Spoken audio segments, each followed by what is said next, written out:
Hello. Alright, we're live. Hello everybody, John Greenwood. Today I'm going to be doing another live stream. I haven't done one of these in quite a while. I'm hoping to do this for maybe 2 hours. And I thought I might tackle the catspaw. I've been getting a bunch of questions about it on Discord. And so yeah, we're just gonna be taking a look at the catspaw today, and hopefully we'll learn something.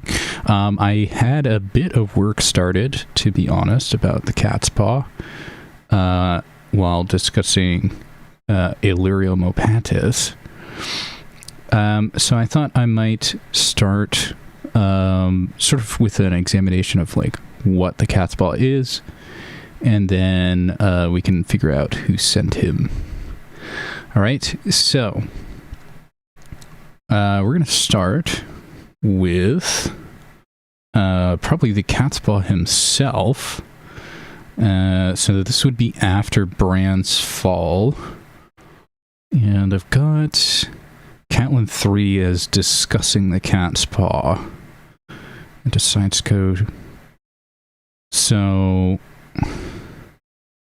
seems like the catspaw happens in Catlin. Yes, happens in this chapter. Okay.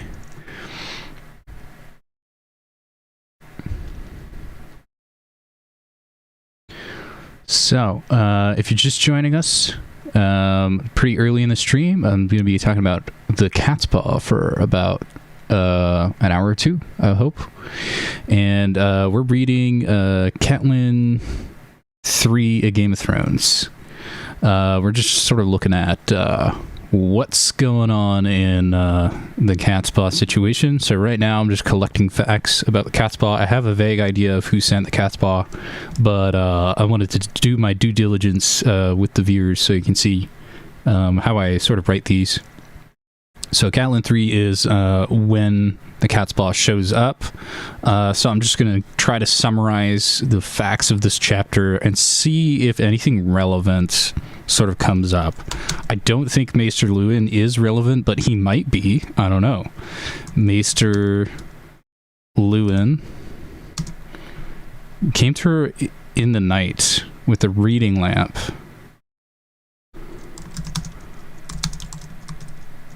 So this is 8 days after Ned goes south. Maester Luwin comes to Catlin Tully in Bran's sick room. Hello, Shark. How you doing? Just discussing catspaw today. All right. And he's like annoying her with this books of account, which is a little bit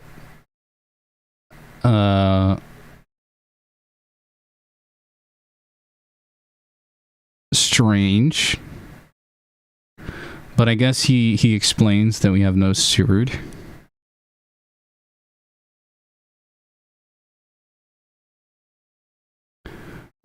So that could be something. I'm not sure what to think of this. Just note it. 8 days after Ned goes south, Maester Luwin comes to Catlin Tully in Bran's sick room to discuss administrative matters.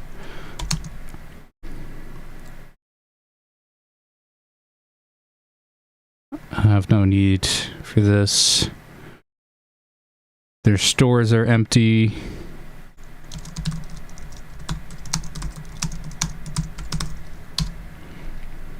They have no steward. So, right, Valon Poole was steward. At Winterfell, now there's no steward.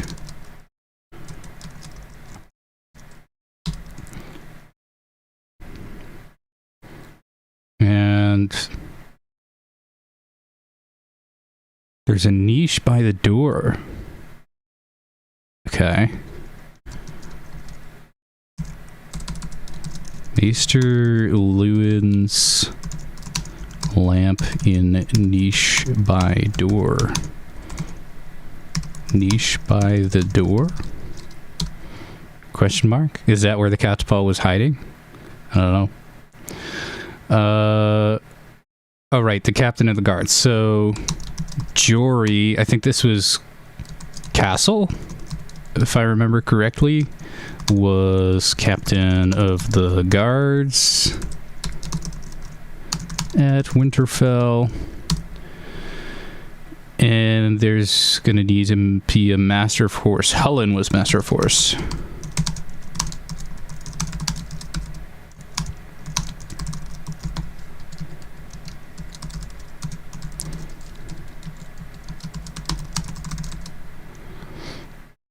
All right. And here, Catelyn makes a weird blood magic reference. Hello, Kirsty. How are you doing today? I guess it's evening for you.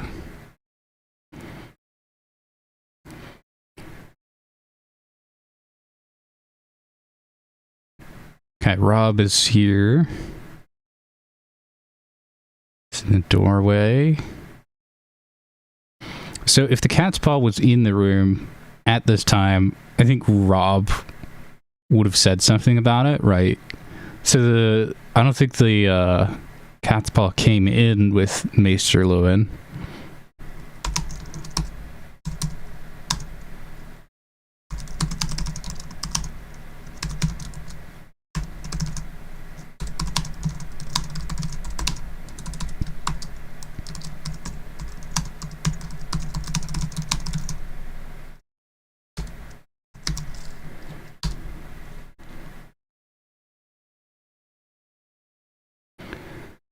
Yeah, I don't...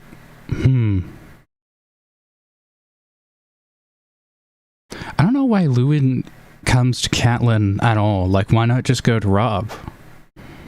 It's a little weird, isn't it?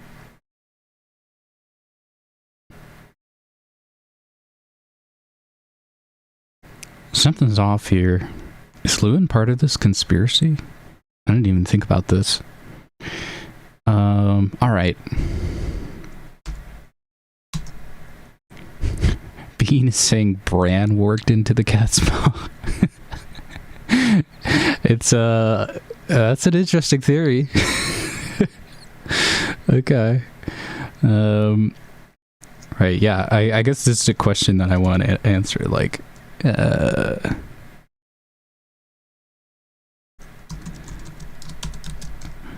why go to Cat at all? Why not just go to Rob?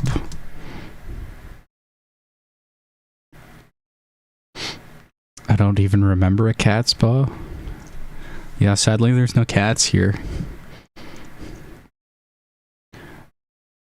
I'm just gonna ignore this blood magic reference for now. I don't think it has anything to do with the catspaw.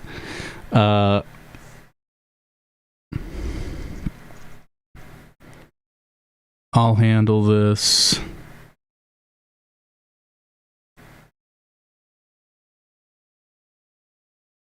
He already has a list prepared, so he has an idea of who he wants to fill in.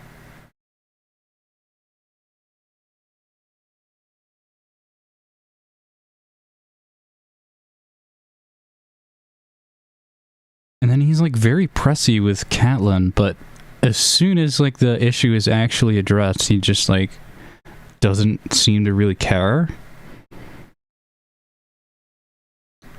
There is something weird about this interaction. Lady Stoneheart sent the catspaw, obviously. Very, very interesting theories.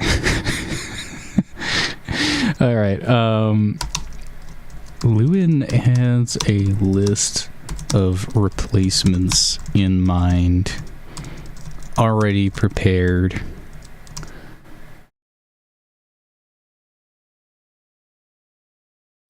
several appointments that need your immediate attention. And then he kind of contradicts himself by just going away, because actually these aren't very immediate. So that's an interesting contradiction here. There are several appointments that require your immediate attention. Oop.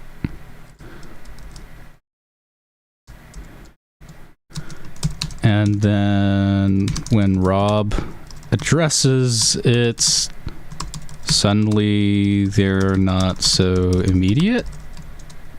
Can wait until tomorrow. That's weird. Red flag. Might mean nothing, but the flag is red. It's a warning sign. Okay.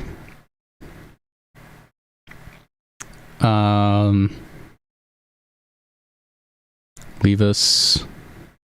Close the door. He's wearing a sword.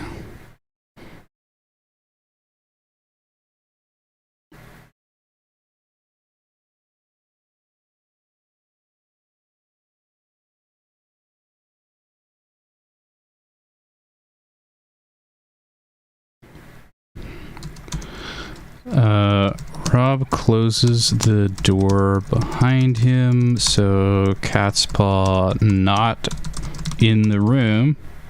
Right, if the catspaw was in the room, like he didn't have any opportunity to enter the room at this point. So door is closed. Like Rob's in the room, then the door is closed behind him, so catspaw isn't in the room. Henry is saying, "We hate your guts." Thanks, Henry. Makes me feel warm inside. All right. I'm sure he's being ironic or something. All right. Wants him right out the window. Okay, that window. So there's one window in the room. All right. The room. There's Brand's bed. There's a wooden door and one window.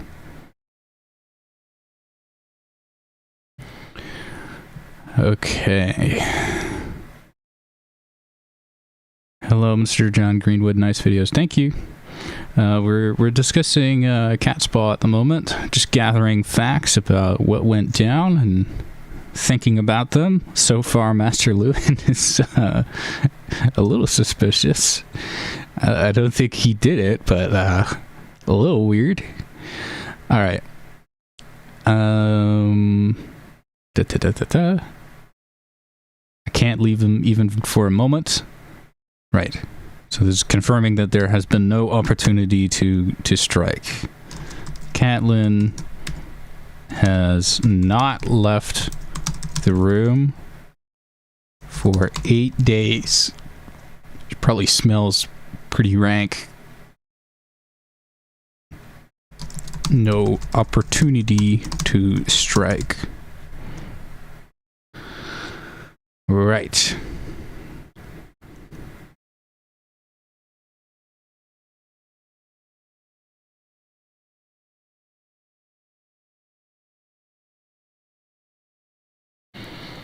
Okay, this isn't relevant to catspaw.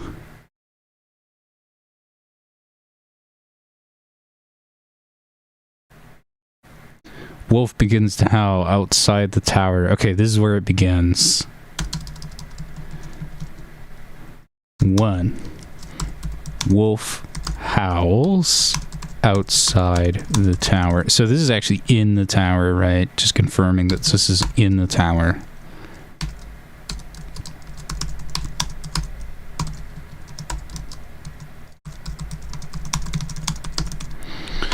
Okay. Rob opened the window.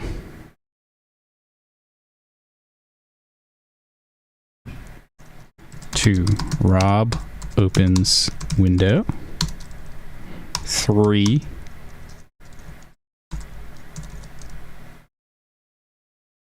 howling, sad howling.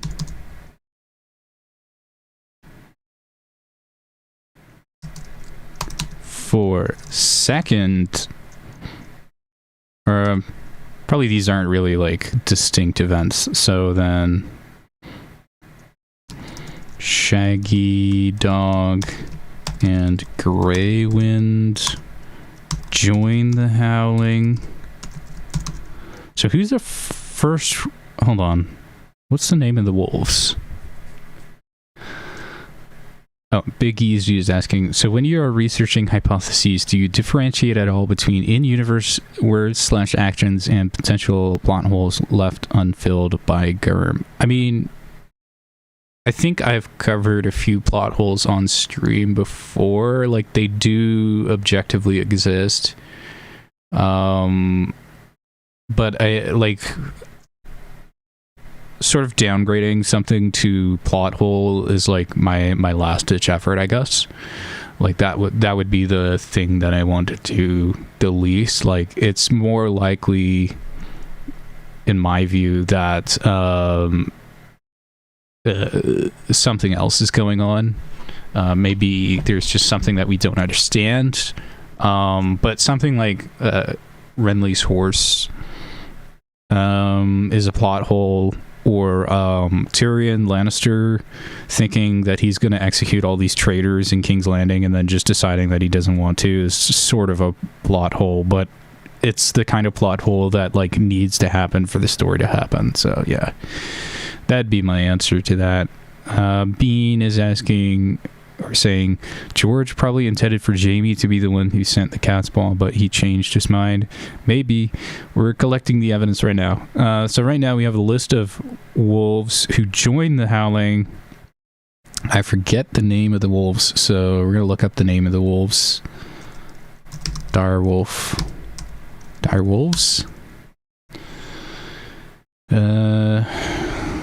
Right. Okay, so we can deduce who this is.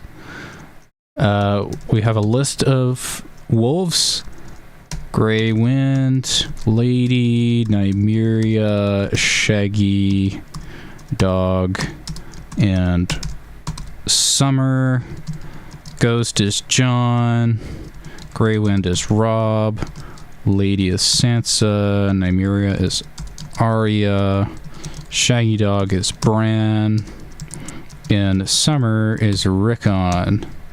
So John is away. Grey Wind is here, but he's the second or third wolf to howl. Sansa, her wolf is away. Still alive, I think, at this point in time. Nymeria is away. Shaggy Dog is here, but he's the second one to howl. It's Summer. Summer is the wolf that's howling.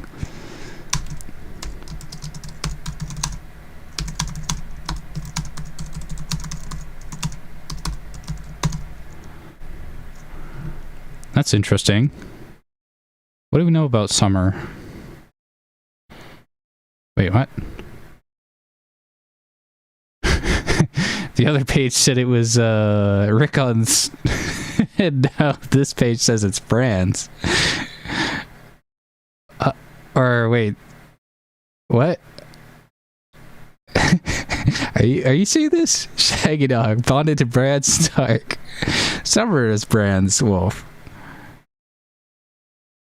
Summer is the wolf that's howling, but this is wrong. This is Bran. This is Rickon. See, this is why you have to double check the wiki, because it's frequently wrong. That's the annoying part about this wiki, is like I'll have to follow these footnotes and then read the whole chapter just to learn that the entire footnote is wrong.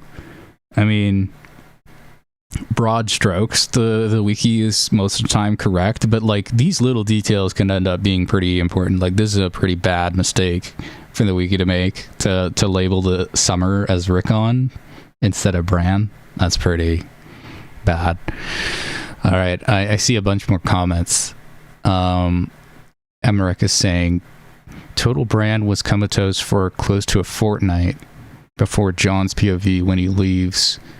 He visits Arya, so she was still there at the time. Considering she left with Ned, Ned was also still there. That is before 8 days since Ned left. So it ends up being 3 weeks total before the catspaw. Yeah, that's good detail. So,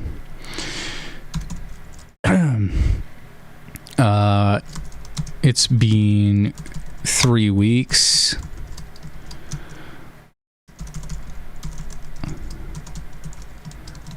Bran in coma for I don't know if that's the actual quote, but close to a fortnight. John, before he leaves.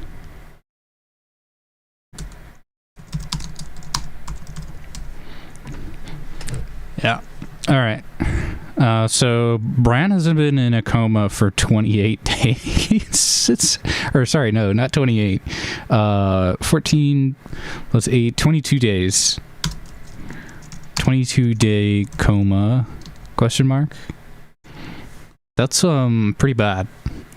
Anyways, Summer is the wolf that's howling first, and then the others join him. All right, that might mean something, that might not.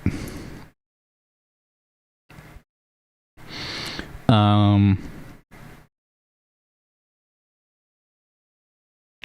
don't know where Summer is when he's howling.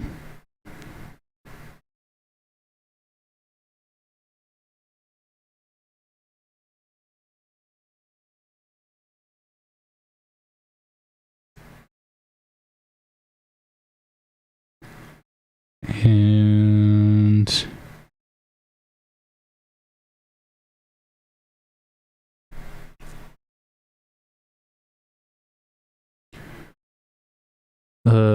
she's delirious from grief. The direwolves have been howling every night.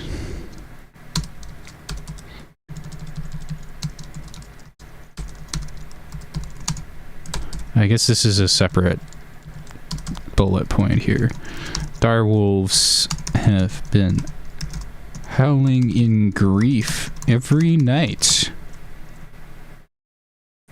And here's the quote.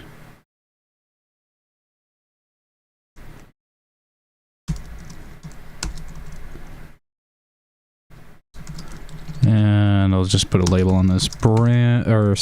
Cat 3 Game of Thrones. Alright.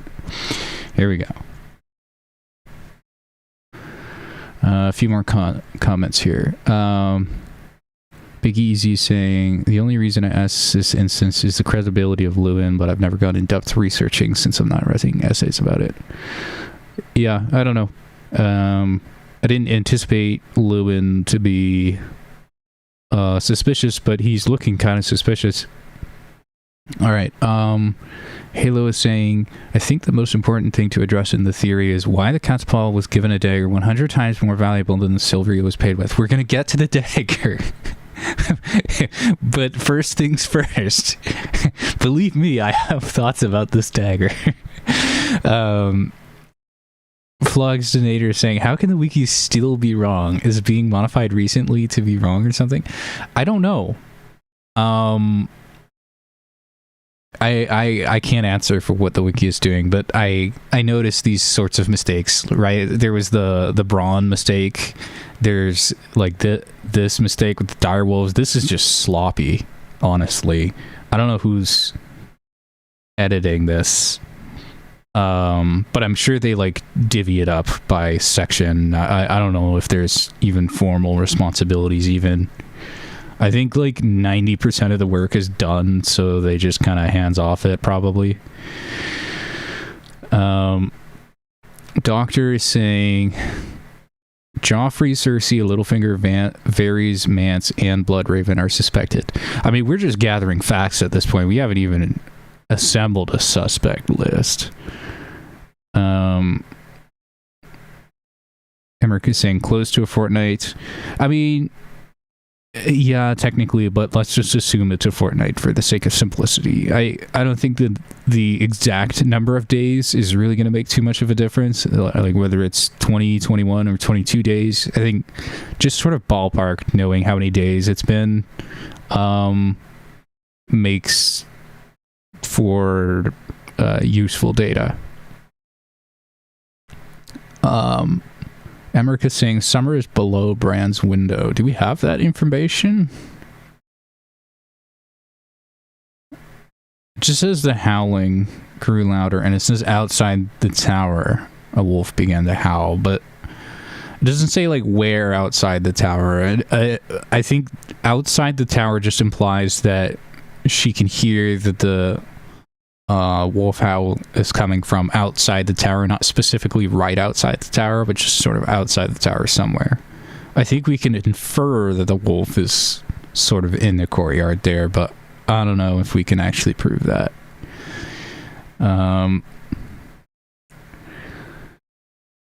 Wawa is saying just skin stretched taut over bones. Coma state should have lasted longer then. Junk is saying, what about Robert? As the person who sent it? Maybe. Emmerich says, Lewin at one point closes the window to block the wolf howl, and Brand got worse. Interesting. Summer below Brand's windows in John's chapter earlier. Okay.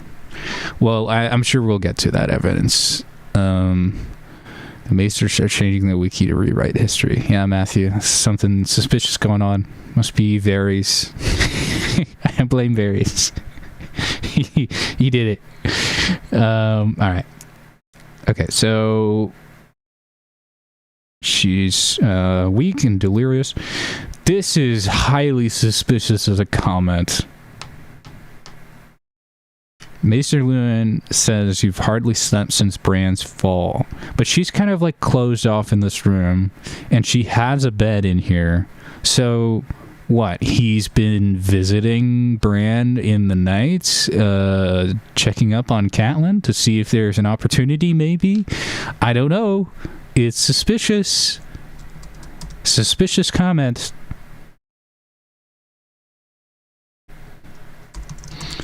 Rob. Okay, this is Cat 3, Game of Thrones. Suspicious, I think. How would...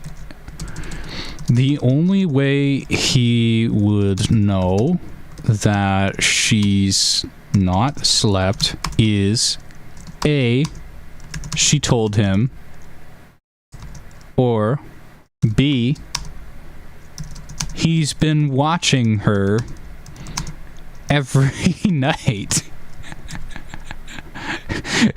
I mean, B is pretty suspicious. I don't know, guys. That's a little that's a little suspicious. All right. Okay. I can't. So she confirms that she almost literally hasn't.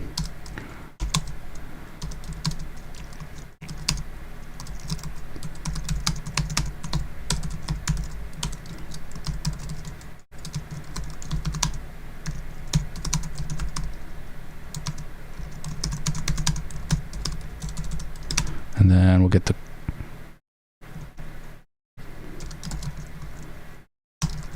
Bran, or why not keep writing Bran? Cat 3 in Game of Thrones, not Bran 3. What am I doing? Alright. As a doctor, you can generally tell if the person looks like they had enough sleep or not. Yeah, I mean, yeah, she would look ragged. But, I don't know, something about this seems off.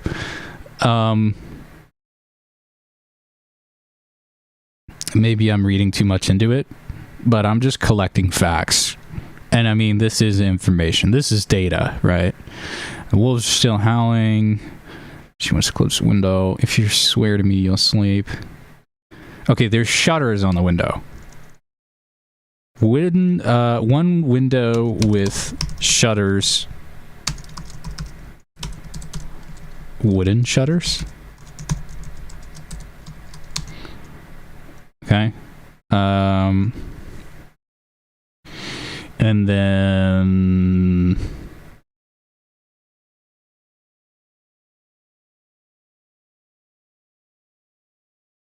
let's just get a quote, because I know people are gonna like fight me on the fact that it has shutters. Jesus. All right. Why do I keep writing Bran? Cat 3, Game of Thrones. Oh, this is kind of a... You guys can't really see that. All right. I think we have a few more comments. Cat clearly hired the assassin in her grief caused by psychosis. The howls are just in her head as guilt manifesting.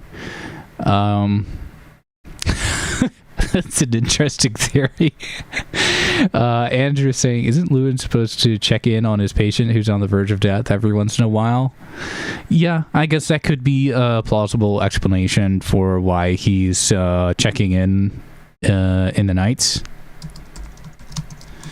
Could just be Lewin checking on his patient, but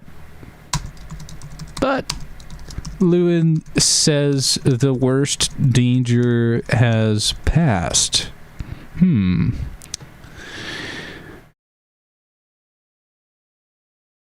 Kirsty's saying Lewin made a clay replica of Bran, and Bran tells a story of him climbing and falling from the tower, breaking the replica. Then we see it happen for real. Lewin made a golem of Bran with magic and caused Bran's fall. Ooh, juicy.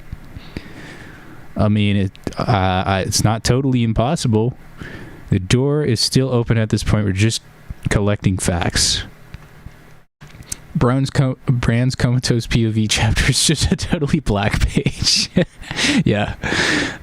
Maple Pancake is saying, if Lewin is treating a comatose Bran... Oh, right. Yeah, I already read this one. Yeah. Halo is saying, Lewin recommends she goes to sleep right before an assassin shows up. Yeah, that's a little weird, isn't it? Yeah, you should go to sleep, Cat.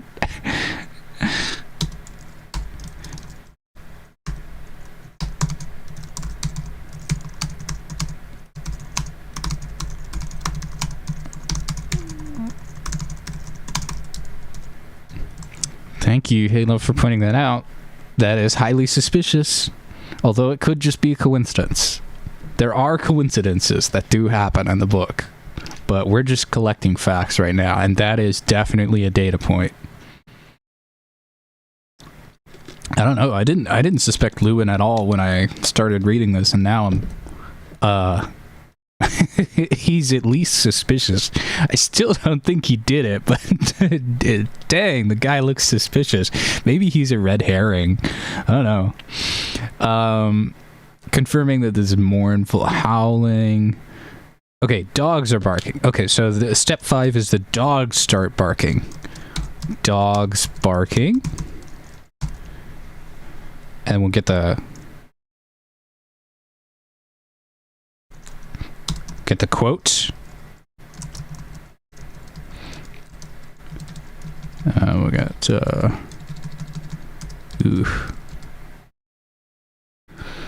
this is just replace this with the brackets to show I'm replacing it, and then that's Cat 3, Game of Thrones. You always have to, when you're making notes like this, sorry, you guys can't see this. When you're making notes like this, you always got to leave.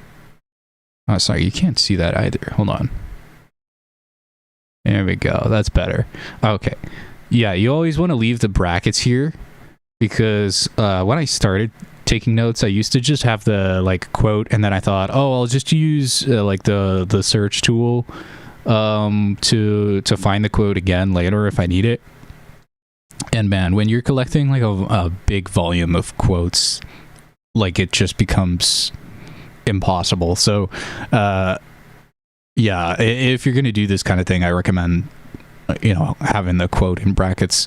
I like to do it in this way. I've seen other people do it other ways. Anyways, fire. There's a fire. 6, Rob spots a fire. And the lamp is still in the room.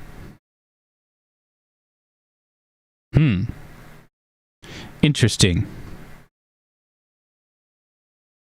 Okay. Fire. The library tower's on fire. At the library tower.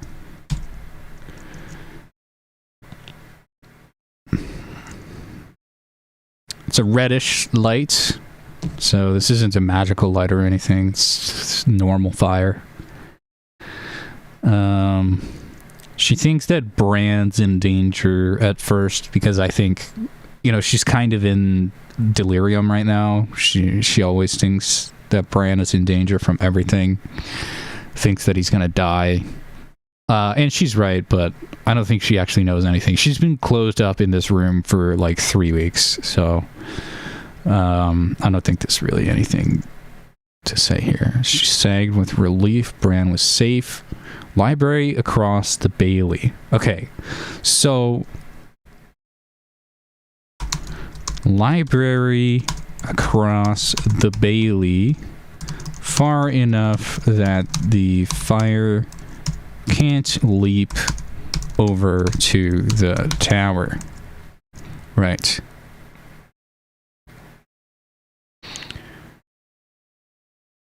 Rob's like, what? Okay. I'll come back as soon as the fire's out. He ran. Okay, so 7. Rob runs out of the room. 8. Rob shouts to the guards posted outside the room, presumably to douse the fire, and they rapidly descend the stairs. So there's no guards at the door now. No guards at the door at this point in time. Here's where I think the assassin makes his move. Let's check the comments a little bit. Matthew saying, I find Bluin a bit sus as he's the one who advocates for Jon to go to the wall as well, which could be seen as removing a potential male Stark heir. Yeah, maybe. Emmerich is saying the doll was in Bran's chapter. But yes, it's in here too. Interesting. Big Easy is saying, others have talked about the Maester conspiracy, but honestly, it's one of my favorite fan theories, even if the what of the conspiracy is ill-defined. Yeah, I mean, Grand Maester conspiracy might be a bit out of scope for just catspaw stuff. I mean, that's quite a rabbit hole. Let's just focus on catspaw for now. I mean, we can like prove that Lewin is not in this room, so he is not the catspaw. Could he have sent the catspaw? Maybe. Could that be part of a Grand Maester conspiracy? Maybe, but we would first have to, one step at a time. We got to first prove whether or not Lewin sent the catspaw. I have an idea of who sent it, and I think it's a different person, but I digress. All right. So there's a wolf howling outside the tower. Summer is howling outside the tower. Rob opens the window. It's very sad howling. Then Shaggy Dog and Grey Wind join the howling. Then dogs start barking, which they've never done before. And then there's a fire at the library tower. Rob rushes out of the room, grabs the guards that are at the door, and goes down the stairs. Okay, so now we're getting somewhere. There's shouts of fire in the yard, screams, running footsteps. She would only hear those if they're very close. The whinny of frightened horses. frantic barking of castle dogs.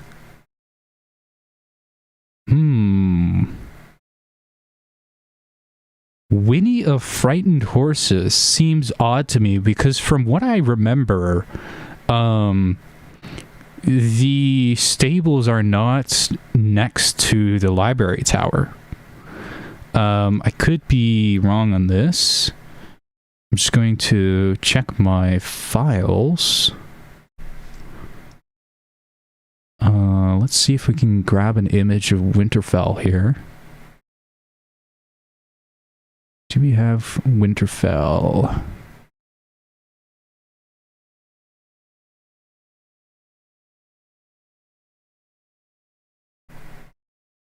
Here we go. So we got the kennels over here. Yeah, I guess the stables are close enough that they would be really panicked about that. All right, that's a dead end. All right. So the kennels are over here, and I'm pretty sure the tower that Catelyn's in is this one over here, this unlabeled one. That would make sense. This is the map of Winterfell from my Pink Letter video. Maester's Turret is awfully close to the library, but that, makes sense. The kitchen is close to the library too. And the smith. Guest house, but all the guests are gone.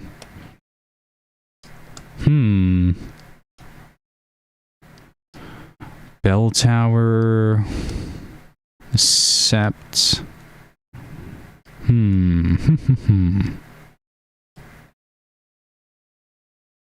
Yeah, I don't know what to think of this.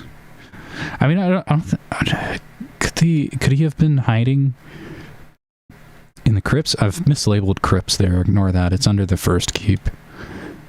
I don't know.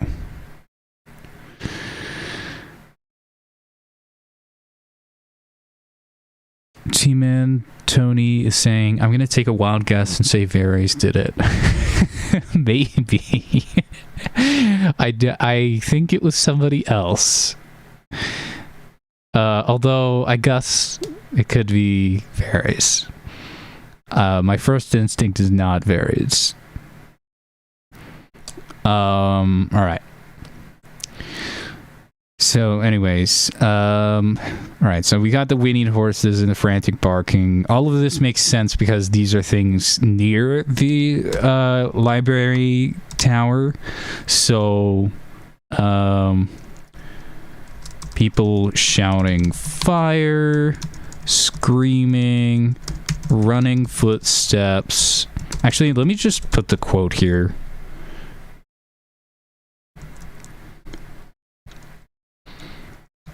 The howling stops. And then we got here, which is Cat 3 Game of Thrones. Okay. Cacophony. George really likes this word. Catelyn said a silent prayer of thanks as she went to the window. Okay, so now we have Catelyn moving to the window. Cat moves to the window, and so her back would be to the door behind her, which has no guards. So I think that this is how the man enters the room, which answers a question, right? Like, when you methodically examine it, a big question was, how does he get into the room?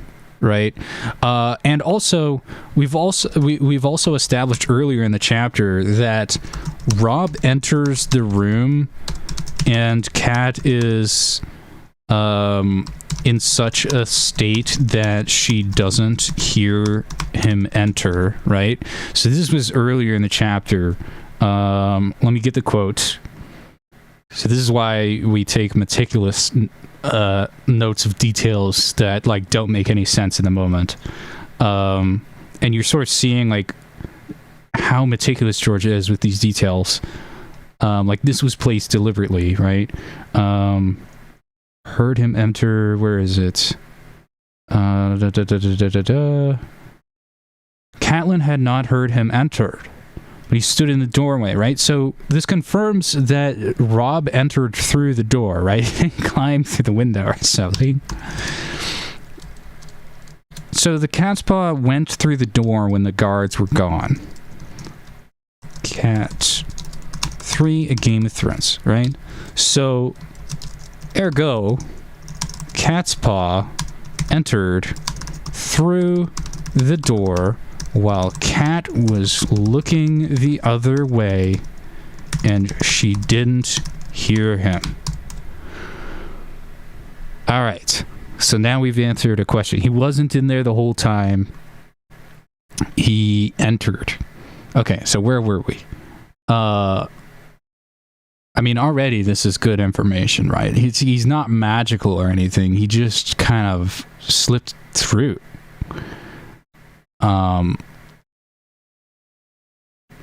Closed the shutters. Okay, so long tongues of flame shot from the windows of the library.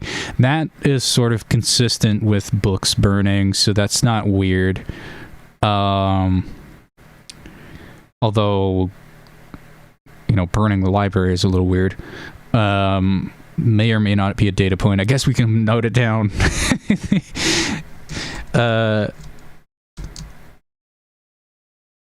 The schemers chose to burn the library instead of any other building in Winterfell. A little odd / suspicious, considering... Oh, you guys can't see me typing. What's in the library? Lots of knowledge about Long Night and others / White Walkers and dragons, because Tyrion has a book about dragons.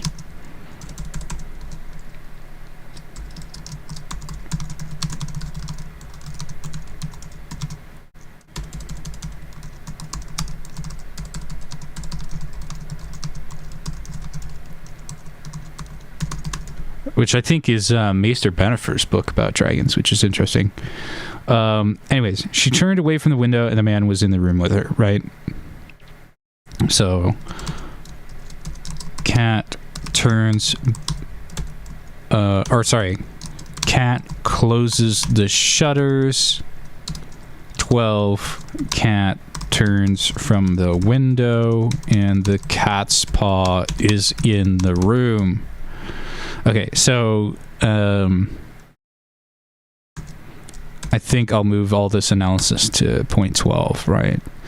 So this is the power of logical deduction, right? This is a fact that the cat's paw entered through the door of the room. He didn't teleport in there. He wasn't hiding in the shadows or something. There was a clear window of opportunity for him to enter the room, and he must have been waiting. So that's the next step of the deductive reasoning process. Like, he must have been waiting. He must have been in a position where he can observe the room, more or less. Or he has partners who can observe the room. Was he a guard at the door? No, because Rob brought the guards at the door with him. So what? Was he watching the room from down the stairway? And he watched them come down the stairs, and then he, takes his moment of opportunity. That seems like a likely explanation to me. He wouldn't even need to be like a climber or anything. He could just take the opportunity, and maybe these footsteps that we heard, running footsteps, could be his running footsteps. Or maybe the whinny of frightened horses is the man emerging from the stables, or something like that.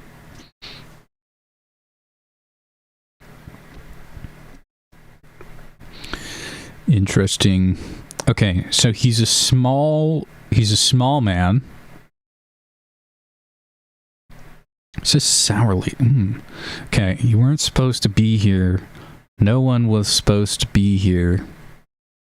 This is all useful data. So we're gonna write down everything that this guy says. Every word the catspaw says. All right. And he only says things in Cat 3 Game of Thrones because he dies afterwards. You weren't supposed to be here. No one was supposed to be here.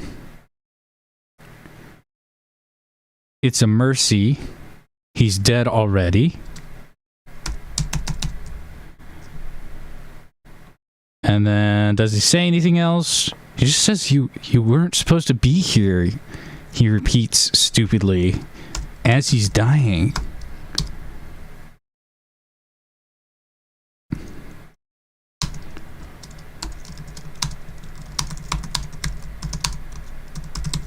That's a little odd. Is this a hold the door moment?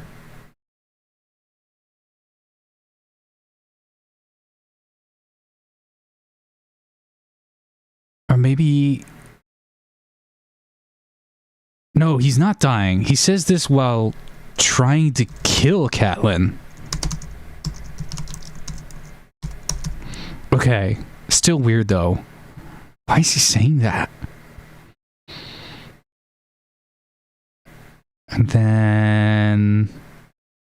then he's dead. Okay.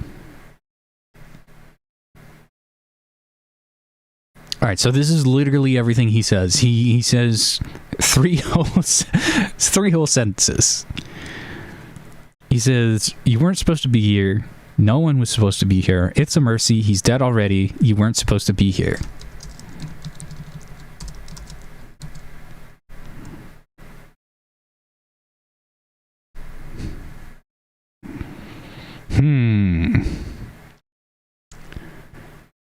He's dead already. Is he dead? I don't know. But Catelyn feels warmth, so he's not dead. So I guess he doesn't mean it literally.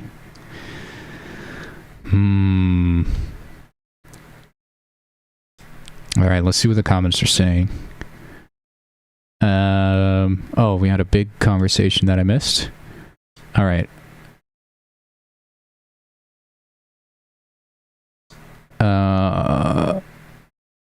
Talking more about the doll. Love these theories. Do you think Fagon is a Blackfire? We're focused on catspaw right now, but it's a good question. Lewin is one of the... Okay, we're still on Golem stuff. Alright. One True Church is saying we're going to unravel the catspaw mystery. I hope so.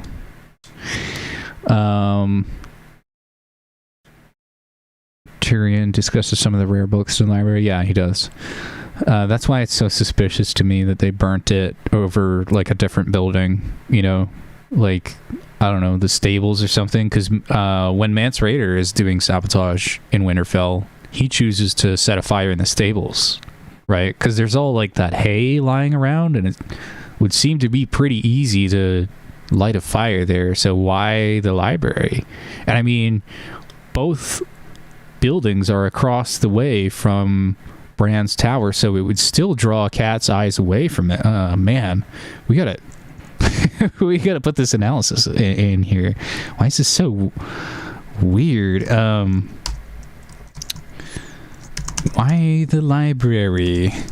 There are other buildings that would plausibly set fire still across the Bailey from Cat, which would draw eyes away from the tower, such as the stables, which Mance Rayder chooses to burn in A Dance with Dragons, and the kitchens, which, I mean, do I need to explain that? I feel like that's pretty obvious why the kitchens might start a fire. Right. Okay. So we have the sequence of events here. We're starting to get a pretty clear picture of what happened. What was the second level of deduction? The catspaw must have been waiting for an opportunity to strike. I mean, that much isn't like too much of a inference.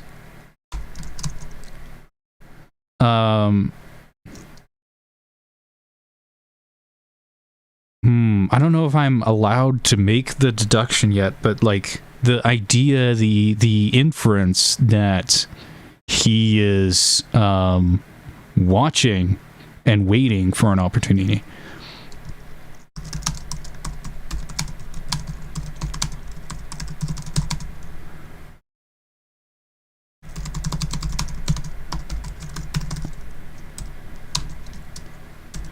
And if he was watching and waiting for an opportunity, he had eyes on the door/stairs of the tower. Could have easily been waiting near the Bailey for a chance to strike. Catspaw is not a door guard because Rob brought the door guards with him. So we know already we've eliminated somebody who the catspaw can't be. Catspaw can't be one of the door guards because Rob brings him. Verbal diarrhea. Rob brings both of them with him. So any theory that sort of suggested that seems to be misguided. And this is why you collect like all this evidence. All right. We're not even halfway through this chapter yet. we got to move on. All right. Sourly is just like a sort of way of speaking. I don't know if that really indicates anything. You weren't supposed to be here. No one was supposed to be here. Indicates a plan, right? So step 13 is he speaks to her.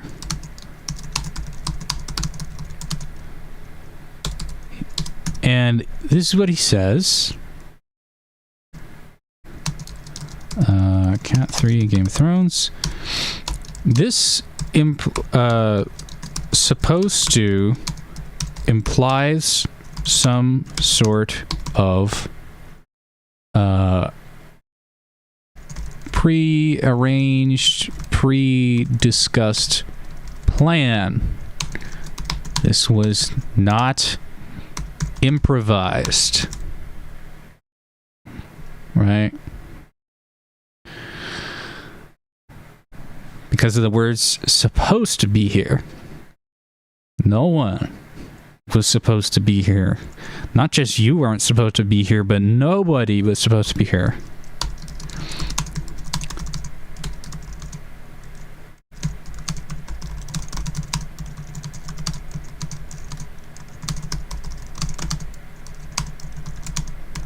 Heavily pointing toward the library as being part of the scheme, right? Why wouldn't you be here? Because there's a fire and all of your attention is supposed to go there, right?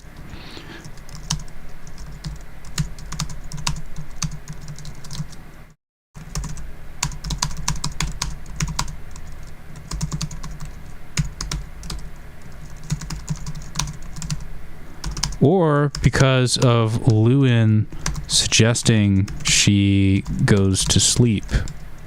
Question mark.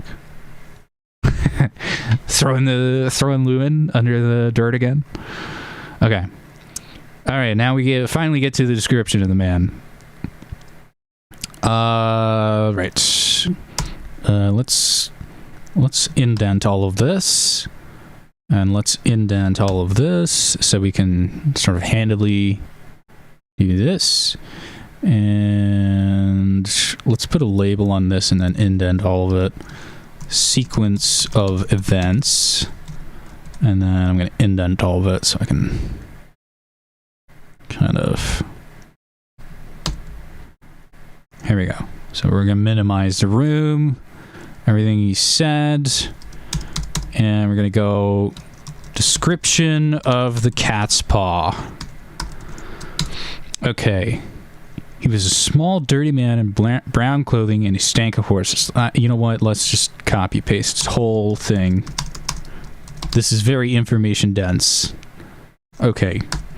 He's small. That's notable. Dirty. Filthy brown clothing. Stank of horses. He doesn't work in the stables. He's gaunt.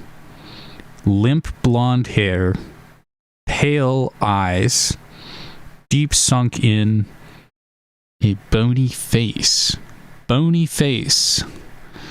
He's hardly eaten at all. And there's a dagger in his hand. Pale eyes. Pale eyes? Huh? That's odd. He has pale eyes? Like, he doesn't have brown eyes, he doesn't have blue eyes, he has pale eyes? Uh-oh. Something's going on here. This is setting my magic spidey senses off. Pale eyes? Magic? Question mark? People are saying Roose Bolton. A Bolton? Because Boltons have... Do both Boltons have pale eyes? Hold on. We gotta check the wiki. Roose Bolton has pale eyes, I'm pretty sure. Yeah, Roose Bolton has pale eyes.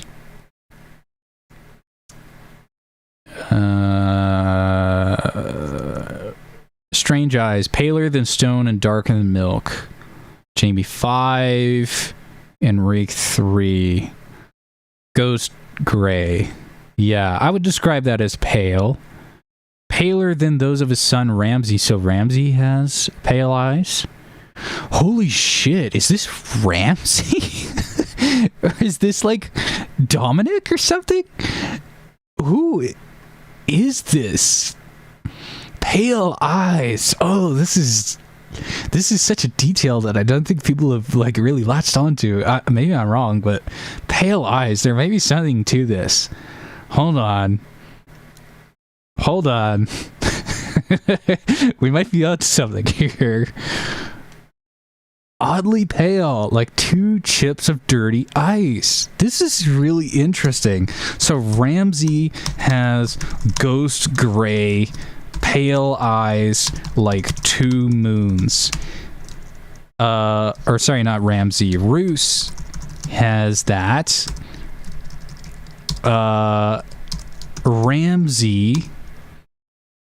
has what would we call this? Pale eyes, like 2 chips of dirty ice. Is this another Bolton bastard? Or is this Ramsay himself?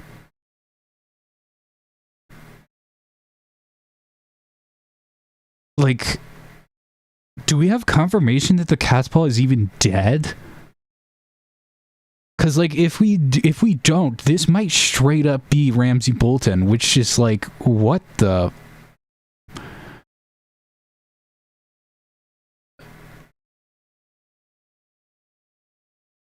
Oh my god, this is weird.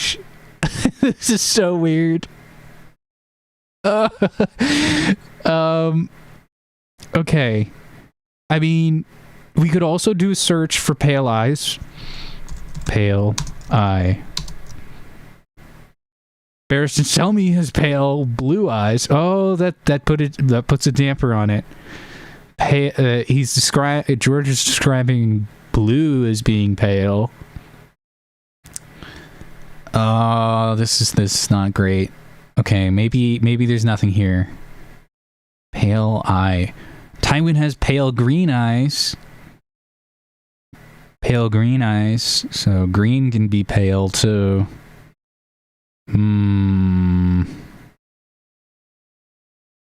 Although he doesn't say pale blue or pale green. He just says pale, which implies white. So let's go off of white. We can do a search. Pale eyes. Let's see how bad it. Oh, 171 results. Oh no. Oh no. Okay, what about in quotation marks? 28. All right, that's much better to look through. Pale eyes.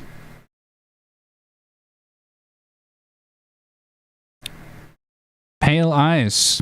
Sam Tarly has pale eyes. Sam Tarly has pale eyes. Let's double check this. I think this might not be correct.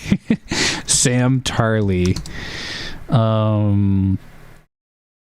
Yeah, pale eyes. I mean, it's not Sam, obviously, because, I mean, Sam's just too fat. But it could be somebody related to a Tarly. Could be related to a Tarly. Who else has pale eyes? Sir Ilan Payne has pale eyes.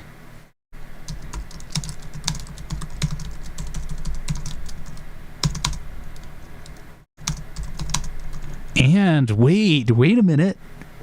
Podrick Payne's father mysteriously died in a Game of Thrones? Interesting. This could also be Reek. Pale eyes. Yeah, a lot of emphasis is put on Sir Ilan Payne and his pale eyes. And Sir Ilan Payne is also like very gaunt as well. So it could be a relative of Sir Ilan Payne. New Maester of Harrenhal. Pale eyes.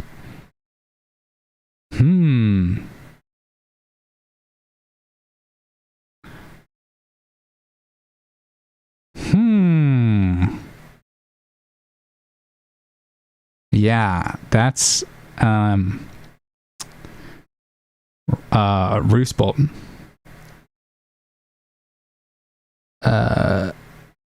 This is Ramsay Bolton. Pale eyes, confirming that Ramsay has pale eyes. So maybe we'll use this as a quote for Ramsay Bolton. Ramsay Theon 4. Oops. Theon 4, A Clash of Kings. Pale eyes glinting. Yeah, repeatedly drawing attention to the pale eyes in Clash of Kings. This is interesting. This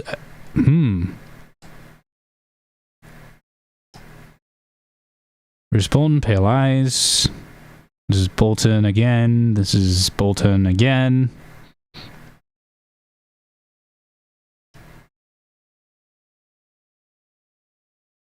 Pale eyes. Not just pale eyes, pale eyes. Pale eyes. It's still the Boltons.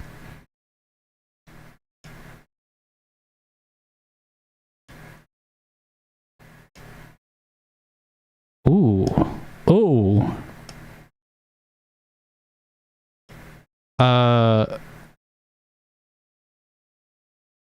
Pale eyes, ice blue, pale, cold. This was Griff, Lord John Connington, has pale blue eyes. I don't think this counts. Oh, wait, but it's described as pale eyes, so it's like so light blue that it's almost white? Connington has pale eyes. Okay.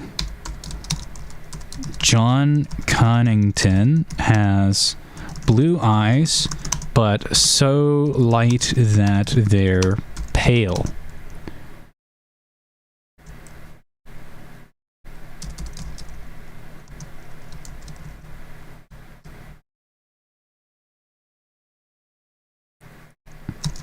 Tyrion 3, A Dance with Dragons, and then we'll get the other quote as well. And, pale eyes narrowed.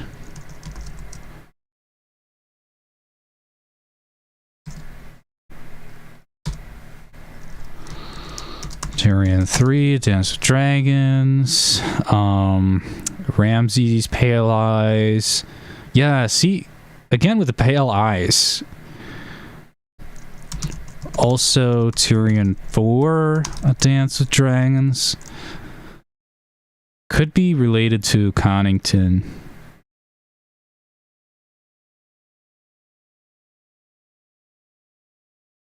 Pale eyes. Father's paler ones. Pale eyes.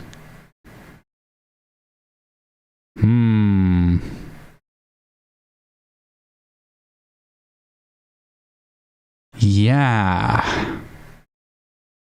It's the Boltons, Payne, Connington, Charlie all have pale eyes.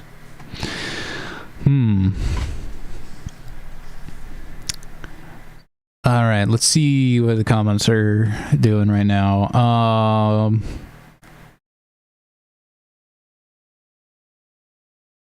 The description of a stench reminds me of the original Reek. Yeah, stench was overwhelming. Yeah. Stinking like horses.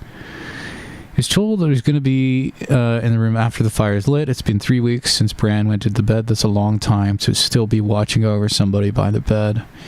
He came north with the king's company, stayed in the stables. Do you have any potential picks at this point? I don't know.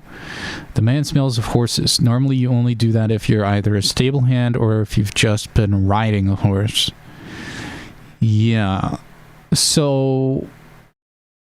Yeah, I mean, I think that sort of indicates that he hasn't been, like, hanging like a spider over the rocks or something. Like he's been waiting in the rooftop or something. Yeah, let's go off of that a little bit. Let's diverge from pale eyes for a second here, because yeah, I mean, stank of horses. Stank of horses. He has to be around horses. Although he wasn't a stable hand, he must have been watching from the stables. That must be where he's watching from, right? Because if we go back to the map of Winterfell for a second.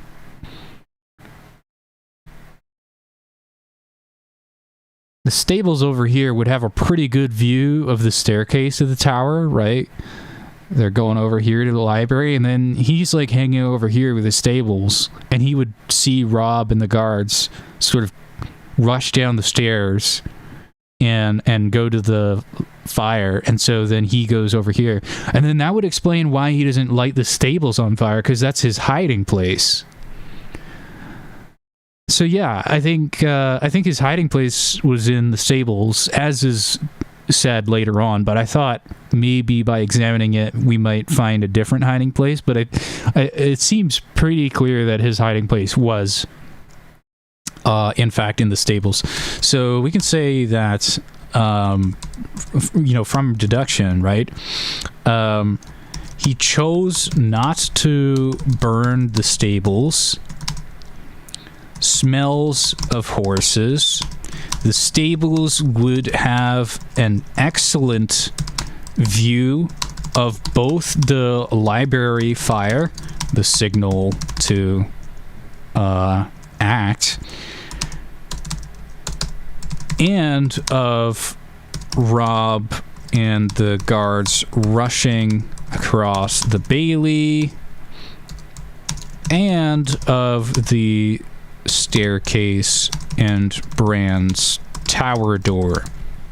He would have a view over all of that. He would also have a view of the window and a view of the window, so he can see Rob and Cat looking out the window and confirm that he needs to act. So I think we can actually deduce from this statement. Remember when I was like, these footsteps? Hold on. These footsteps that we hear are probably him. Yeah, these running footsteps, because he would have to run. That's probably the cat's paw. So, again, like, all of these details really add up, and George is, like, really doing his work here. I mean, I guess it could also be Rob or the guards, maybe, but I like to think these running footsteps are him. I don't think I'm going to put that in a video or anything, but I just thought it's a neat little detail. And it kind of shows you, like, how much attention George tries to pay. I don't think he's always accurate, but, like, I mean, these details aren't just random details. He's being very selective with this. Anyways, Stank of Horses just does so much work for us. So now we've not only pinpointed who this guy isn't, right? He's not a guard at the tower.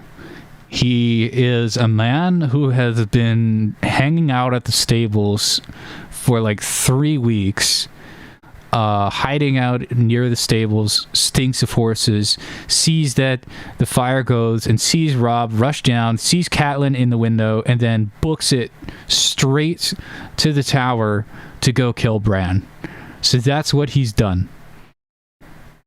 So already we've figured out like a huge mystery of the catspaw, because I seem to remember in the fandom, like, it's a big question of like how he got in here, and it turns out the answer is like pretty straightforward. Nothing magical involved. It's just a bunch of trickery and good timing. Alright, let's see what the comments are saying.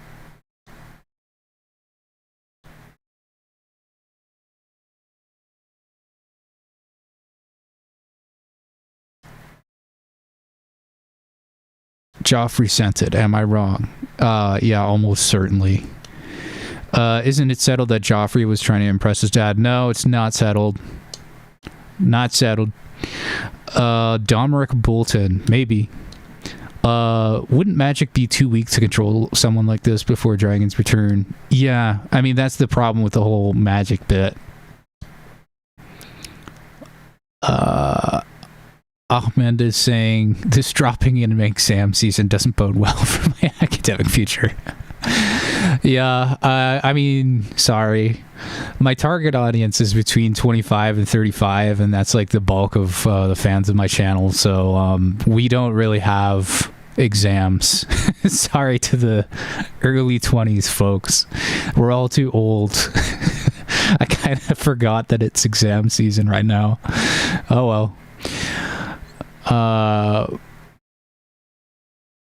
Resurrection of Domeric. Dun dun dun. Reek stinks, yeah. Alright, these are a bunch of like Reek comments and stuff. Da da da da da. Assassin has a weird accent. Reek stinks. This guy stinks. Oh, Reek stinks of refuse. This guy stinks of horse. I don't think they're the same thing. Worth checking, though. I don't remember what happened to the first Reek before Ramsay. Yeah, I mean, it could be Reek. Is this Reek?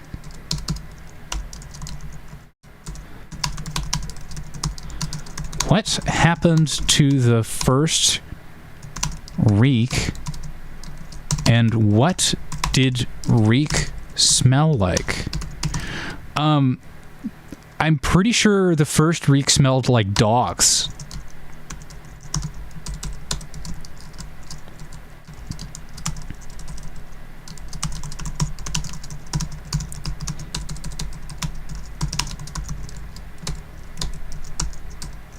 Because he makes Reek sleep with his dogs, right?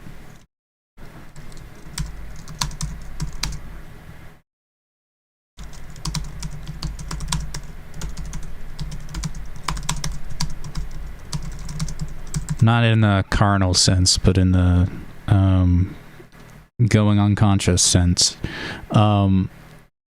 Yeah. Old Reek was described as stinking as well. Yeah, but he would smell like dogs, I'm pretty sure. Sam's wearing a fat suit, which explains how he can keep the weight despite his new diet and workout regime.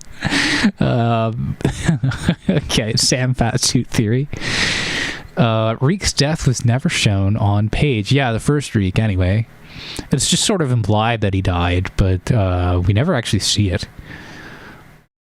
All Westerosi have pale eyes. If you don't, you have Roynish blood. I don't know about that.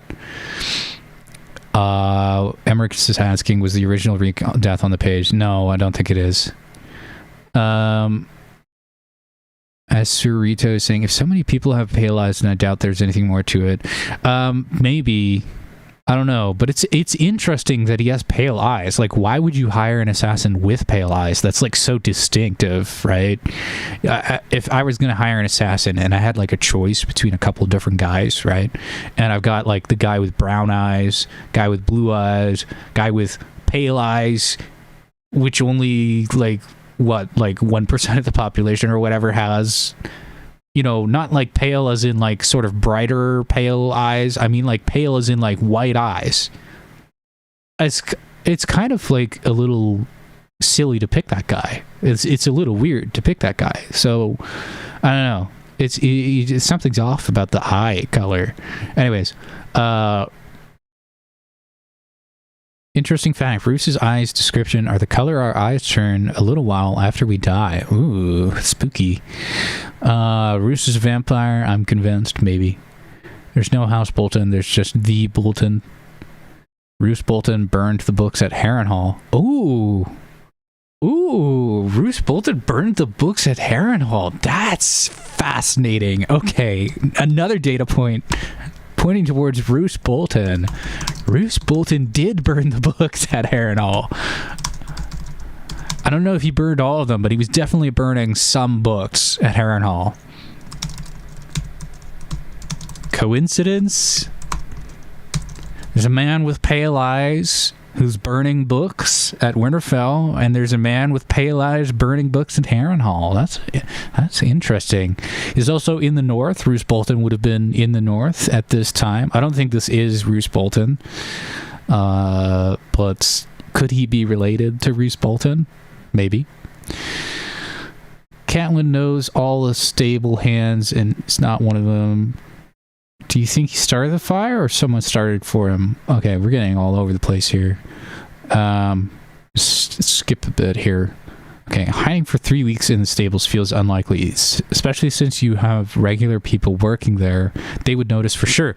But there has been no master of horse for over 3 weeks. So the typical guys who are watching the stables haven't actually been watching the stables, right? We're given the hint early in the chapter that the master of horse left. Now, obviously, in real life, many people work stables, and there would have been other stable hands.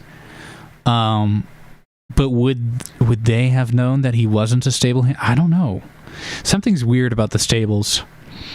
I mean, it makes sense for him logically to have been there at the time of murder, at least. At least at the time of the murder, he was hanging out at the stables to watch it, because that would explain why he smells of horses. If he's just been waiting there for a few hours to strike, then that could make that could save the theory. He might not have been waiting there the whole time.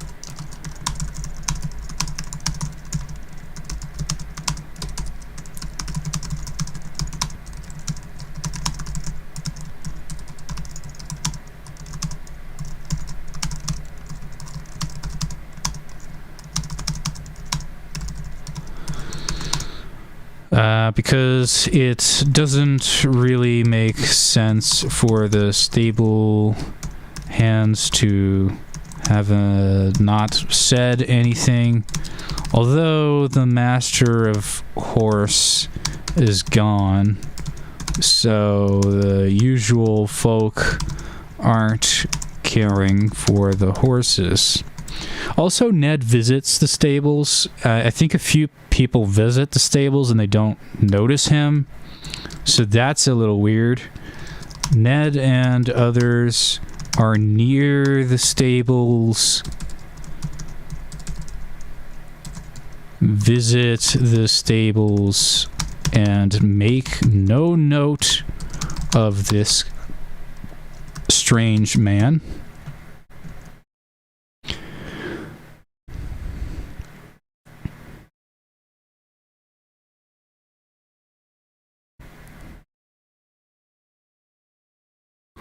The first reek might have been kept with the horses rather than the dogs. Maybe. Didn't Hodor notice him? Hodor noticed. Oh, yeah, Hodor noticed. Okay. Hodor noticed him. So Hodor is one of the stable hands. Hodor is a stable hand. So I guess he was noticed. And then the information wasn't conveyed because there's no master of horse to report to. Or Hodor is just the only one, and all he says is Hodor, and they have no idea what he's talking about. That could make sense.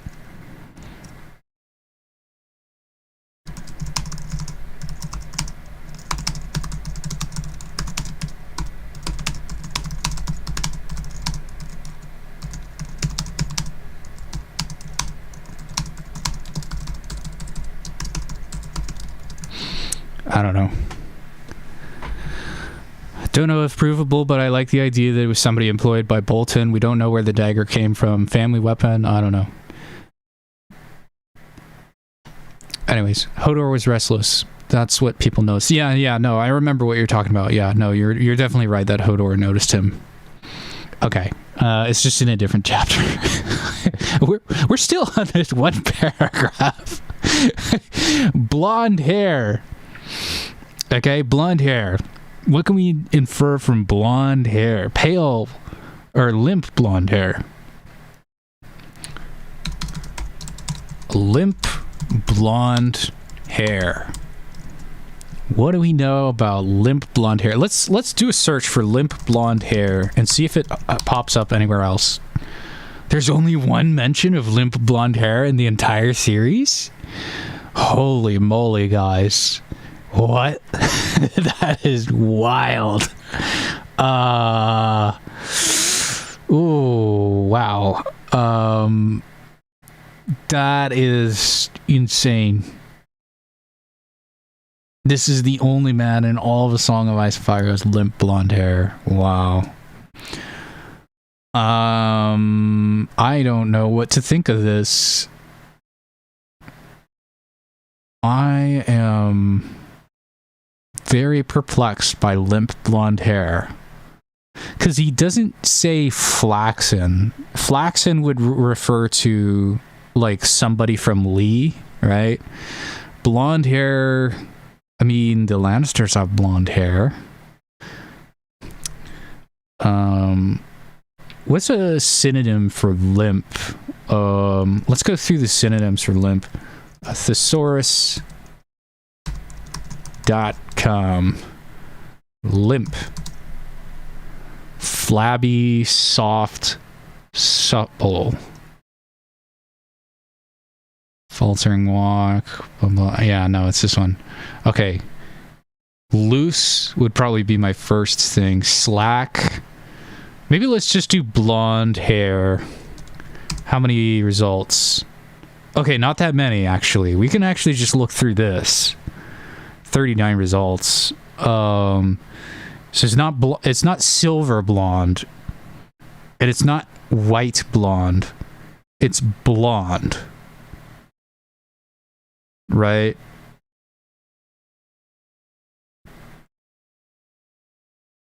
So blonde it seemed white. No, that's too white.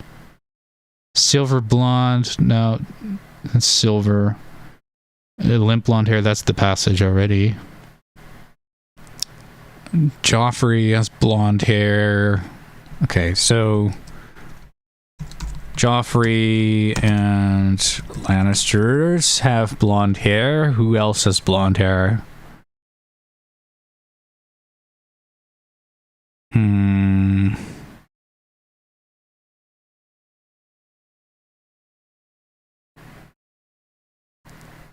Silver blonde hair. Nope. Blonde hair. Who's this?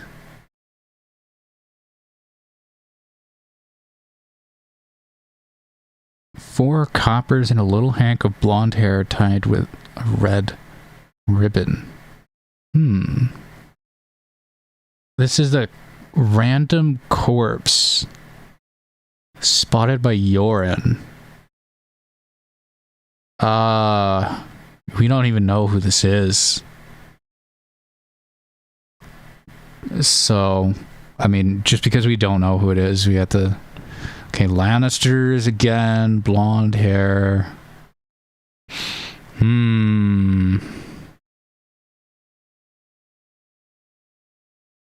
A sickly one whose leather cloak was fringed with long blonde hair. The cloak was fringed with long blonde hair, so he himself isn't blonde. He just has blonde hair on his stuff.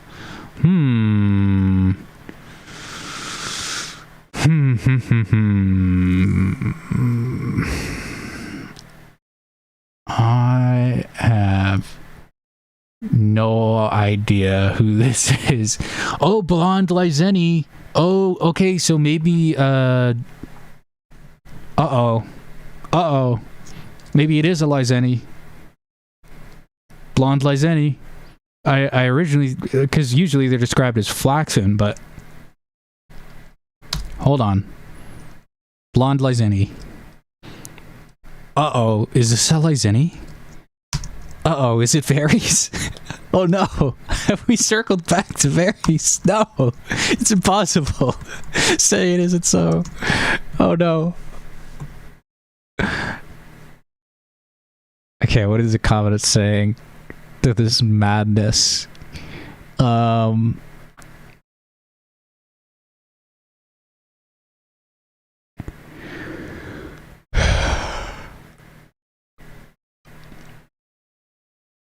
Wildlings have blonde hair. Oh, yes.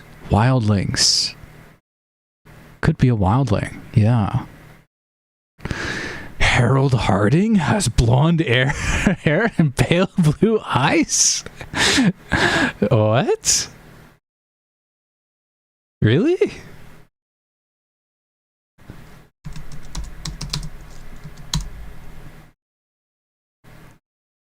Sandy hair, not blonde.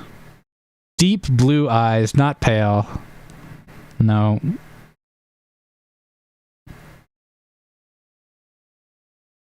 No. Not really. It's a good thought, though. It's a good thought. Where were we? Yeah, blonde Lyseni.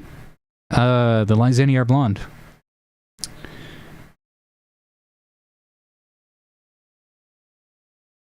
Stony Dornishmen were brightest and fairest, sons of the Andals and the First Men, brown-haired or blonde.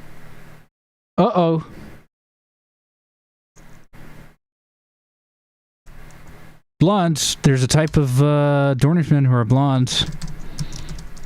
Turian 5, A Storm of Swords. The Stony Dornishmen. Stony as opposed to salty or sandy Dornishmen. So I think these are the Dornishmen of the Marches, right? And then that would make sense for why they're sons of Vandals and the First Men. So, i.e. Dornishmen of the Marches / Red Mountains. It could be a Dornishman. I mean, Dornishmen are small, right? Oh yeah, it's confirming here. Okay, hold on. So my deduction has been shown to be correct because it literally is. There's just like actually a quote that just confirms what I said. We didn't even have to do the deduction. It was just right there. All right. I'm pretty sure the Dornishmen are small, right? Oh my god. Dane has blonde hair. Oh my god, what? They're small and swarthy. Oh, is the catspaw a Dornishman?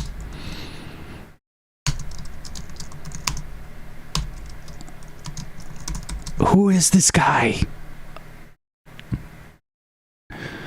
Kirsty's saying possibly he could have been Ward with his eyes being pale eyes, couldn't he? Yeah, maybe.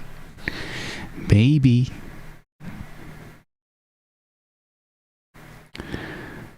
I'd reject a faceless man. They wouldn't be so sloppy to know that Catelyn wouldn't leave the room.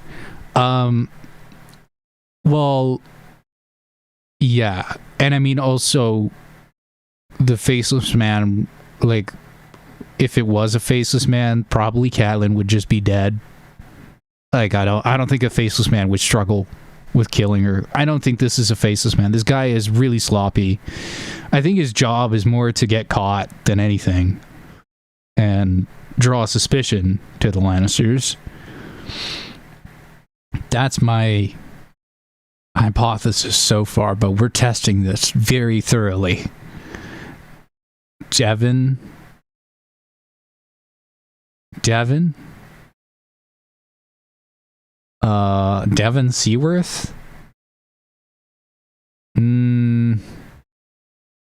Yeah, but his hair on his head is brown, so it's not Devon. All right. Who is this? Ash blonde hair. Pate. Oh, right. Yeah, Pate. Is this Pate or is this Leo? Or is this the Sphinx? Is this Alarus? Alarus? No. Is this Pate? Sorry, the Novice? No.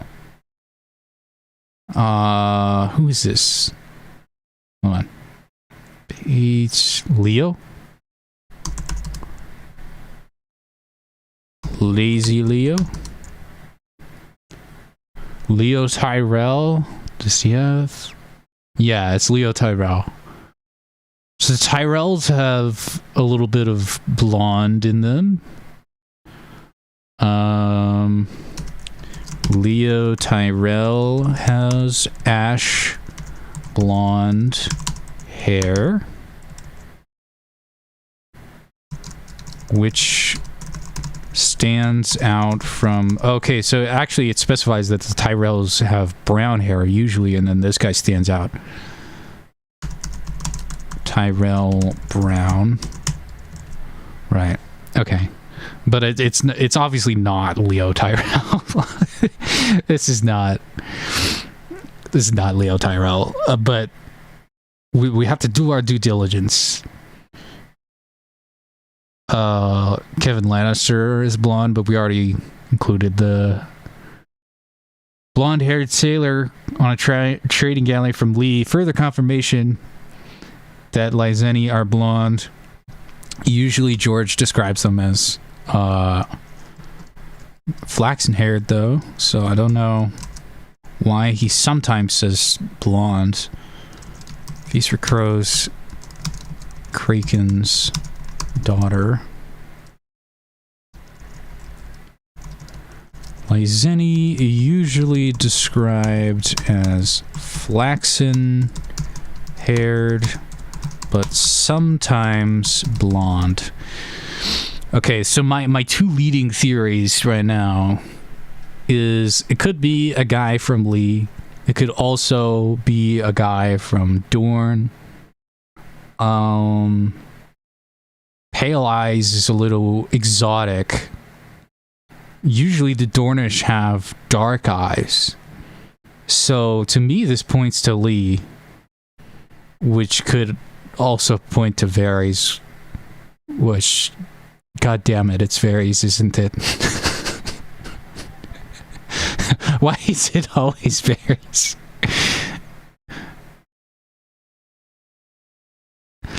Wildlings have pale eyes, do they? We searched pale eyes and they didn't seem to have them. Maybe it just didn't come up.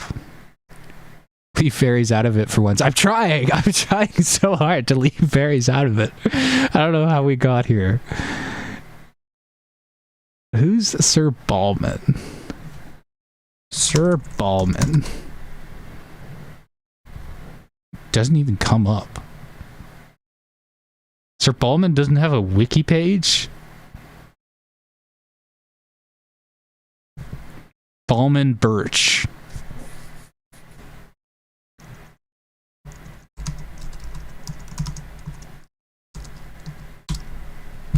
Ballman Birch. Ballman Birch has blonde hair.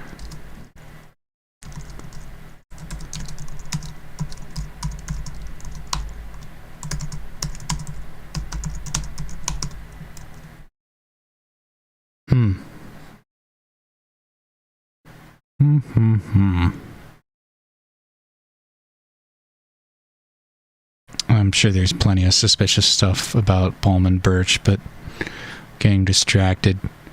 Brother Gillum has blonde hair. Okay. And this is at what? Quiet Isle, I think. Brother Gillum has blonde hair. Brienne 6, Game of Thrones. Somebody has blonde hair here. Byron, Morgoth, and Shadrick. Ah, shoot.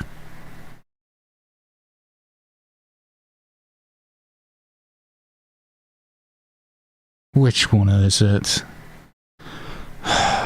Byron? I don't think so.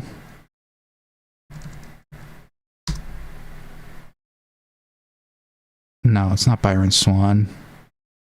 Oh, I forget it is Byron Rivers?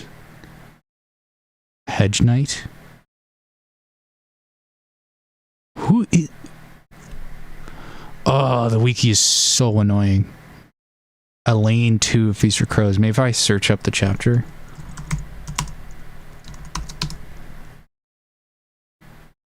Okay, who is this? Byron. Byron the Beautiful, okay. Thick blonde hair. Byron has thick blonde hair. Sir Byron the Beautiful under Peter Baelish. Hedge Knight has thick blonde hair, although he is tall, so I don't think he's related. Okay, where were we? We're almost done the list of blonde hair. Yeah, we already did this one. This is Tyrell.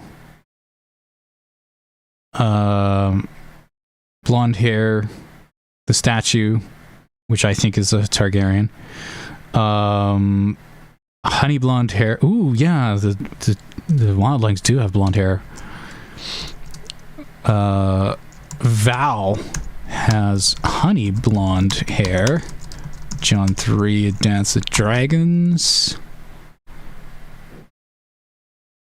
Tall, though. She's tall.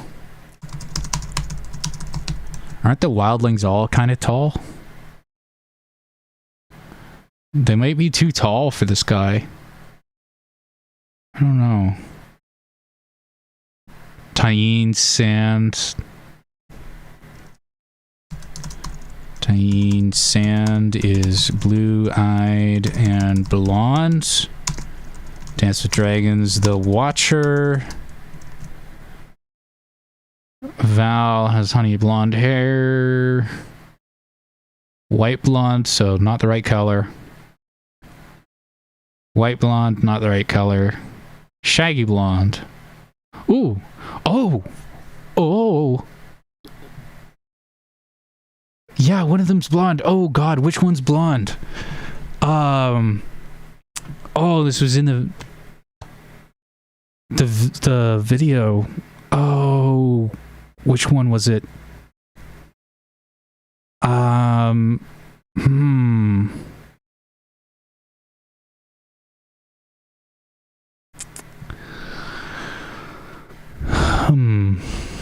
Okay, let's see where the chat is at right now.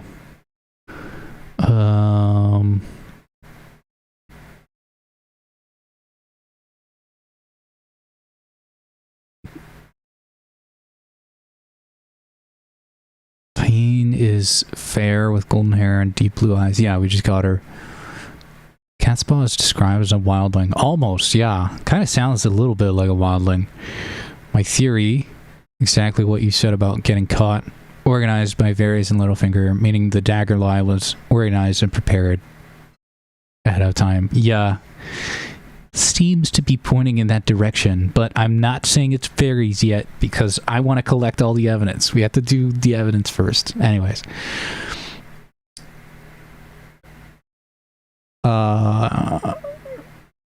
Tyrek is the catspaw. He became a horse to hide in the stables, and he has blonde hair. I mean, that's just infallible. Pack it in, folks. We have the answer. Tyrek Lannister. George uses the phrase golden hair. Yeah, true. I gotta look for golden hair. I guess. One of Abel's washer women has shaggy blonde hair.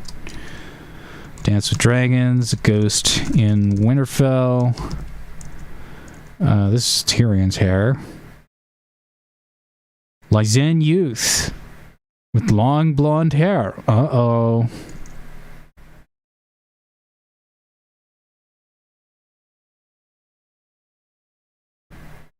Fluttered in the wind.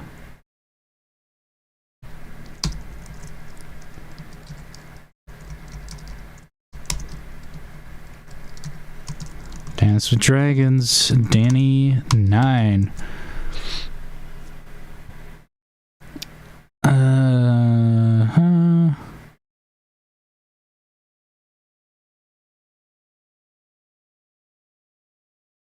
Justin Massey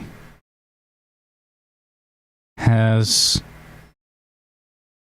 Oh no, but it's too white. It's not related to Massey. We're not looking at these people to see like who it actually is. We're looking at these people to sort of like narrow down what ethnicity this person might be, or who they might be related to. If it's the baseborn son of some noble or something, right? Like hypothetically, you could say it's a baseborn son of, I don't know, Tywin Lannister or something like that, right? I don't think it is, but based on the hair color, and then you sort of go through these filters meticulously and combine all of them.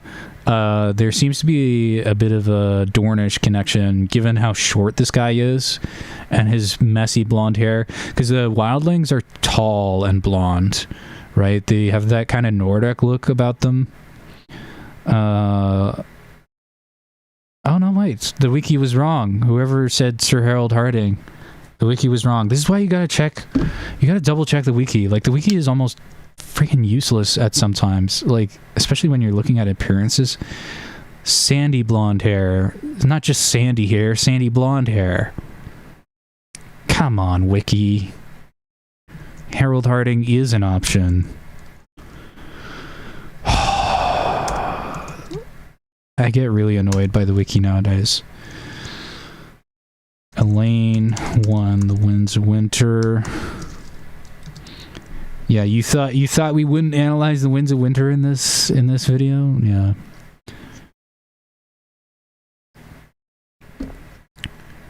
Strawberry blonde? No. I think we're... Yeah, alright. We looked at all the blonde hair. We could look at golden hair. It's gonna be way more. Yeah. Jeez. Okay. Let's do a quote. Because this is pulling up too many other options. Cersei, yeah, we already have that. That's Jaime. That's Cersei. That's Joffrey. This is Tywin. Lannister. Doria. Seems that Doria is from Lee.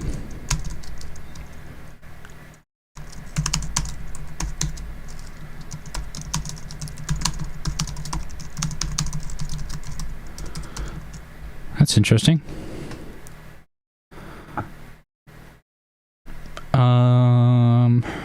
Yeah, this is all Lannister. I think he uses this for the Lannisters a lot.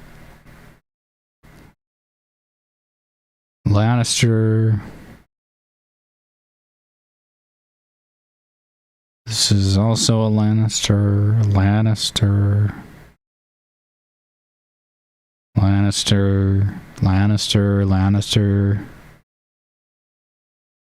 Oh.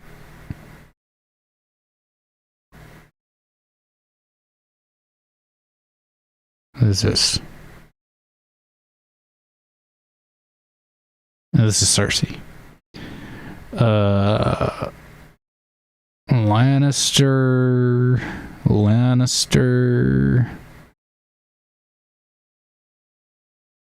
Oh. We got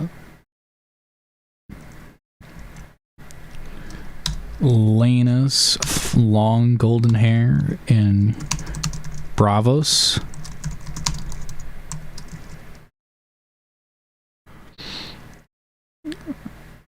Interesting.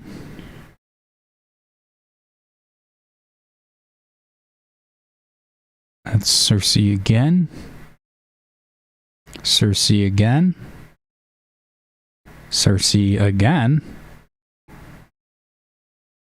Oh, apparently Sarah was streaked by silver, so I don't know about that.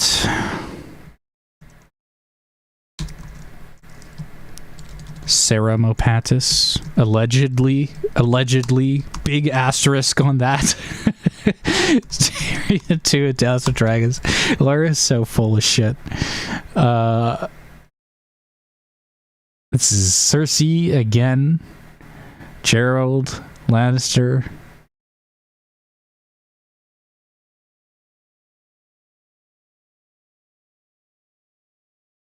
Rowan? That's like really distant. This is like the goddess Roan Goldtree, so it doesn't really count. All right, we've looked enough at blonde hair. Where even are we? Okay, so I mean, limp blonde hair and small could be a stony Dornishman, right? Because that would match. They have blonde hair and they're generally smaller. So it could be a Dornishman. It could also be a wildling, maybe. I don't know. He was gaunt, so he hasn't eaten in a while. Or if he has, he hasn't eaten very well. Gaunt. Gaunt, bony face. Hasn't eaten in a while or not very well. He's been hiding. That would explain that. Yeah, pale eyes. I don't know. Dagger in his hand. All right. Looked at his knife, then at Bran. No, whatever. We already got over this. No, you can't.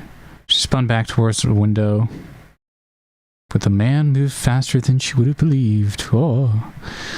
One hand clamped down over her mouth, and the other brought up to the windpipe. The stench of him was overwhelming.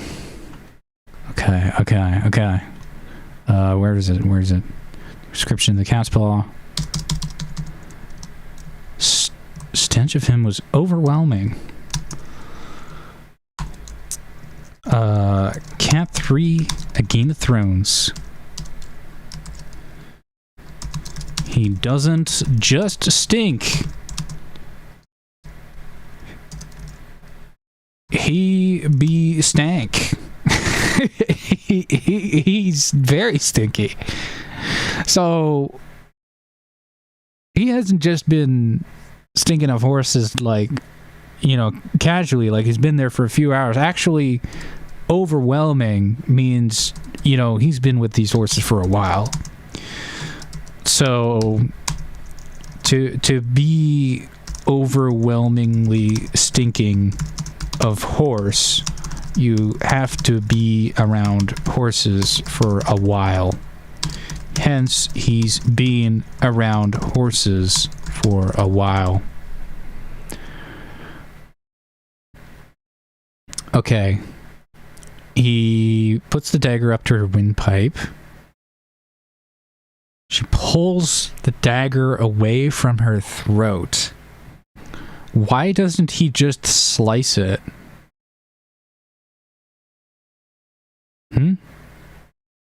Why doesn't he just kill her right away? Why doesn't he stab her? Why the windpipe? So many weird things about this. I don't think he's trying to kill her.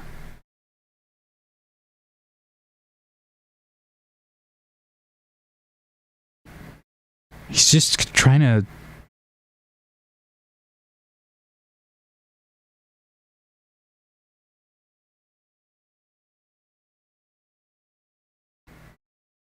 Yeah, he doesn't seem to be trying to kill her.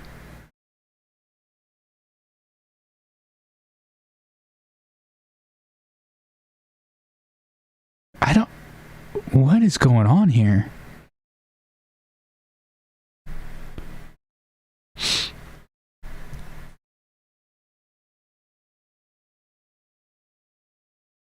All right, and a bunch of people have joined the stream. So what we're doing today is we're taking a look at catspaw, and right now we're just sort of establishing, collecting facts about the catspaw and really like digging into the weeds of like every little word. And I mean like every little word. I think we had a solid half hour where I just looked at pale eyes. And we spent probably another 20 minutes looking at blonde hair, and we talked about stinking of horses, and we actually figured out how the catspaw got into the room. So there was no magic involved or anything. There's this period of time where the tower, this is the tower here that Bran is in, was kind of unattended. And it's already established earlier in the chapter that she doesn't hear Robb come through the door, so it would make sense that she doesn't hear the catspaw come through the door either. So the catspaw just came through the door when everybody was gone. So that settles that. Now we're looking at the description of what the catspaw looks like, smells like, and we have a collection of everything he's ever said. It's just 3 sentences. We have a description of the room. We have a sequence of events. And we're really, really digging into the weeds here. Trying to see what's going on. There was a thought that it might be related to the Boltons because of the pale eyes. He could also be wildling. That's another thing that we didn't search, because we searched pale eyes with quotations, but we didn't search pale eyes just like flat out. And I assume these would be in Jon chapters, so we could probably filter by Jon Snow, just to check for the wildling stuff.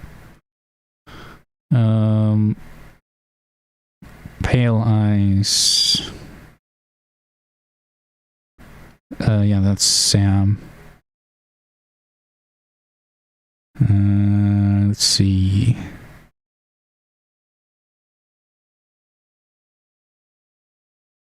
Let's see. Pale eyes. I'm not seeing a whole lot of pale eyes here.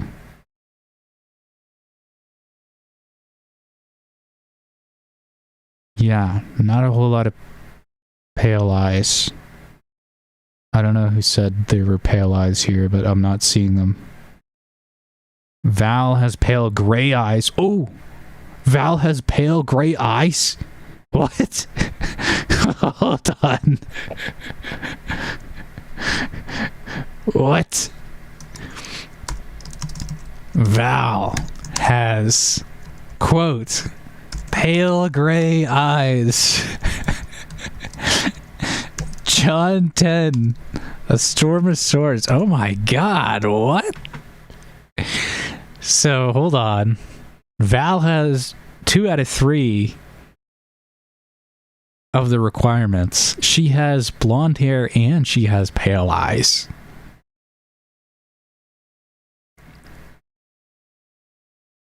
This is, ooh. If she's short as well. Okay, hold on. Let's look at Val. Let's look at Val. Sister of Dala. Is she short? She's short. Slender. Not seeing short. Trying to see if she's short, because if she's short, then her relatives are likely to be short. Doesn't really say much, but we have her relative, right? Because she's the sister of Dala. So is Dala short? Is Dala short? No description.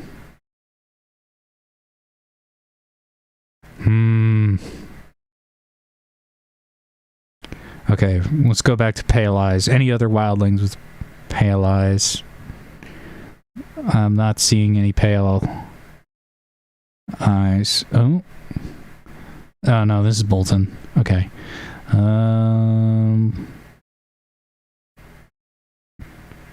Pale eyes. No. Val's... It's just Val.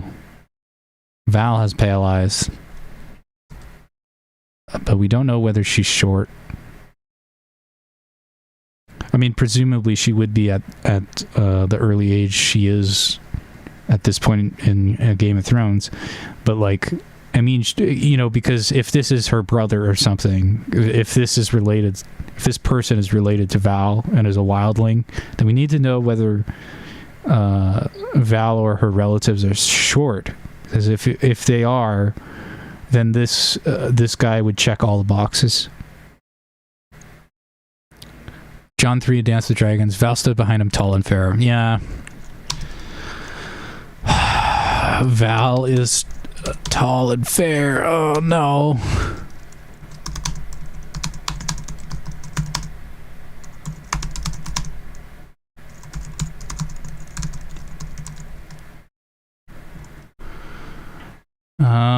All right. I don't think there's anything here, but it really doesn't seem like he's actually trying to kill her, right? The first thing he does is he puts his hand over her mouth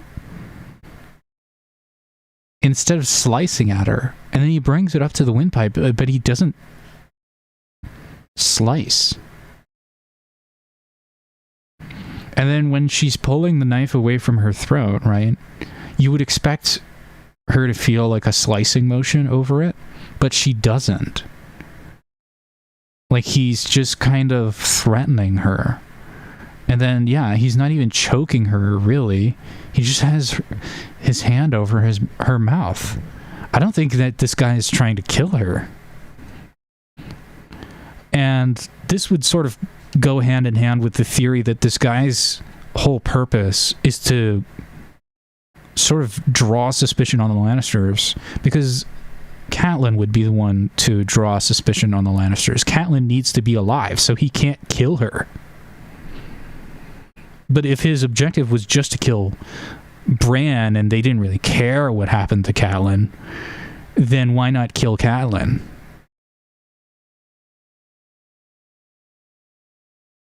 I don't know. This seems weird. So let's go back to the sequence of events.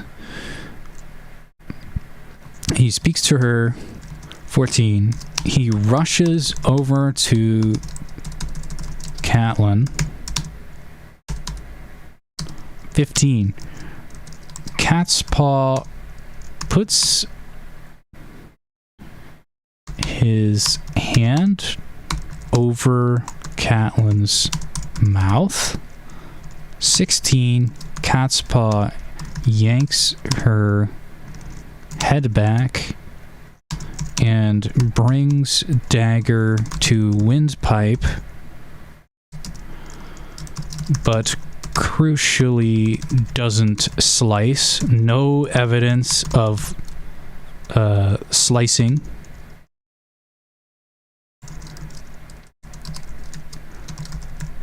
Seems like he's trying to get her to be quiet rather than kill her. Why? Anyways, he curses. 17. Cat pushes the dagger away. 18.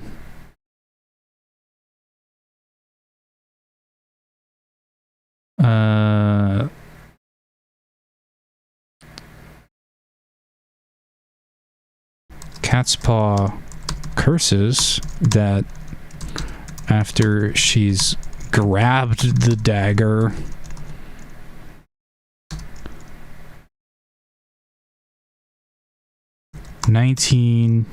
Cat bites his hand. He grunts in pain. So, because he feels pain, we know that this isn't an Unsullied. So, there we go. We've eliminated an entire group of people. Not an Unsullied. Unsullied feel no pain.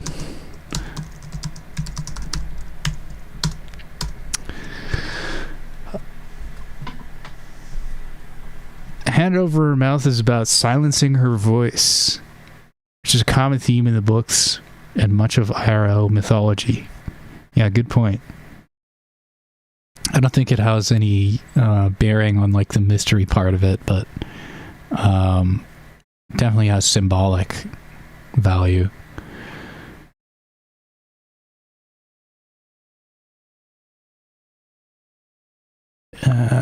Let's see here. LSH will now have to regain her voice. Oh, Lady Stoneheart, yeah. Emmerich is saying he came to some kind of conclusion. I don't know what conclusion you came to. Alright, back to analysis. Grunts in pain, ground her teeth, tore at him. All of a sudden, he let go.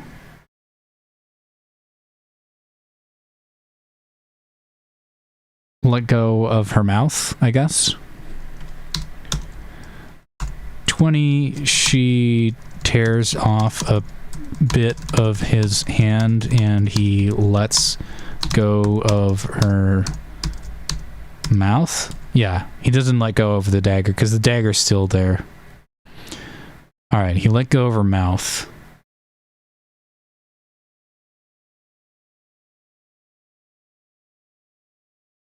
He grabbed her hair and pulled her away from him.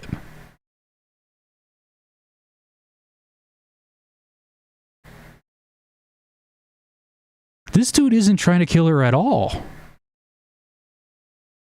He's pulling her away.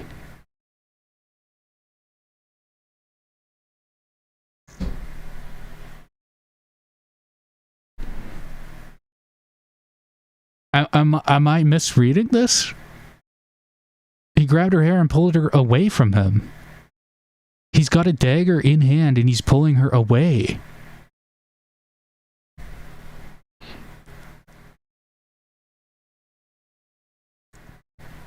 You weren't supposed to be here.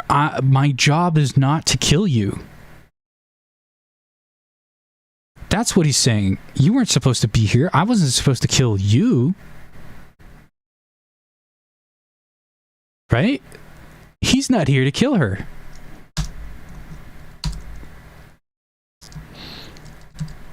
This is a really important... Hold on. He pulls her... sorry. Cat screams.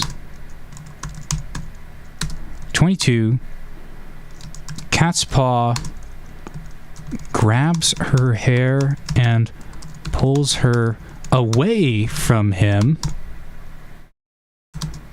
i.e., not trying to kill her.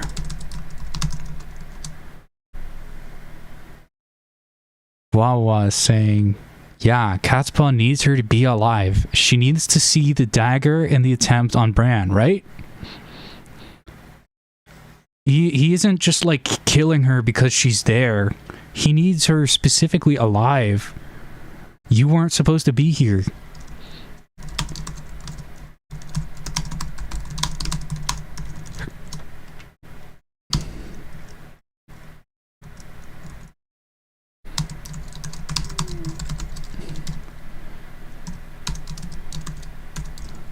The plan is not to kill you.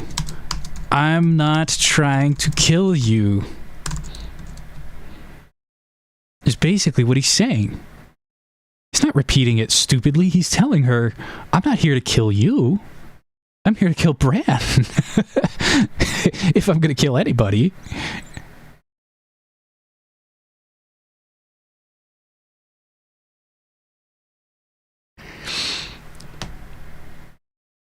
Carl Karsnack is saying, assassins only go after the job. No more, no less. Yeah.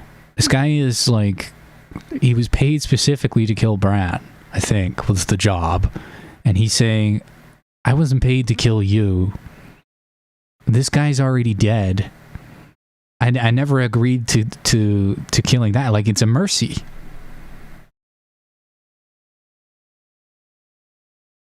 Which makes sense, because that's what he says later. Or did he say it earlier? Where does he say it? He says it somewhere. Anyway, I got it down earlier.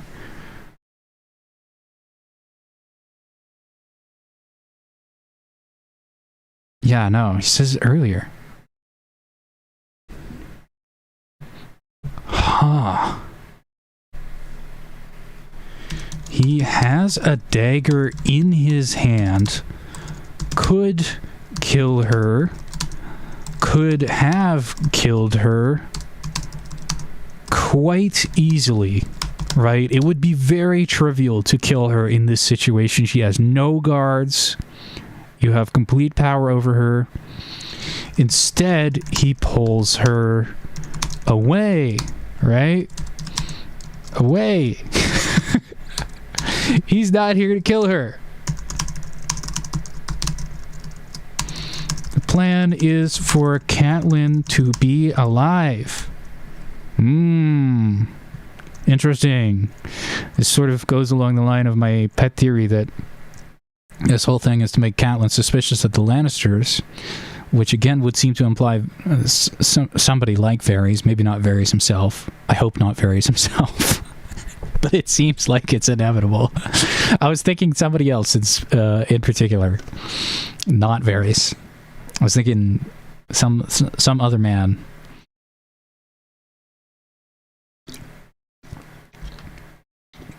The door is open behind him. Oh.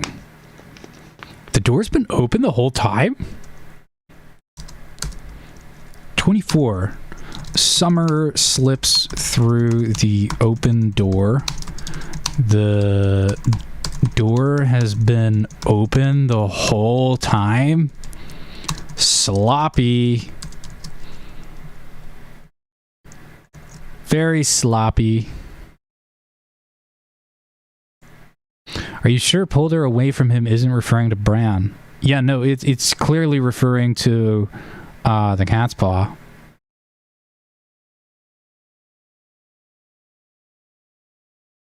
She wouldn't let go of the dagger. She's twisting and biting him. She tears a piece of his hand out. And she starts screaming, and then he pulls her away from him.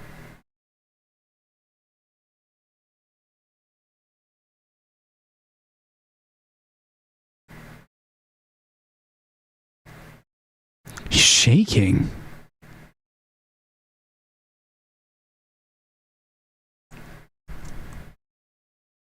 Hold on. 22. Or, sorry, 23. He's shaking.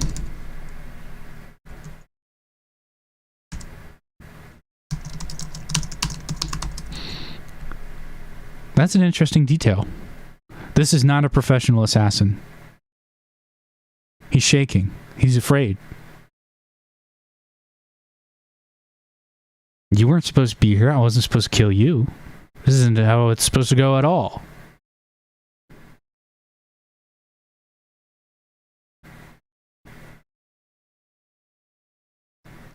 This is just a disaster. Because the whole plan is to make Catelyn suspect the Lannisters. So his whole plan is just completely kaput. He's like, I don't even know what to do with you now. You weren't supposed to be here. Now I feel like I have to kill you and like to save my own hide. Yeah, he's like standing over her and chooses not to kill her again. 24.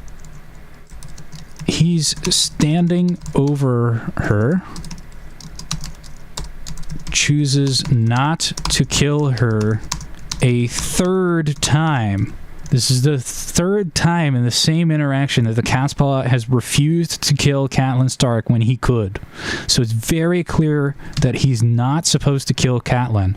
Whoever sent him gave him pretty clear instructions not to kill Catelyn Stark. So this is the deduction that we can make from the facts, right? He's clearly not intending to kill Catelyn. He's not supposed to kill Catelyn. She wasn't supposed to be here. Ergo, the plan includes Catelyn not being killed by the catspaw. Likely, Catelyn needs to be alive for the scheme because he's not allowed to improvise and just kill her to save himself, right? He's really like keeping her alive. And then Summer slips through the open door, kind of sloppy. Summer kills the catspaw. He shrieks. I don't think we can get anything from that.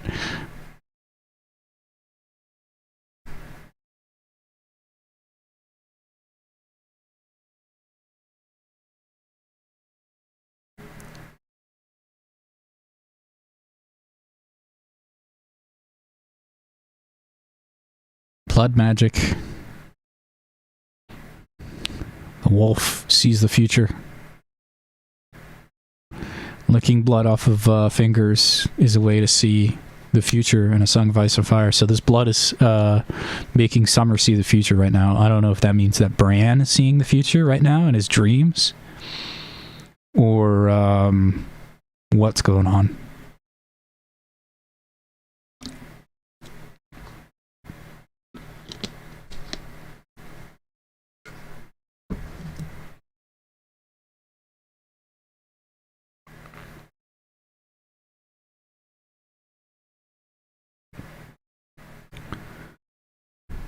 Rob and Maester Lewin and Sir Roderick burst in with half the guards in Winterfell. So Maester Lewin's awake, but I guess everybody's awake at this point, so it doesn't really tell us anything.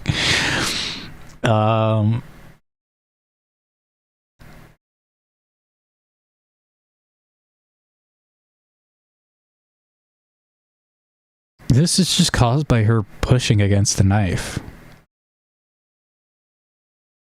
He pulled her pretty hard back, away from him.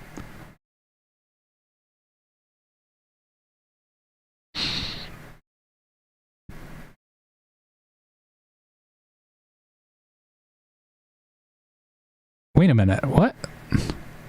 Okay, folks, we've encountered our first official plot hole. This is officially a plot hole. People have been asking me for examples of a plot hole. Maester Lewin runs into the room, and then Maester Lewin runs into the room. He runs into the same room twice. Here's a plot hole right here, guys. Catelyn 3 of Game of Thrones. Plot hole. Maester Lewin arrives twice. Uh-oh. This is clearly a fib. I don't think it's... I don't think this is supposed to mean anything. He runs in twice. Oh, no, wait, no, it's not a plot hole. Oh, my God. Okay, hold on. I'm reading it wrong. He arrives to the Great Keep. He arrives to this room, and then he goes to the Great Keep. Okay, not a plot hole. Okay, false alarm.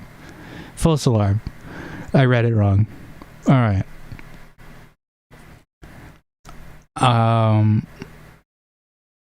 She sleeps for 4 days. I don't think any of this is relevant to the sequence of events. The sequence of events was more for like the actual murder, which is done now.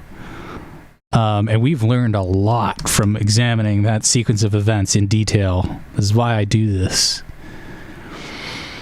So we have our description of the catspaw, and then we're going to get other things that other people say about the catspaw.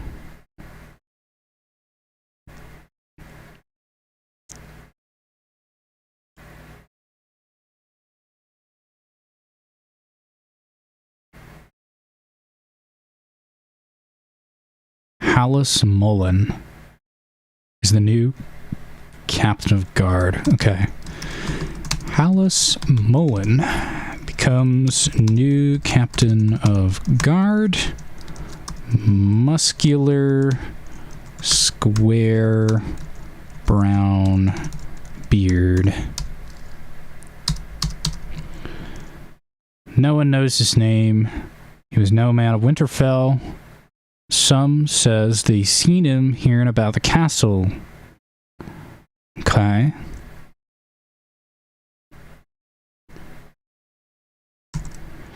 No one knows his name. This is a new section. No one knows his name. This is just Kat's inference. Doesn't actually mean it's true. She's not in the most right of mind, so you can take this with a grain of salt. This is the more important comment.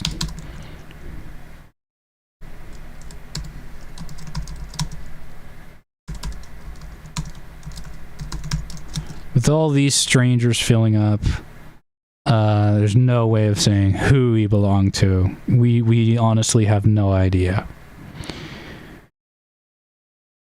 Greyjoy says he must have been hiding in the stables because you can smell it, which is what we were talking about. And then Catelyn goes, well, how could he have gone unnoticed?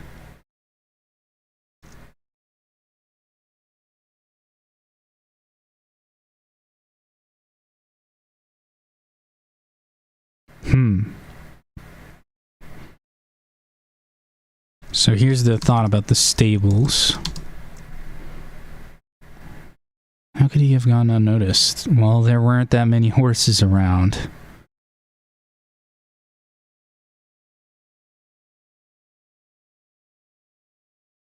Could be Hodor saw him. He's been acting weird. And Rob says we found where he's been sleeping. This could be a red herring. Maybe he wasn't in the stalls. I don't know.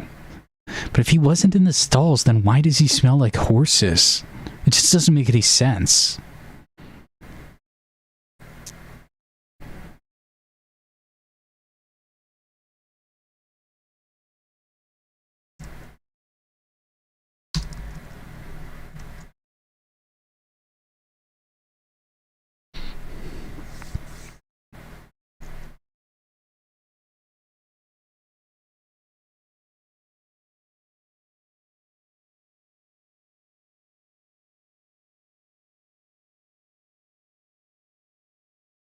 Yeah, this seems to be his actual plan here. So Catelyn's a lot smarter than a lot of readers give her credit for.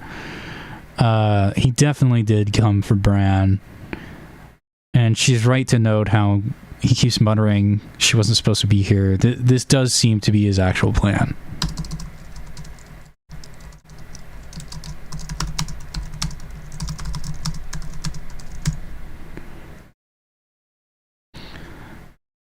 And then she sort of figures out what happened, but she gets the why wrong. She goes, why would anybody want to kill a sleeping child? Oh, it must be the Lannisters. Right. That's where her mind first goes. Maester Luwin arrives. Wedge of cheese? Connection to Illyrio Mopatis? No, I'm just kidding. How's my son, Maester? Unchanged.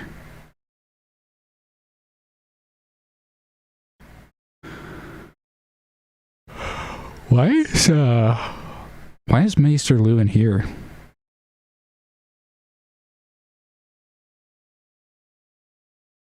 He doesn't speak until a good bit later. Why is he here? I don't know.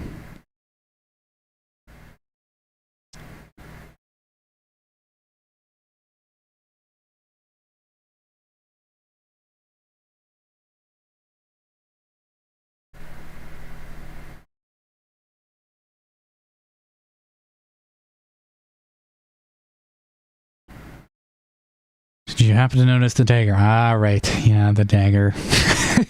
Okay, here we go. Here we go. Now, Roderick is a reliable source, so he's not lying. Okay, and we get it. We get confirmation of this later in the book too. So this is actually the dagger. So Cat 3, Game of Thrones. The dagger. It's Valyrian steel blade.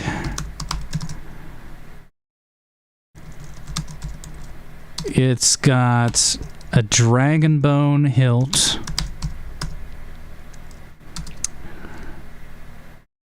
And deemed too fine for a commoner, I guess is the implication. It's a very weird blade.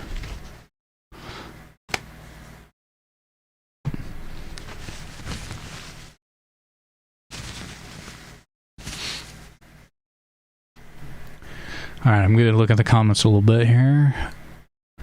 Oh my god, I missed so much.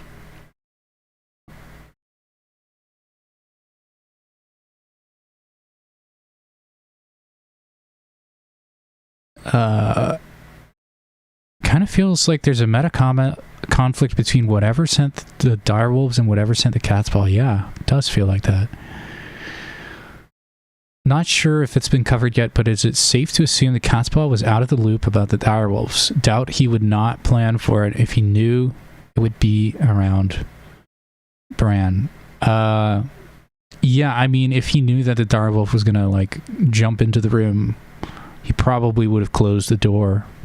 So the door being open means that he's not in the loop about the direwolves. Where's the sequence of events? Leaving the door open. I said it was sloppy, but it's more than that. It's a clue that he's not in the know about them.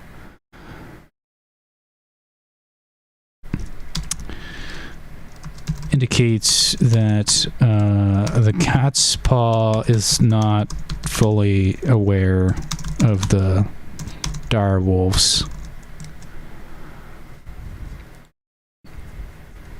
Which points away from, like, magic and stuff again.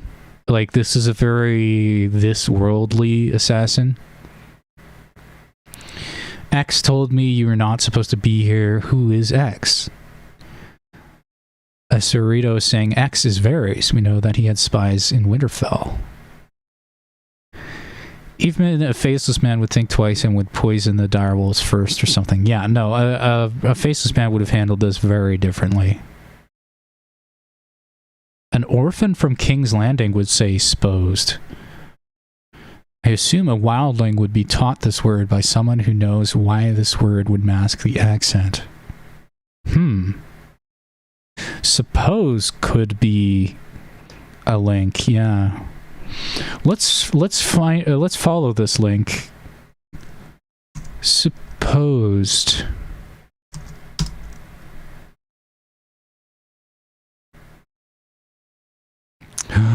Here we go. Supposed.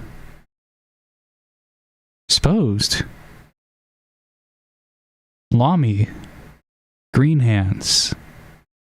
Says supposed. Where's Lamy Green Hands from?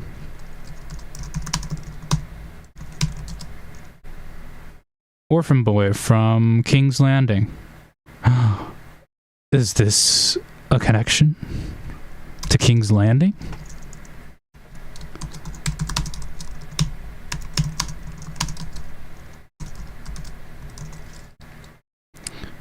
When does he say this? Arya 3, A Clash of Kings. We've got a link to King's Landing here. Lamy is an orphan boy of King's Landing. Supposed is King's Landing speak. Seems to be. Where else have we got supposed? We have supposed nowhere else in the entire story? You gotta be kidding me. That's pretty ironclad then. If the only other person who says supposed is Lamy... Wait, is the catspaw Lamy Green Hands' dad? Is that who he is?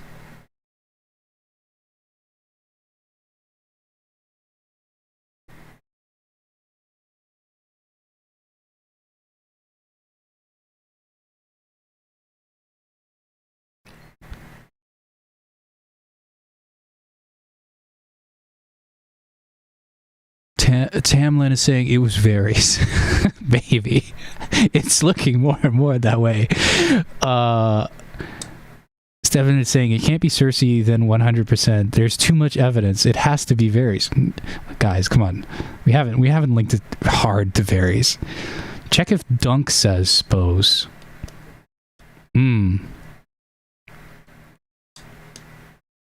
Emmerich is saying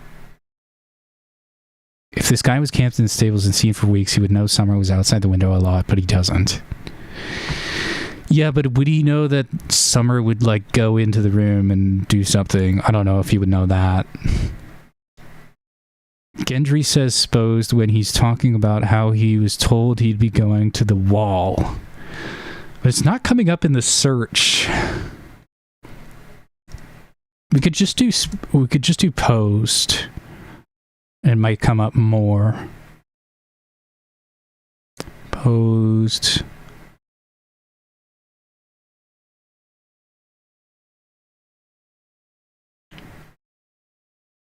Yeah, no, wait, no, this isn't Lamy. This is Gendry.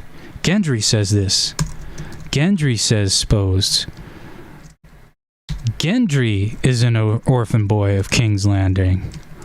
So again, the point still says, Gendry is saying supposed. Gendry was like hard raised in King's Landing. We know who his dad is. Catspaw wasn't his dad. Could be Lommy's dad. I don't see any other... Yeah, I don't see any other mentions of it. And this includes all the Dunk and Egg stuff. I know in the first Dunk and Egg, we don't have Sposed. We might have it in the second Dunk and Egg. But I don't recall Dunk ever saying something like that. Let's see if I can find my book. Some fire.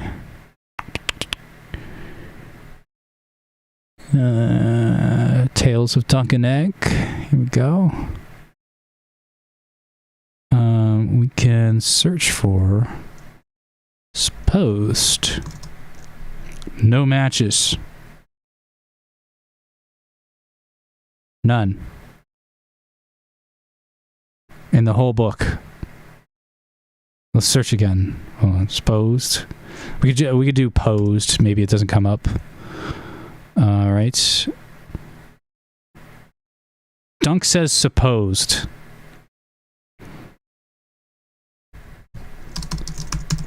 Dunk says supposed.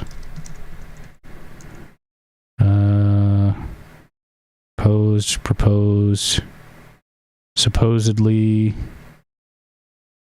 supposed, supposedly, supposed, supposed, supposed, supposed, supposed, supposed. Dunk never says apostrophe posed. Never says it.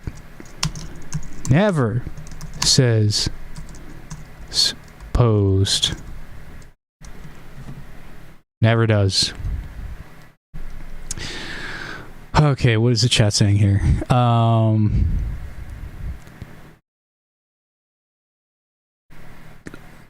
Taught specifically to say supposed by a person who needs a perceived connection to King's Landing, maybe. Seems like flea bottomese to me. Yeah, maybe it does seem like that. What is a Lamy? Lamy Greenheads. Varys is the only one it could be because he can know the information he needs to for it to be him, but he also has motive for it to fail. Yeah, I mean, Varys is fitting a lot of check boxes right now, but we can't say definitively that it's him. It's seeming likely that it's him, which is kind of a meme. but like, you got to see what I'm doing here, right? Like, I tried to push back against Varys. I tried to make it not Varys. I really did. But it's seeming like it's very. I mean, the fingers are pointing here. I don't. I didn't think it was Varys, but now it's looking like Varys. I don't know.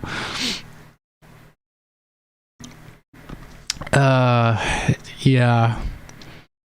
Majority of the wall deserters are from Flea Bottom. Yeah, it could be a deserter from the wall, I guess. But I think supposed is like a language fib that connects to King's Landing. All it does is give the guy an origin. Doesn't confirm who he is. But even that little means he probably isn't sent by the Boltons. Yeah, I think this excludes the Boltons. And it excludes a bunch of other lords that it might have been, like Tarly and stuff. Like, no, not those guys. It's somebody in King's Landing, maybe a wildling, I guess, but they didn't come up when we looked up supposed. Only Gendry came up. Gendry was the only other guy. And it's in the same book, by the way, like only a few chapters separated that Gendry says supposed. So I think that was supposed to be a hint that we all just kind of missed, including me. So good job, commenter, whoever suggested that. That's a great tip. So we have a guy who has an origin from King's Landing, who has a Valyrian steel blade. I mean, guys, come on. Come on, guys. There's a lot of fingers pointing at Varys right now. Anyways, there is a connection with the blade that I wanted to point out on live stream. Are you ready for this? Guess where it comes from? I'll give you guys a hint. It comes from Game of Thrones, first book. It's in the first book, first half of the book, where we see something related to this catspaw. Any guesses?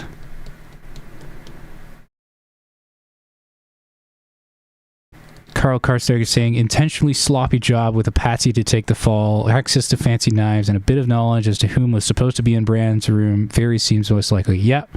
But where's this hint? Can anybody guess? I'll give you guys a second more, because I think the stream is delayed a little bit. Can anybody guess where this is? Gold would have more efficiently implicated the Lannisters. Also possible that Catspaw was hired on site at Winterfell.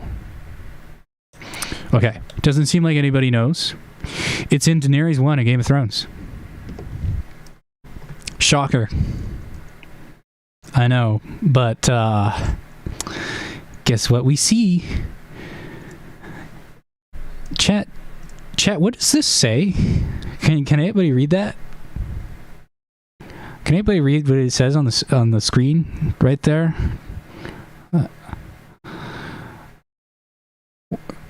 Chat, what does Magister Illyrio deal in? What does he deal in? What is the description of the knife? Hold on, let me find it here. Chat, are you seeing this? Are you seeing this, chat? Are you seeing what I'm seeing? Look at these right next to each other. Magister Illyrio was a dealer in Dragonbone. The hilt is Dragonbone.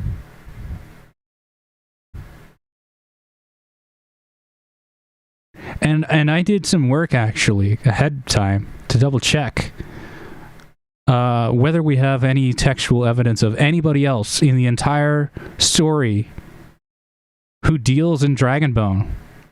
Guess what the answer is, chat? The answer is no. Illyrio Mopatis is literally the only person in the entire story who deals in Dragonbone. And here we have a Valyrian steel dagger with a hilt made out of Dragonbone. Now, the reason that I think George, so often, when he's asked about this catspaw, says that he regrets making the dagger out of Valyrian steel is because the Valyrian steel distracts from the real clue. It's a red herring. The real clue is that it's made out of Dragonbone, which could have only possibly come from Magister Illyrio Mopatis, which means that Illyrio Mopatis was involved in sending the catspaw. Boom. There you go. I mean, it's right there on the page. Very early in a Game of Thrones. Dragonbone. He's a dealer in Dragonbone. Nobody else deals in Dragonbone. I checked the entire story. Nobody else trades in Dragonbone. Maybe they have Dragonbone, but nobody trades in it other than Illyrio. The other person who would have access to Dragonbone is Varys, because he controls the cellars of the Red Keep where the Dragonbones are. Those are the people with access to Dragonbone. These two people. Magister Illyrio and Varys. And guess what? It doesn't even matter which one it was, because they're both in cahoots, right? We already know this from Arya 5 in Game of Thrones. So this is why I came into it. I said, I don't think it's Varys. I think it's Illyrio. I think Illyrio sent the catspaw. But even if he didn't, right, like, both of them are implicated in this scheme. And then like everything kind of like falls together after this, right? Because everything starts to make sense, like how this catspaw had this whole thing elaborately set up, right? And the lens sent by Liza Tully ahead of time, Liza Aaron, she sends a lens to Maester Lewin, and then all of a sudden there's a random fire in the library where the lens would be stored, and the lens is sent in a Mirish box. A box from Mir. Where did she get Mirish wood from? Huh? She got it from Littlefinger. Where did Littlefinger get the Mirish wood from? Probably from Illyrio Mopatis. I mean, he's had dealings with Illyrio in the past. I don't know.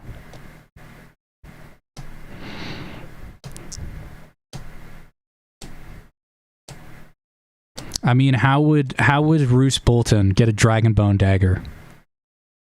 How would Randall Tarley get a Dragonbone dagger? Right? When you think about it, it kind of eliminates every suspect other than Illyrio and Varys. Because how would you get your hands on a Dragonbone dagger? It's too rare. It's too exotic. And it's not like you can just pay for a Dragonbone weapon.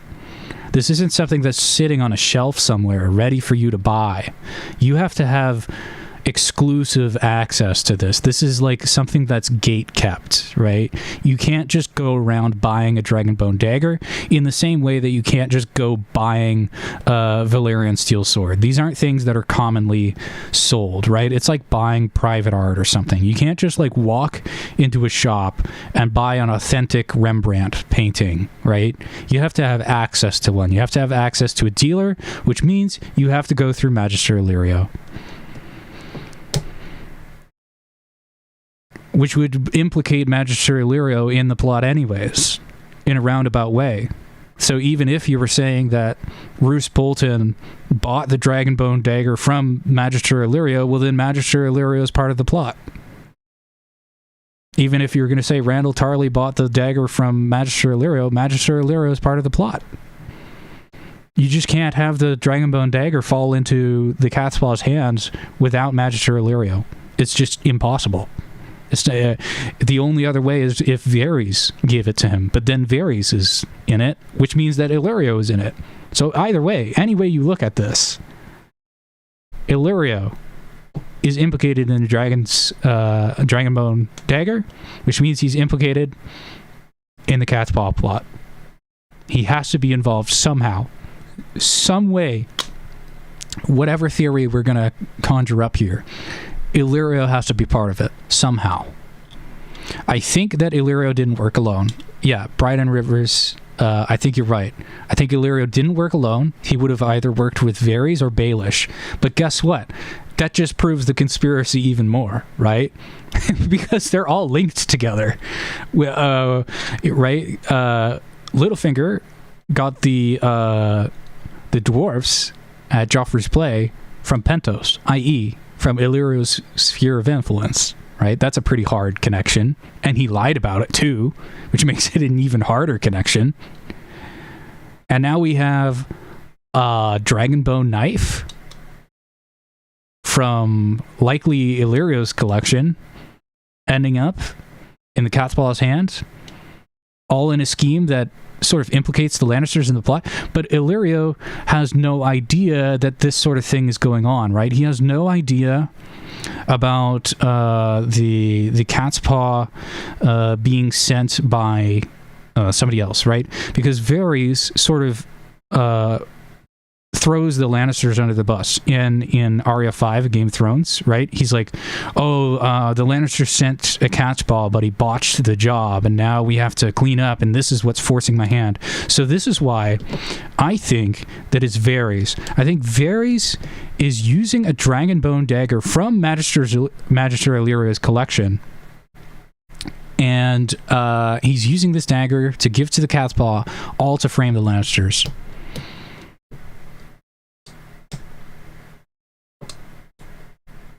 That's the theory.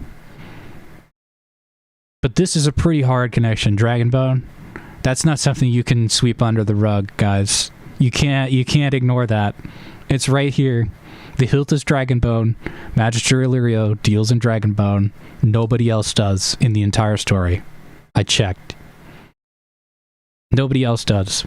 He's the only man who deals in it. Maybe other people have access to it, but he's the only person who gives it out or sells it or something. Right?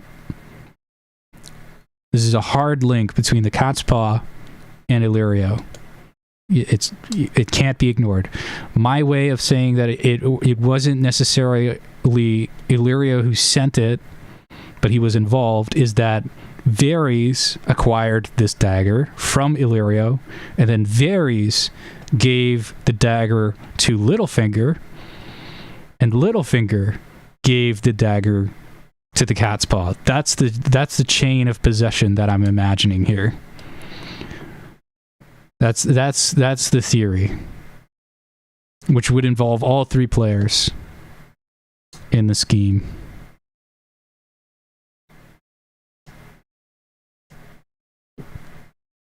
If I remember, there were a lot of dead dragons in the dragon pit in King's Landing. Yeah, but they're not there anymore. They got moved to the cellar, which Varys controls.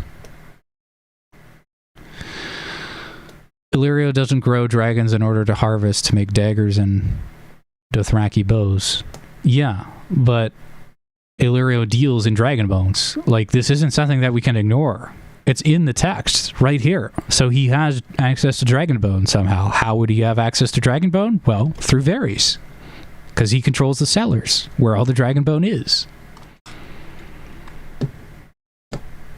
That's how he has access to it. Surito is saying it's not that rare. It's common enough that elites... it's common enough among elites that Joffrey refuses Dragonbone knife as a gift. Like, he says it's plain, not that... okay. Let's go into this. Hold on, where does this happen? This happens right before his wedding, right? Storm of Swords. Red Wedding right here. Joffrey dies right here. So I think it's Sansa 4? Dagger. Yeah, so this is what he's talking about. Dragonbone is too plain. Here's what I think is going on here. I think we've all kind of misread this situation. Tyrion is accusing Joffrey of being the man who sent the catspaw, right? That's what he's thinking in this moment. And then Joffrey is being like, yeah, I like the idea of Valyrian's steel dagger, but he's giving him a sharp look. I think what's going on here is that Joffrey suspects Tyrion because neither of them sent the catspaw, and so Tyrion suspects Joffrey did it, and then because Tyrion brought it up, Joffrey's now thinking, wait a minute, did you send the catspaw, Tyrion? Are you covering up for... Cersei and Jaime? Is that what's going on here? You sent the assassin? It seems like something that Tyrion might do. He's certainly done that sort of thing before. And then I would explain, Joffrey pointing the finger at Tyrion when he's dying, because not only did Tyrion serve him the wine that killed him, but Joffrey also now suspects that Tyrion sent the catspaw, and they're both accusing each other.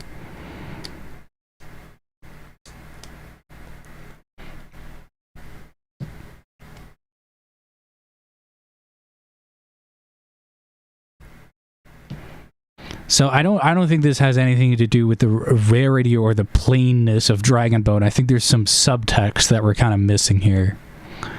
I think this is Joffrey suspecting Tyrion of sending the catspaw and trying to distance himself from the catspaw knife, because Joffrey remembers this knife. Clearly. He picked up on this with the sharp look. And he's trying to distance himself from it. He's trying to say, Tyrion, no, I didn't send this. Did you? Varys may have just snatched a toe bone from one of the dragons in the basement of King's Landing. I would. Maybe. Maybe, but that would still implicate Varys. All you're doing is implicating Varys more. Dagger could be from earlier generations too. Yeah, I mean, it's possible. But the textual evidence shows that there's two men who have access to Dragonbone in this entire story. And it's Varys and Illyrio Mopatis. I don't know.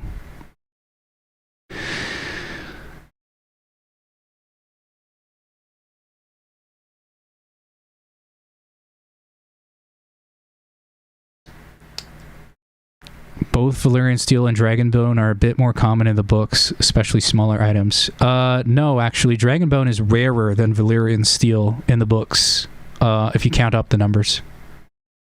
So it's even more of a narrowing filter than the fact that it was Valyrian steel.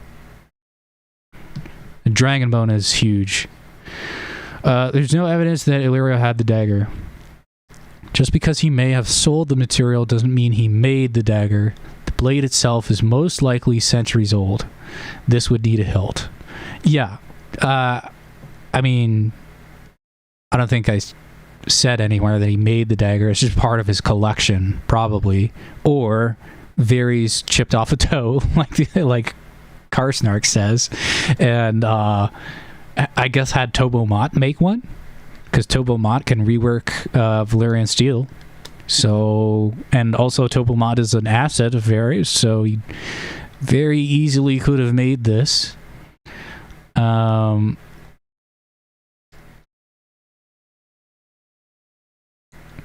Is the dagger in House of Dragon that shows Aegon's prophecy canon same knife? No, I don't think in terms of book canon it's the same knife. In show canon it's the same knife. Dragonbone bows are noted to be exceptionally rare in a world of ice and fire. Yeah.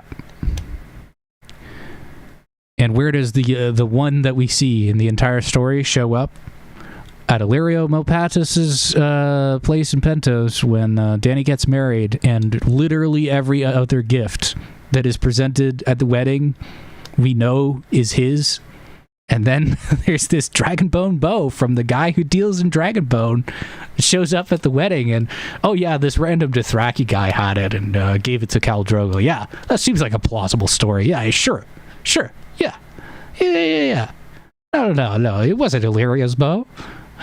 that would be crazy, guys. Illyrio giving a Dragonbone bow as a gift at the wedding to cover up the fact that it's his. That's wild.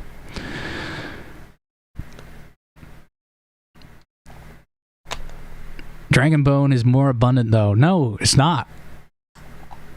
I mean, yeah, you would think that, but it's just not. Like, the references to Dragonbone in the story are much fewer than references to Valyrian steel in the story. Sorry. It's just not more abundant. It just isn't in the lore.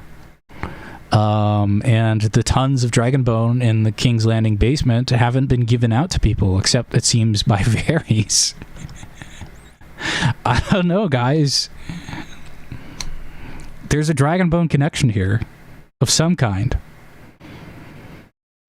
Right? This is a filter. It excludes a number of people who we know don't have access to Dragonbone. We know that Lord Commander Mormont, for example, of the Night's Watch, didn't send the catspaw because he has no access to Dragonbone. He just doesn't. There's no dragons. Dead dragons at the wall. We also know that it wasn't a wildling who sent it. It might be a wildling, like the catspaw himself might be a wildling, but the wildlings didn't send it. How would they have access to Dragonbone? If they have access to Dragonbone, then they got it through a dealer, i.e. it was sold, i.e. they got it through Illyrio Mopatis. So, I mean, in my opinion, it excludes the wildlings too. Excludes a lot of houses. right? You got to have access to Dragonbone. Maybe it could be somebody in Dorne, I guess. There was a dragon that was killed. Oh, what was it? One of the sand places in the desert somewhere. I don't know. And then also, we know for a fact, like, where this Dragonbone comes from, right? We've already linked this to King's Landing. The catspaw is from King's Landing. He has a Dragonbone blade. And then it gets linked later on to sort of like the Red Keep sort of area, right? This isn't just Dragonbone from anywhere. This is Dragonbone from a specific place. From a specific person. I know it's weak right now, but this is a connection. It's a weak connection, but I don't think it's a weak connection. I think it's a pretty strong connection. It's not 100% certain. Yes, there are doubts. There are still reasonable doubts about who it might have been. But this is evidence connecting it to Illyrio and Varys, because these are the only two men in the whole story that we have any textual confirmation have access to Dragonbone. Anybody else, we have to make inferences about whether they would have access to Dragonbone. We have to speculate about whether they would have to have Dragonbone. These are the only two men in the entire story who we know for certain have access to Dragonbone, and we have evidence that they have access to Dragonbone. Everything else is speculation. I guess you could include Littlefinger in the list of people, because he also goes in the cellars. But Littlefinger is also part of the scheme. So, I mean, again, it just points to the three stooges. the three idiots. I don't know. The three schemers. Varys, Illyrio, and Littlefinger is what it points to.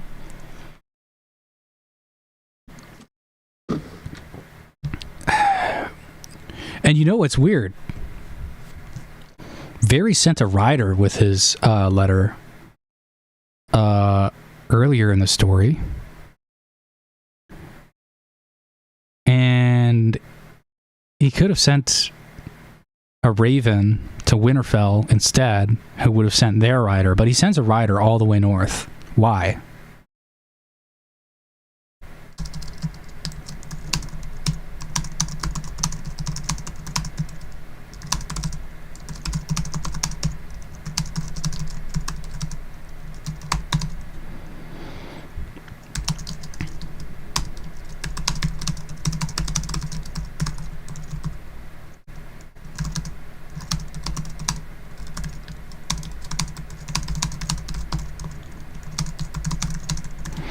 This kind of suggests that Varys was doing a little bit more than sending a letter. A little bit more than that. Tenuous. Dubious. But when you get all these dubious things all together and you pile them up on top of each other, it starts to look a lot like Varys might be doing something here.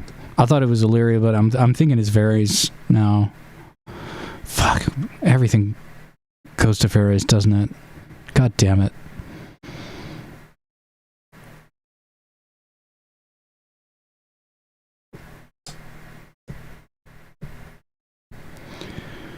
All right, let's get out of here. Let's go back to Catelyn 3.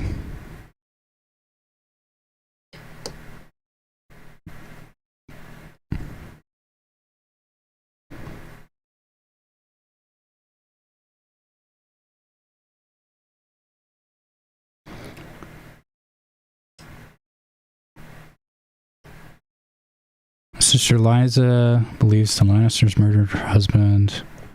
Right, yeah, and then the Lysa cipher, like, kind of ties into the theory of, like, you know, if you need Catelyn alive because Lysa sent a cipher message and then Catelyn burnt the letter afterwards, like, Catelyn has to be alive for you to pin the Lannisters, which, you know, points to Littlefinger, which points to Varys and Illyrio. I mean, it all kind of fits together. There's no real big holes in this theory that I'm seeing.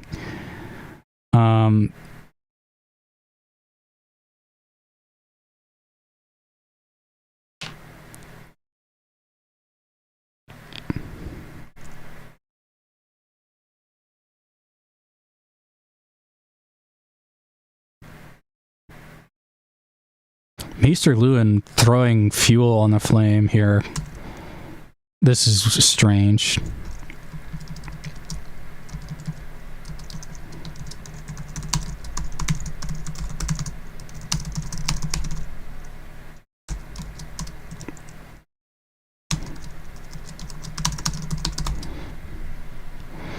Right when people are starting to doubt that it would be the Lannisters, what happens? Master Lewin says it's the Lannisters. That's a little bit odd for a Maester to say.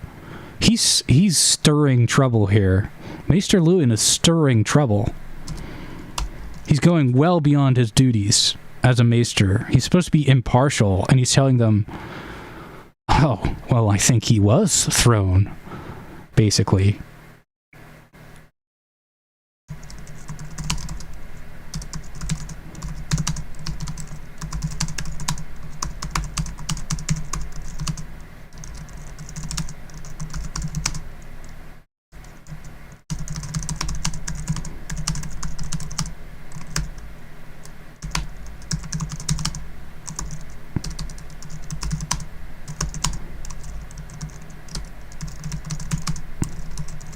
Right, as a Maester, you're supposed to caution your lord and be like, okay, wait a minute.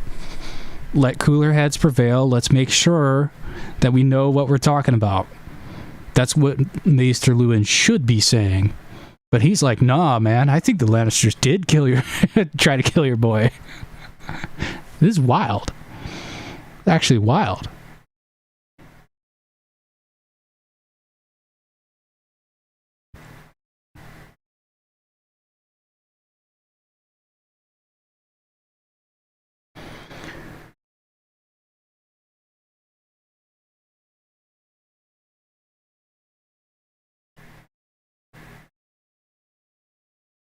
How could Varys have known that Bran was wounded? Because he has a source in Winterfell, clearly. Who I'm suspecting might be Lewin. Varys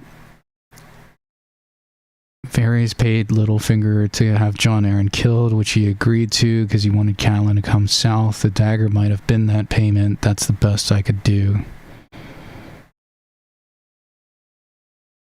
Huh?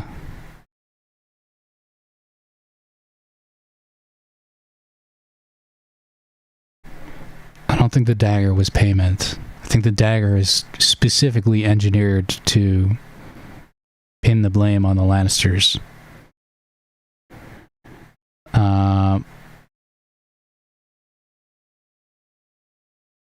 Varys is the CIA.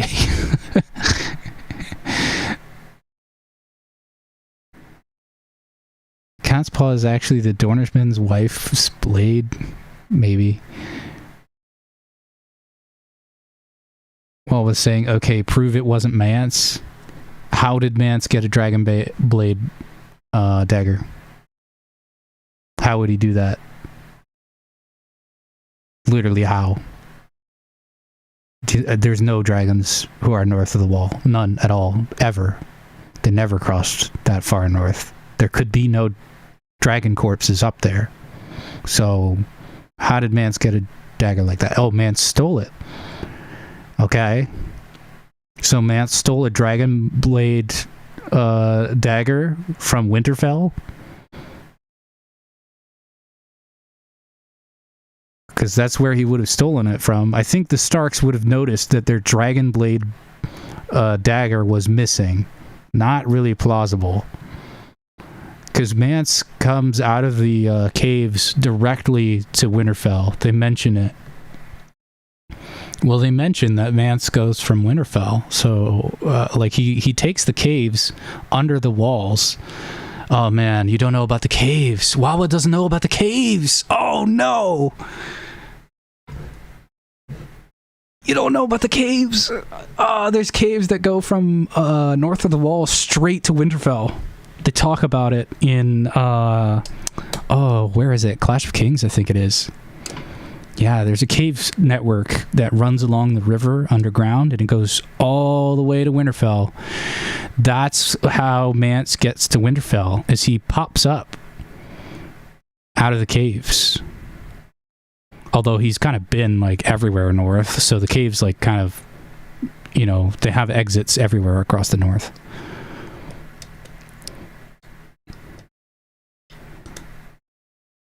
Wow, I don't know what you're talking about.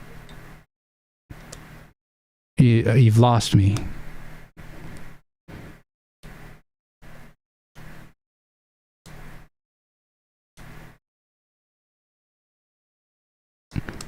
People are saying, do they connect to the crypts? Maybe. I don't know.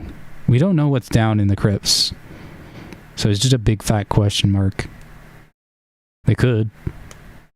Maybe.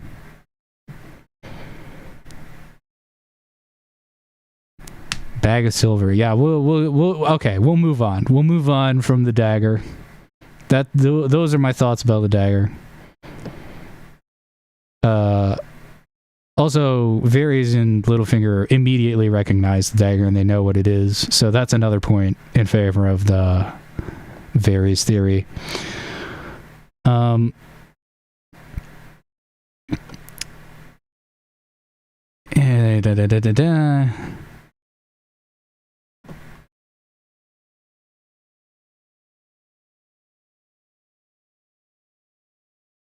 Wondering if there's any other clues in this chapter before we move to the next one. I don't think there are. Yeah, okay, so this is what Maester Luwin is supposed to do. He's supposed to be like, you guys are just wildly speculating. You better have evidence if you're going to accuse them. And like, this is going to stir up a whole bunch of stuff. This is what he should be doing, but he wasn't before.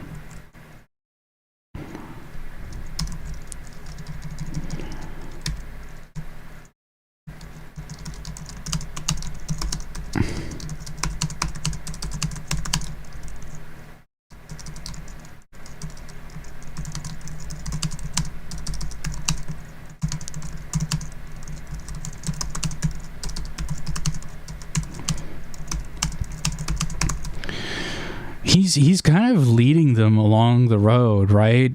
He's only saying this like after they've all concluded that the Lannisters did it. Now he's saying, "Oh, but you have to have proof." So to kind of guide them along, right? He's kind of nudging them in the right direction of like, "Oh yeah, we should think about the proof that we're going to show to everybody to prove that the Lannisters did it and caused this massive civil war." Yeah. I think Maester Luwin is in on this. Maester Luwin is very suspicious. He's been suspicious the whole time. Maester Luwin wasn't even on my radar, but like reading this closely, this dude is definitely stirring the pot. And I'm just like, why would he do this? Like, what is motivating him to do this? I don't know. All right.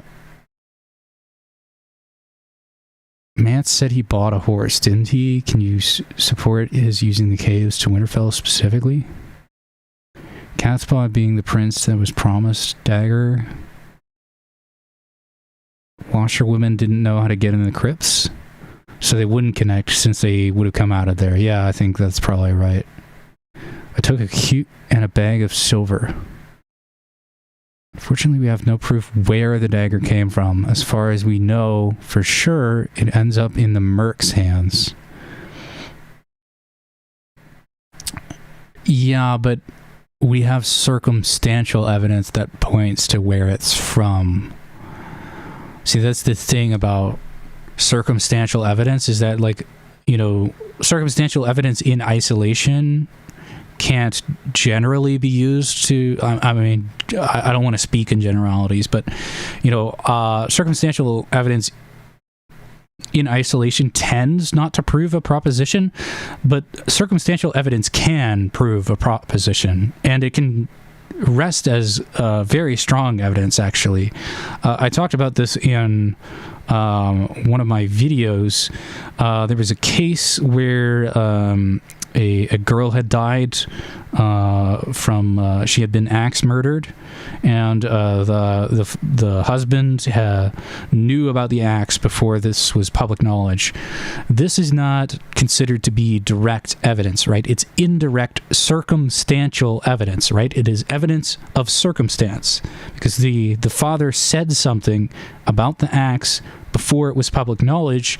We make an inference, and this is an inference that we're allowed to make in a court of law, and that's the reason that I'm going to go on here. I'm not going to do like philosophical metaphysics or something. If it's good enough for court, it's good enough for me. Okay, so we're allowed to make and use circumstantial inferences, right? Man smells like horses, ergo he must have been around horses, is a perfectly reasonable inference to make. The same sort of thing can be done in other places. Now, we can't be like leaping and bounding, or at least we should try not to, but there's a lot of evidence pointing towards this dagger being from King's Landing. There's like a bunch of different circumstantial pieces of evidence that it came from King's Landing, right? The supposed, the fact that all the dragon bone is in King's Landing, the bit about Robert's armory, all of these little bits and pieces kind of pile together to strongly suggest that it came from there. Maybe we can't go beyond reasonable doubt. Maybe we only have preponderance of evidence, right? That is possible. I did the whole the red door video was not reasonable doubt, right? I hadn't proved beyond a reasonable doubt that the red door is in Pentos. There are reasonable doubts, but on preponderance of evidence, yeah, the preponderance of evidence points towards this, and I think that's okay, right? If we don't have evidence that can't prove it like outright or disprove it outright, in terms of like a book that we can't actually like interact with, and it's not like a real body of evidence, this is the best we can do. And so that's kind of the idea is here. We're doing the best we can. We're being very meticulous, asking a lot of skeptical questions, but guys, there's nobody else in the story who could have had this dragonbone dagger. Like, if you're saying that there could be, like, you're speculating, because there's no evidence. There's literally none. The only two people who have it, or three people who have it, are Illyrio, Varys, and Littlefinger, who are all in on the scheme. So the evidence is pointing to the scheme. Like, I don't know what else to say. Anyways, we're lingering on this point too much, and I don't think I'm going to persuade these people of anything. So I'm going to move on, and I'm still looking for other evidence to add on to it. I'm sure I will find some. And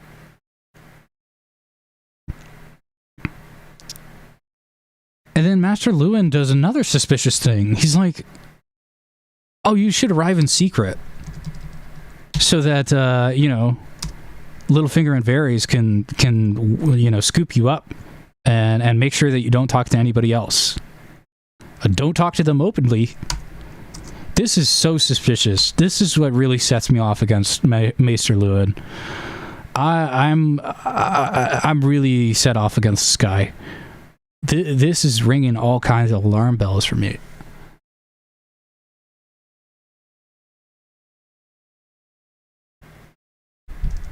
Like, am I misreading this? Like, this seems like Master Lewin trying to set something up.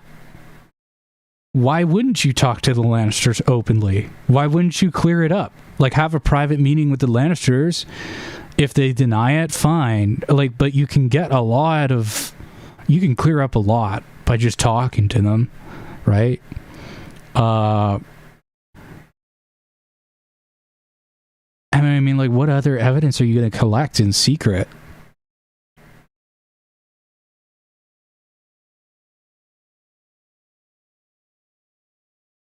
Maester Luwin is like leading these people on. He's leading Catelyn to go to King's Landing alone. I think Maester Luwin is Varys' and Littlefinger's informant in Winterfell. I don't know if he's a saboteur, but it seems like he's an informant. He's an asset.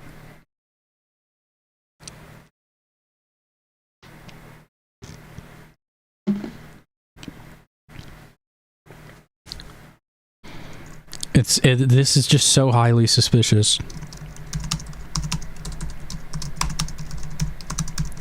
Like, this course of action just doesn't make any sort of sense for de-escalating the situation.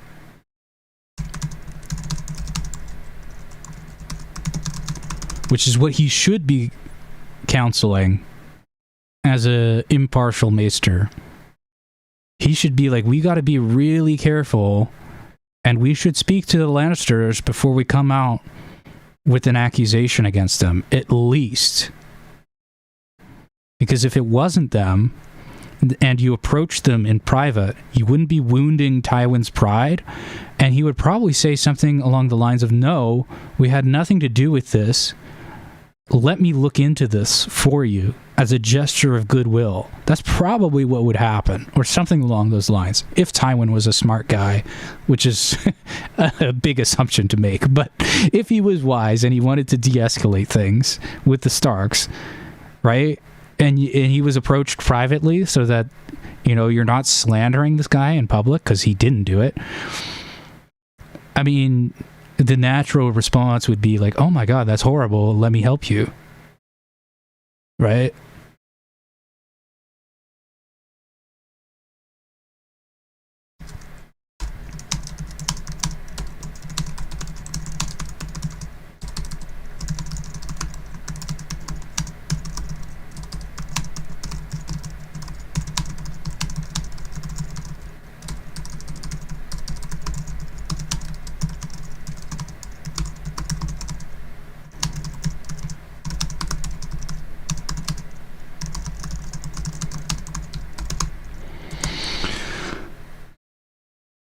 The key thing is that there would be some kind of investigation into who did this.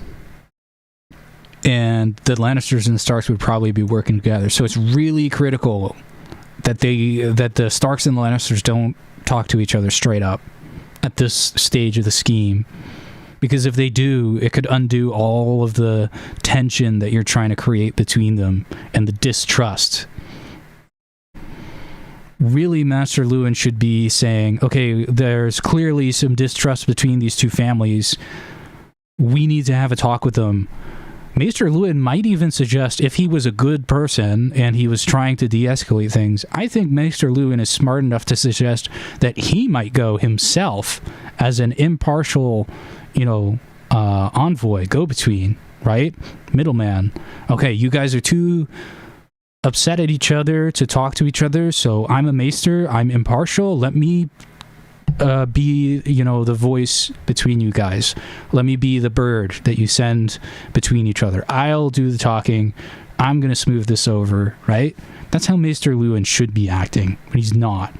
Which leads me to believe that Maester Luwin either is an incredible idiot, which I don't think likely, given that he's a maester and he's learned and he generally says smart things throughout the series. We have just no evidence to suggest that he's dumb,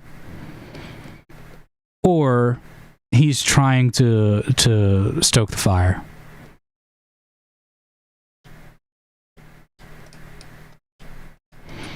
But why? There's no reason for him to be disloyal to the Starks. And is still loyal when he's dying. Is he loyal when he's dying? Is he? I don't know. We haven't seen the conclusion of that particular plot thread, so we don't actually know that he's being loyal to the Starks in the moment. We only know that he's hiding the kids. I don't know. I'm not saying for sure that Maester Luwin did something, but I am saying that he for sure looks suspicious. He might just be a red herring. This might all just be a red herring. But Maester Lewin looks very suspicious. Very, very suspicious.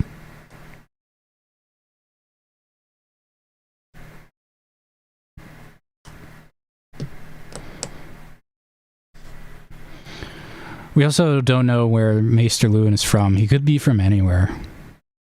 Right? They remind us that later in the series. Like, Maester Lewin could be somebody weird. I don't know.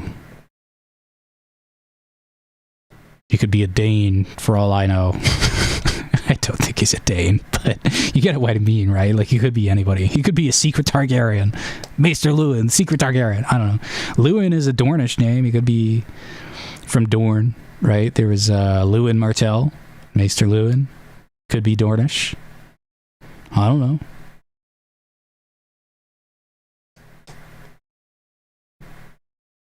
Kirsty's saying he's guilty. Carlos saying he's suspicious. Does he weigh more than a duck? I don't know. Hazel is saying very suspicious. Makes you think. Yeah, it really does. It's highly suspicious. Anyways, so we've finished reading through Catelyn 3 of Game of Thrones. We also took a brief look at Daenerys 1 of Game of Thrones for the, where is it? Dragonbone hint. And then I think the rest of this isn't necessarily the catspaw and who he is, because I think all the evidence is in Catelyn 3 of Game of Thrones on that. The rest of it is just like dagger stuff and all that. So we can look at some other things now. I don't think Catelyn 1 we see anything suspicious here. As far as I know, this is just like sort of an establishing shot for the series. It doesn't seem like there's anything of substance in here in terms of the mystery. I don't think the mystery is really started yet. But I'm scanning through it to see if there's anything. Kitchen.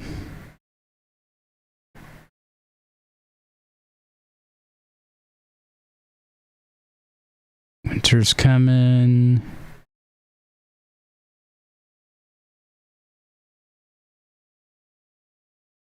I'm just checking the before stuff before we move to after. I think most of it is going to be in a Game of Thrones, first half of Game of Thrones.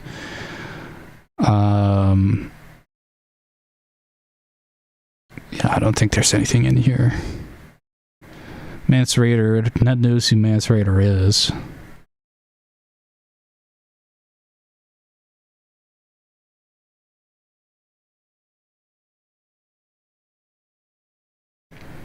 Maester Lewin will tell you they never lived at all. Maester Lewin telling more lies. He should know that this is wrong.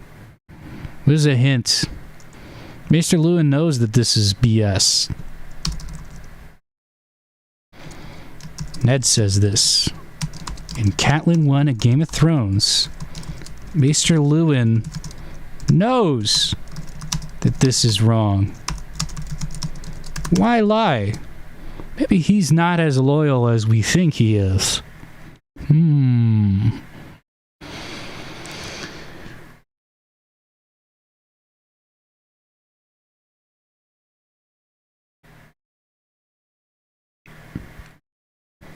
Jon Arryn's dead.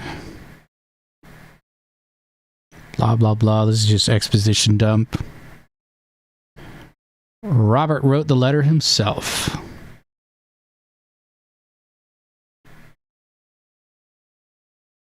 Maester Pycelle was helpless. We know from later that that's also BS.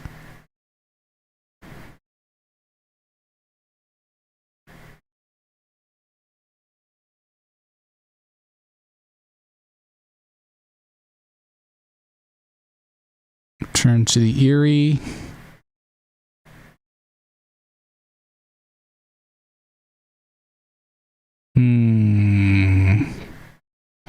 King's riding to Winterfell.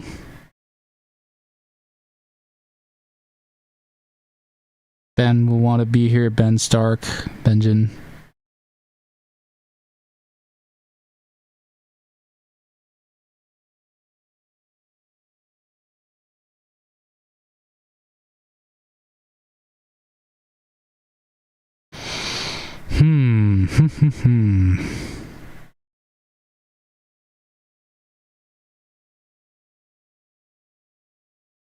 Sanjori South.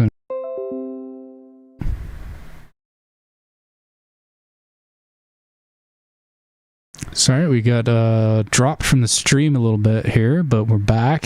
I don't know what happened. I think my internet just dropped for a second. I think I might look at the silver before I wrap this up and look at the rest of the clues on my own. So let's look for the silver. Wawa was mentioning bag of silver.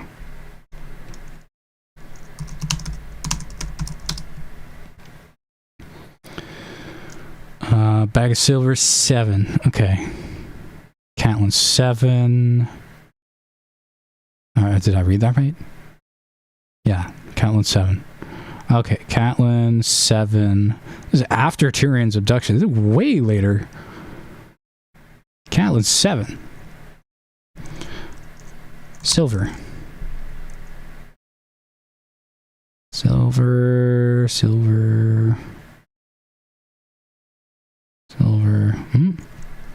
Bag of... What? Huh?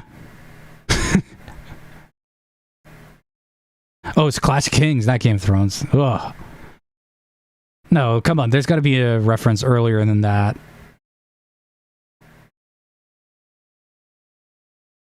Oh, here's the comment from Mance Raider. Okay, Storm of Swords, John 1. All right, let's look at it. Storm of Swords, John 1.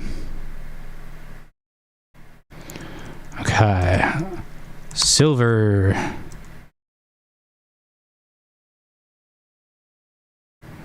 All right, let's see. Okay. Here's what Mance Raider says. All right.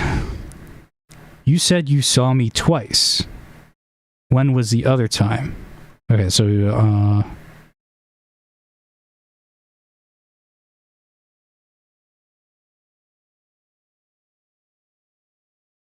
I've seen your face before, twice. When you were a brother of the watch. Yes. That was the first time. You were just a boy and I was all in black. Corgyle.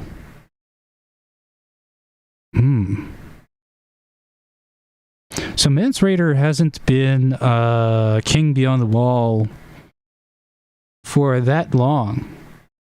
He's been... You know, Corgyle was alive and Jon Snow was alive. We can actually pinpoint when this was, I think. Okay. Let's look at the bag of silver. Bag o' silver, Mance Raider. All right. So Mance Raider has been beyond, south of the wall twice, allegedly. 1, when he was in the Night's Watch.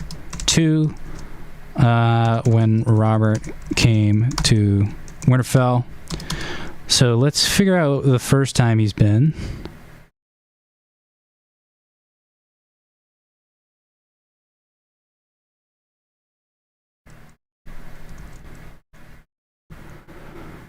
All right, here we go.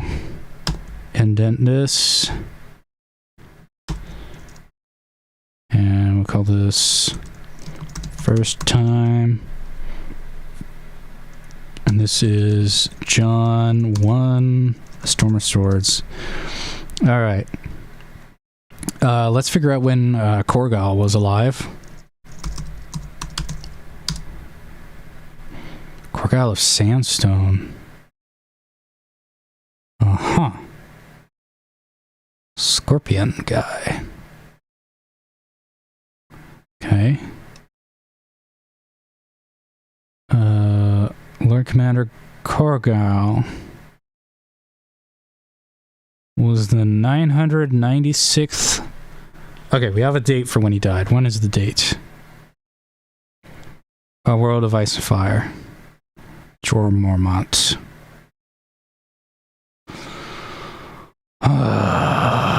Man.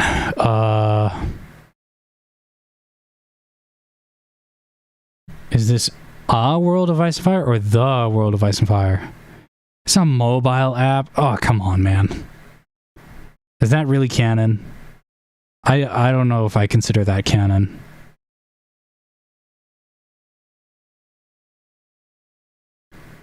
That's apparently the date that it happened. 288 AC. Well, hold on. When was Jon Snow born? That's another date.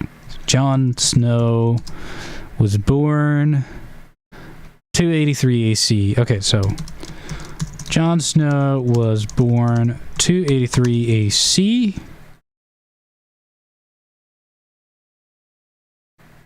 And so it was after 283 AC. It snowed. Robb and Jon were building a great mountain above the gate and were waiting for someone likely to pass underneath. He was old enough to remember this. And Mance Rayder was a young black brother on the... Okay, so... Jon was building a snow pile... Old enough to remember this, dumped it on Fat Tom. Mance Rayder was walking the wall walk, i.e. the battlements. That's interesting. Fat Tom. Is Fat Tom dead? That might narrow it down. Fat Tom. He's 50 years old. Okay, it doesn't really narrow it down too much. Yeah. Okay. That doesn't do too much for us.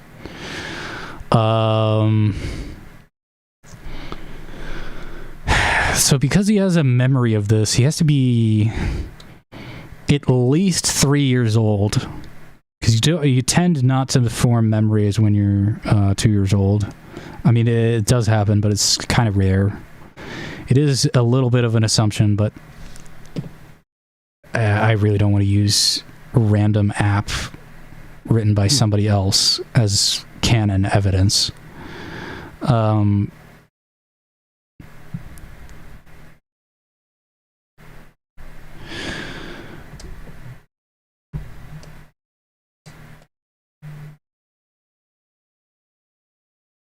Let's see what people are saying. Inconsistencies. Gurm has endorsed the app as canon, however, it's unclear how much involvement he had with the app, so it's semi-canon. Yeah, that's why I'm like hesitating to use it.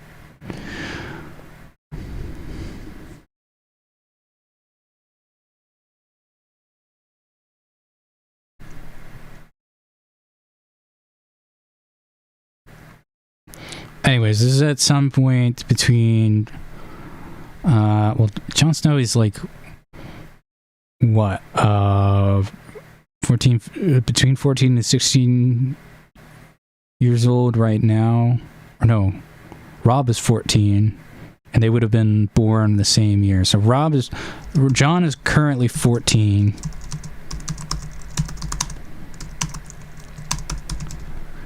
And this is a little bit distant in his memory, so I'm going to say he's probably younger than 10 years old.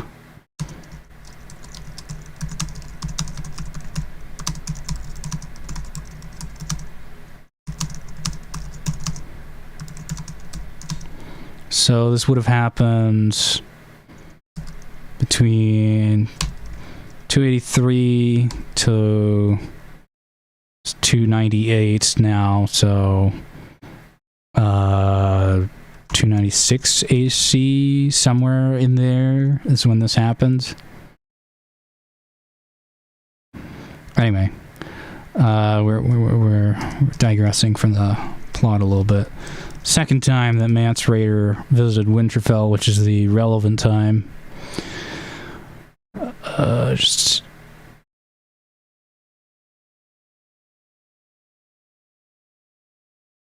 Okay, this whole thing is pretty long. Oh my god.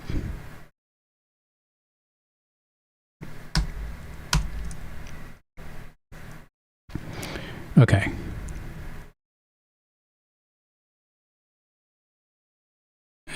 We don't really need John's eyes and what they're doing. We could just skip.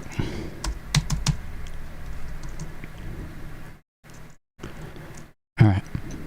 When your father learned the king was coming, he sent word to his brother Benjen on the wall so he might come down for the feast.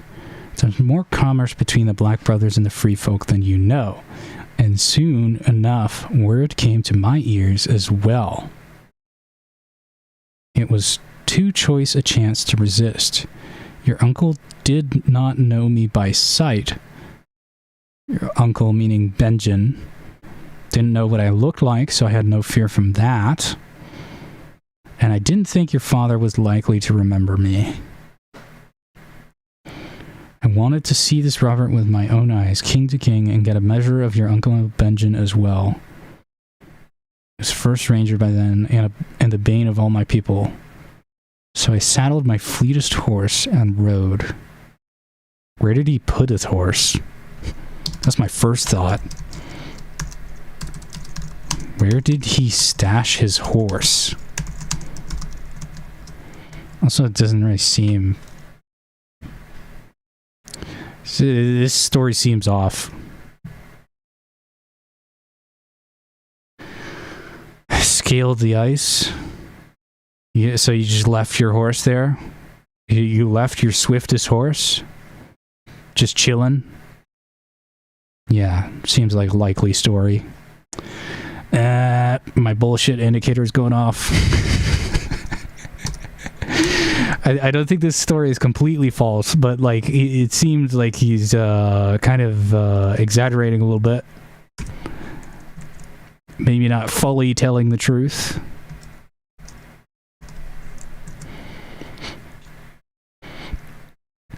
I took a lute and a bag of silver, scaled the ice near Long Barrow, walked a few leagues south of the new gift, and bought a horse. Where did you buy this horse? There's no horses in Molestown. Where did he buy this horse?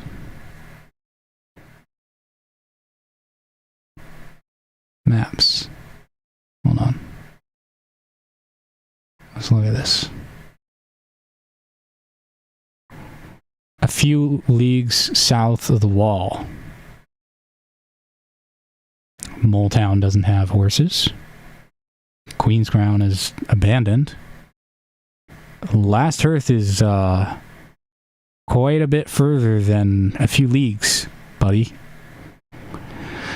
I think Mance Rayder's story might just be completely full of shit.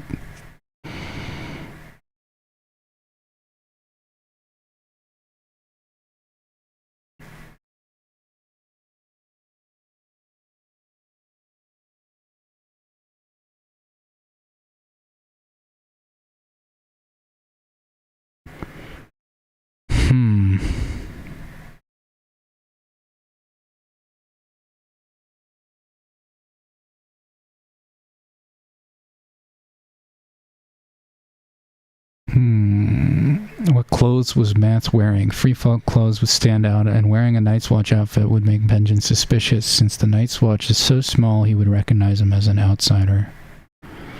An unmarked village in the north end of Umberland? Yeah, they wouldn't have sold their horse to him. They would have marked him as a wildling. I think this is supposed to indicate that Mance's story is bullshit.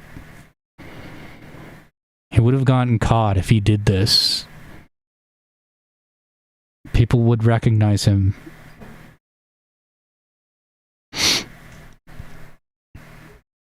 There is a scale on this map, but I have disputes about the distance. The important part is that this is clearly more than a few leagues. A few leagues, not 50 leagues, a few leagues. This is clearly more than a few leagues, whatever distance you want to say this is. So Last Hearth is probably the only plausible place where he could buy a horse, like the first place that he could buy a horse, and it's just too far south. It's just too far. Also, his story is bullshit because he explains that he's been near Last Hearth before, and he doesn't mention that visit to Jon Snow. It's not part of this story at all, really. I think what really happened is that Mance Rayder took the caves, and he doesn't want to tell Jon about the caves, so he's making up some other explanation of how he got across. That's my pet theory of what's going on here.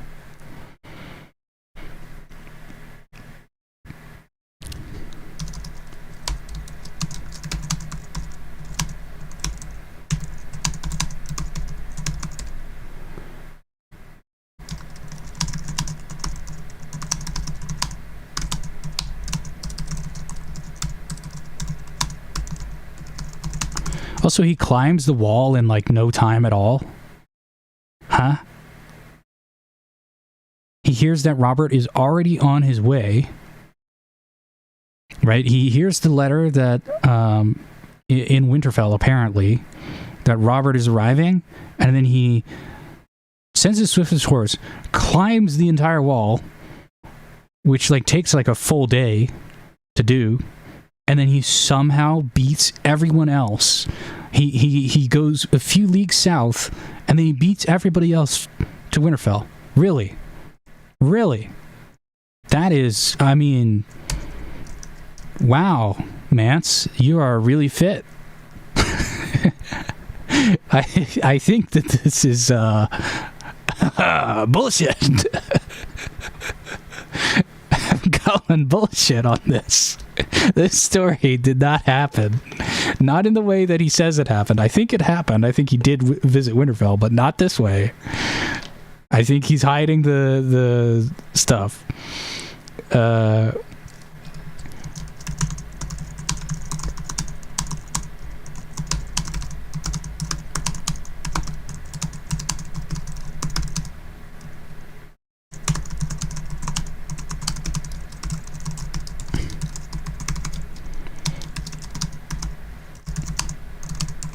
He's hiding the caves. He's hiding the existence of the caves. He doesn't want Jon to know about the caves. Anyways, so this story we have to take with a grain of salt. Like, clearly he has been to Winterfell because he knows all these details about what happened, right? But he would have heard this at the party. So he was just at the party, and then he heard all these details, and now he's conjuring up some tale about, oh yeah, I was able to do it so much faster. Anyways. Oh, not just that. Not just that. He rides all the way around Winterfell, a day south of Winterfell. Oh my god, this is just, come on guys, seriously? This is bullshit. He doesn't just go to Winterfell.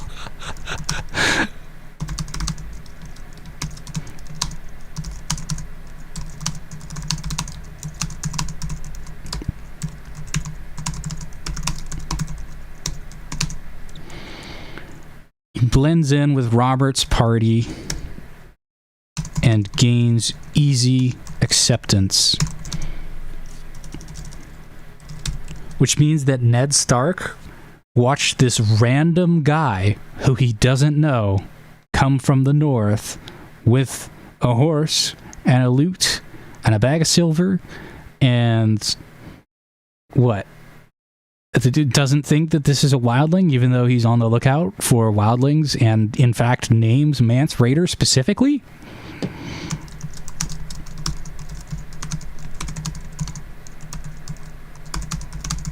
doesn't mention it at all.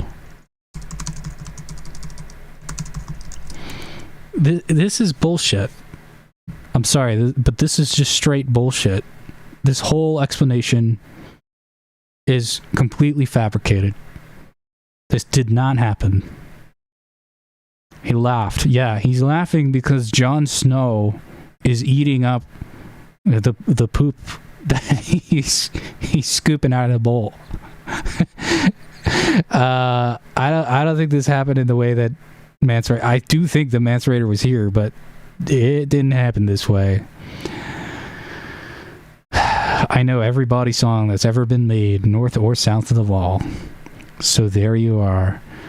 The night your father feasted Robert, I sat in the back of his hall on a bench with the other free riders, listening to Orland of Old Town play the high harp and sing of the dead kings beneath the sea? What? Orland of Old Town. I don't recall him being there. Maybe I'm wrong. Yeah, he's the bard.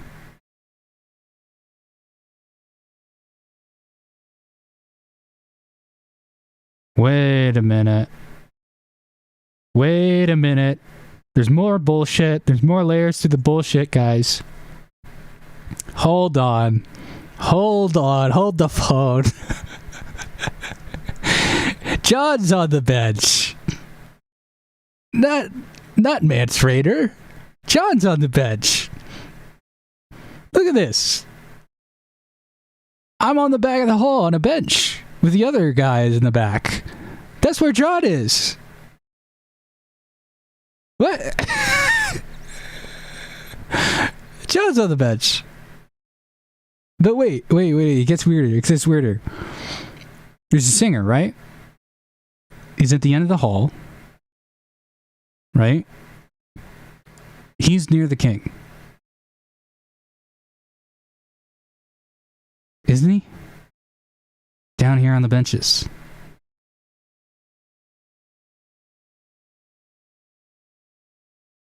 Down at this end of the hall. Could barely be heard over the fire. Yeah, I mean, like, why would Robert hire a bard and then not have the bard right next to him?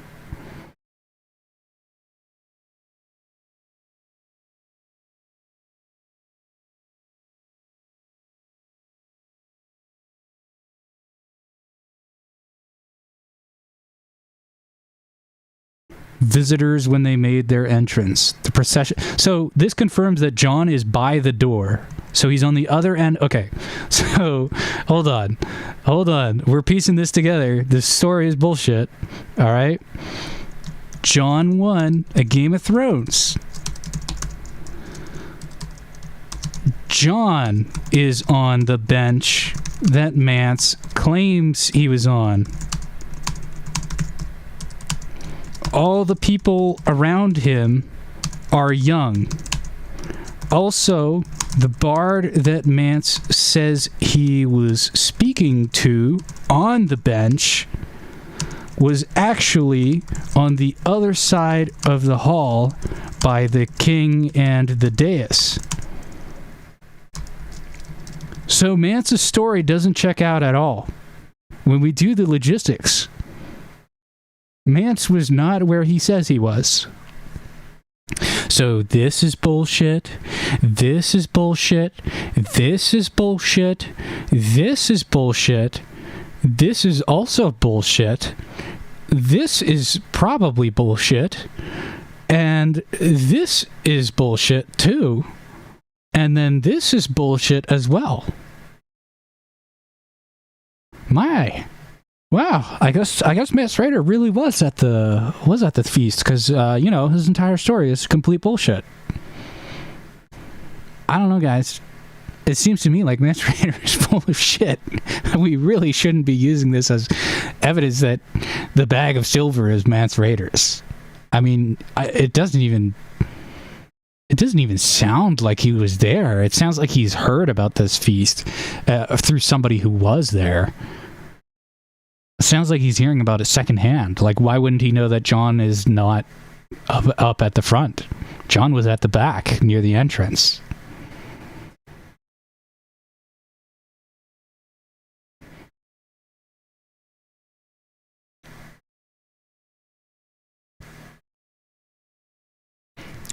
Bale the Bard.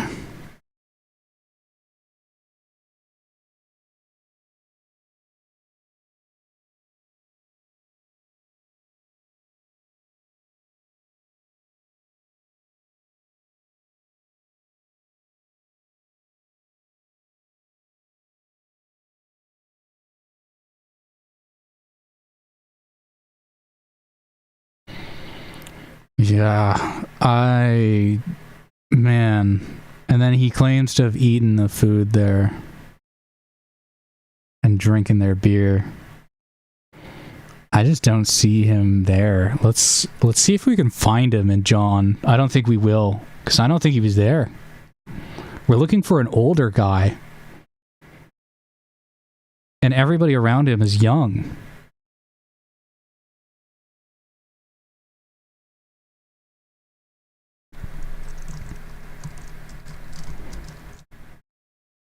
All the young guys are with him. Bard who's... yeah, here we go about the Bard. So this is Orland of Old Town, I guess.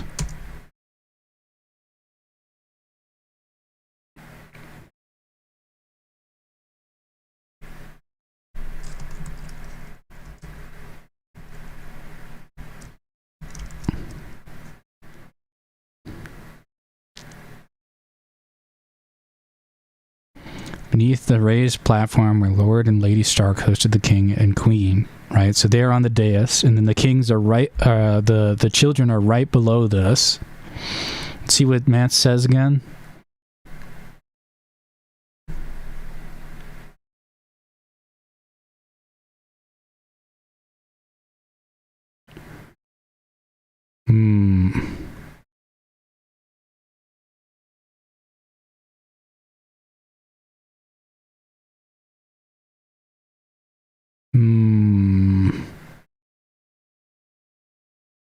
The night your father feasted, Robert sat in the back of the hall on a bench with the other free riders, which is not what happened at all. Listened to Orland of Old Town play the high harp. Wait, was this even harp?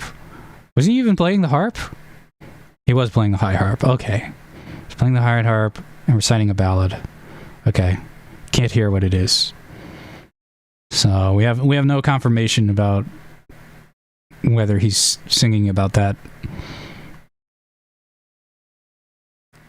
I partook of your lord father's meat and mead, had a look at Kingslayer and Imp,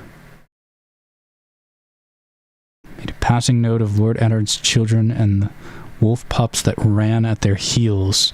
That's not what was happening. I seem to recall that John is the only one who has his direwolf in the feast. So if he was at the feast, then he would have known that the direwolves weren't there. Unless I'm remembering this incorrectly. I'm reading it right now. But it seems like nearly every single thing that Mance Rayder says is completely full of shit. Which is about what we should expect. I mean, why would he say all these true things to Jon Snow, who he doesn't trust, right? I don't buy this story at all.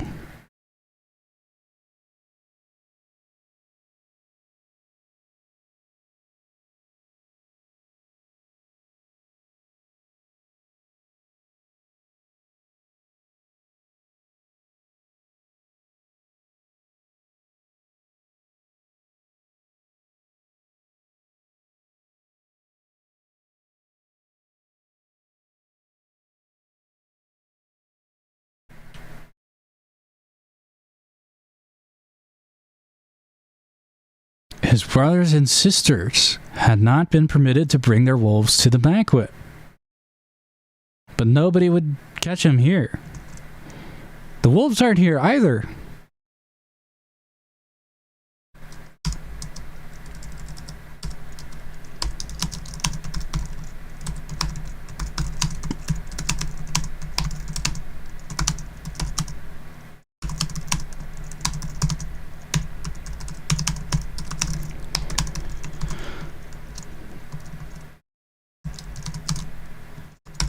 John 1 of Game of Thrones. Unfortunately, it seems that Mance Rayder was not here. He's getting too many details wrong. It seems that he heard this from somebody else. Somebody else told him what happened at this feast. Which kind of changes things. I mean, eventually he does go to Winterfell. Maybe one of his maids, one of his washerwomen, went to Winterfell, and that's how he knows the layout so well. I don't know. It seems like Osha, or whatever her name is, was part of Mance's contingent, so it seems like he did go south.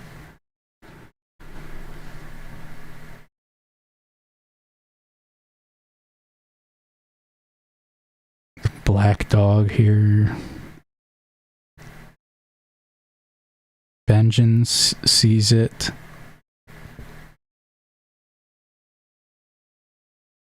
Benjen is at the back seats. Yeah, I don't like. Pretty much none of this checks out with what actually happened at the feast.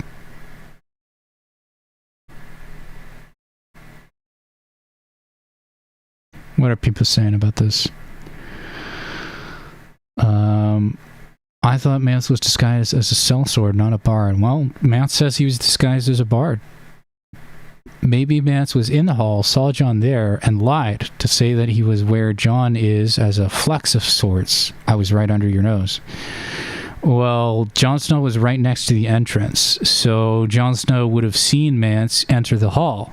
And Jon Snow has never seen Mance Rayder before. He doesn't even have like a flicker of recognition from a face that he once saw at a feast, right? He's watching everybody come into the hall. This is the logistics of the situation, right? Jon is sitting at the exit.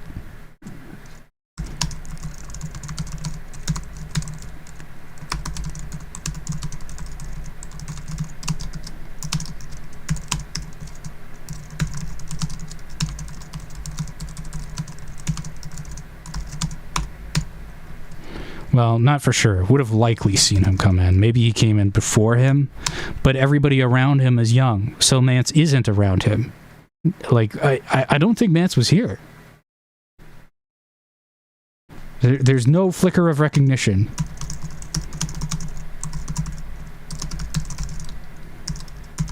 This in itself could be a video.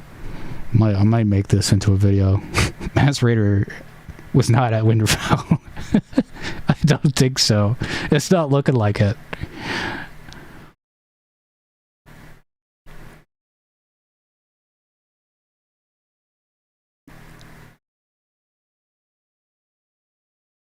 We don't know that Mance was even there when Robert was. Yeah, we don't know that. Stefan is saying Mance is lying because he was in the crypts getting dragonbone. Maybe. I don't think so. Emmerich is saying, unfortunately, if Mance was not at Winterfell when Robert was, then there's no need for him to use tunnels to go under the wall. Yeah.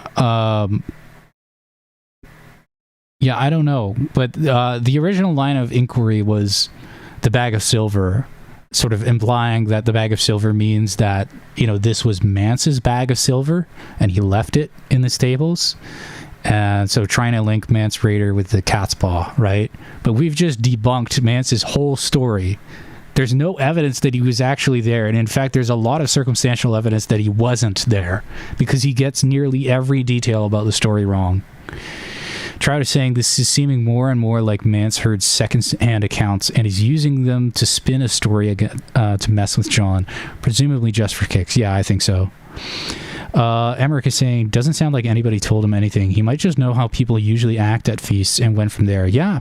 I mean, he has been to Winterfell before, and presumably they had a feast for, like, you know, the Lord Commander of the Night's Watch, and he's just sort of regurgitating what he remembers from the feast.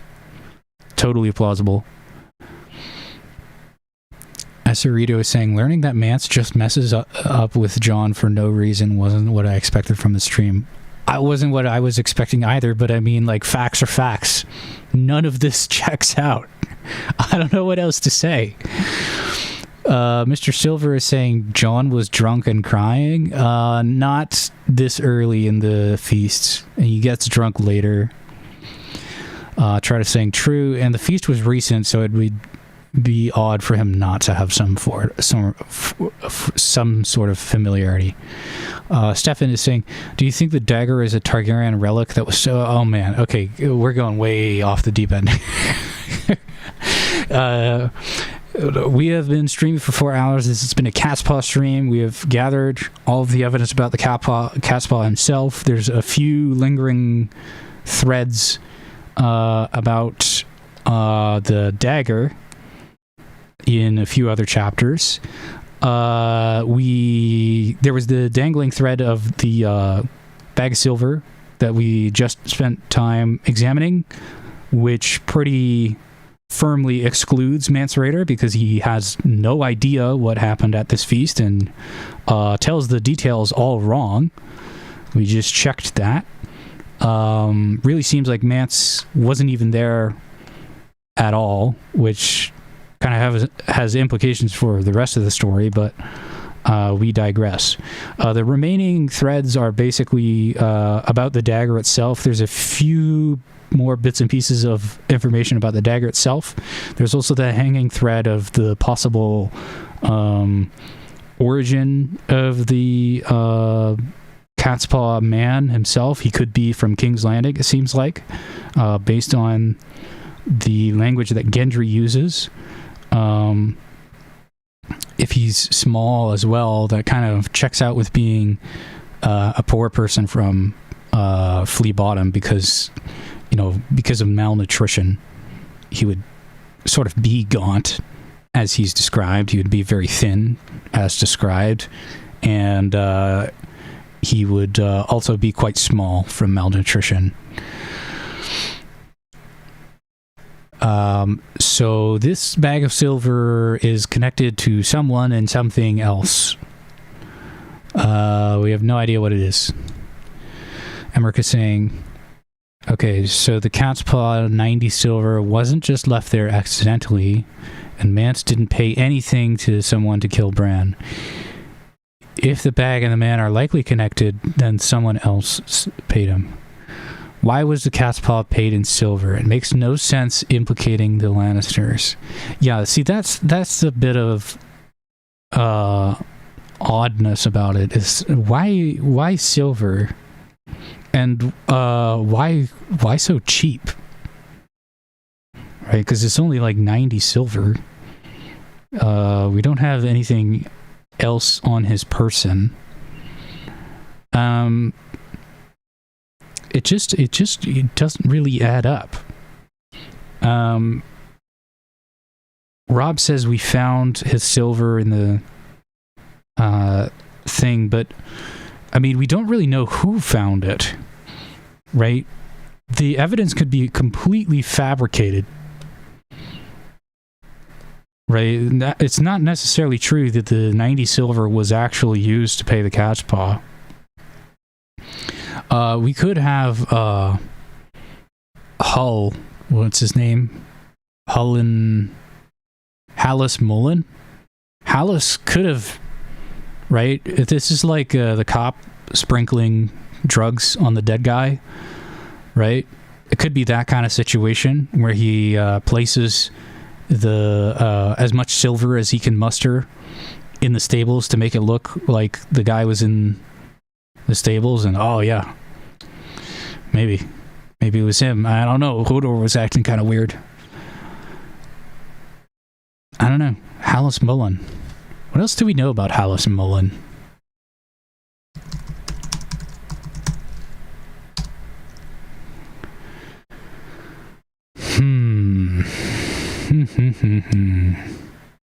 What does he do later?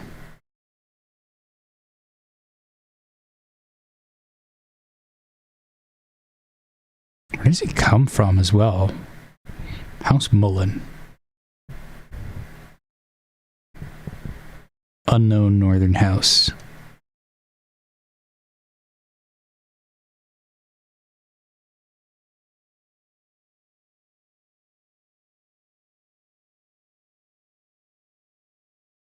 Whoa, whoa, whoa, whoa, whoa.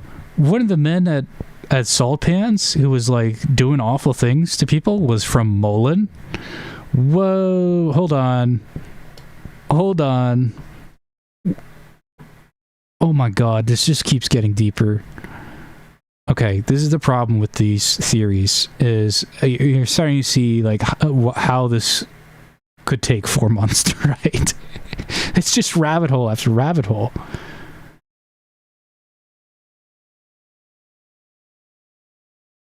Doesn't seem to act suspicious later, but the fact that there's a Mullen at Salt Pans is just so suspicious.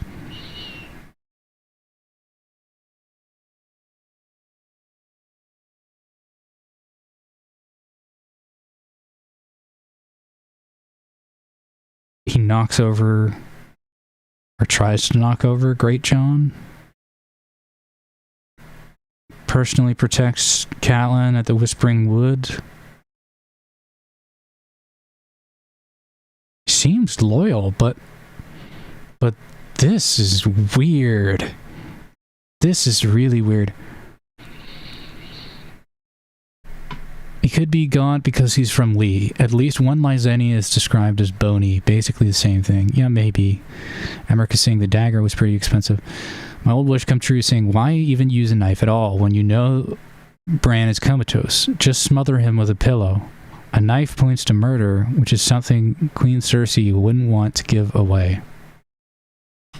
Well, the theory is that, yeah, it's intended to point to murder. It's intended to frame the Lannisters for murder that they didn't do. Maybe it was Lewin who placed it. Oh, it could be Lewin. Yeah, Lewin could have placed the coin. Big Easy is saying Grand Northern Conspiracy. I don't know. Trout is saying a deserter from the Northern Force at Green Fork for the unnamed Mullen soldier. Maybe. Could be an explanation. Yeah. Although this is a little weird. Anyways, trying to see if there's anything more suspicious about Hallis. It really doesn't seem like he's being too suspicious. Although he could be an informant, right? Because there's an informant in this camp. In Renly's camp. Hallis acts a little weird. He like talks to people and plays dice with them. Yeah, he plays dice with them. And she says like, hey, watch your mouth. Hallis might be a source. And then, like, he doesn't see the problem with it because otherwise he's loyal. Like, he's not going to let somebody kill Robb Stark. But if Varys wants to give him a bit of coin for some information, sure. Guard has a loose tongue. Catelyn notes this. Yeah, I remember this. Guard has a loose tongue. Interesting. Hallis has a loose tongue.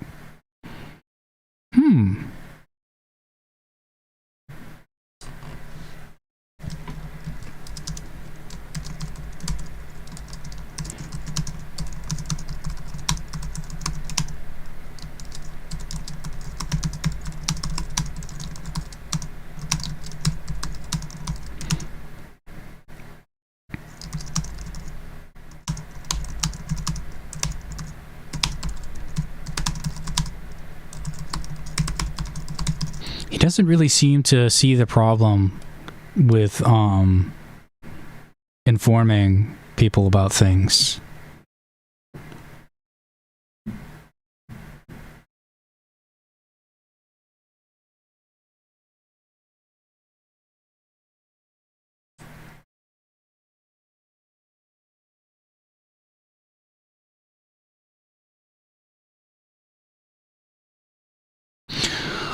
Wait a minute.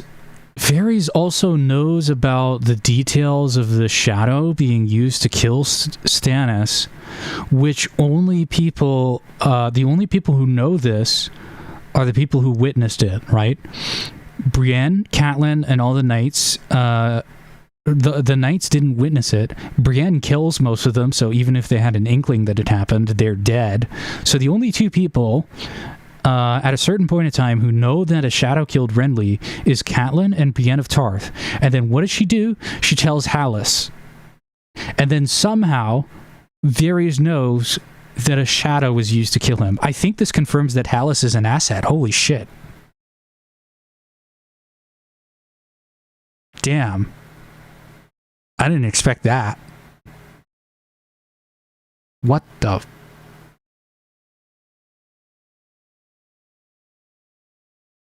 Because I'm thinking, like, how else could Varys have known?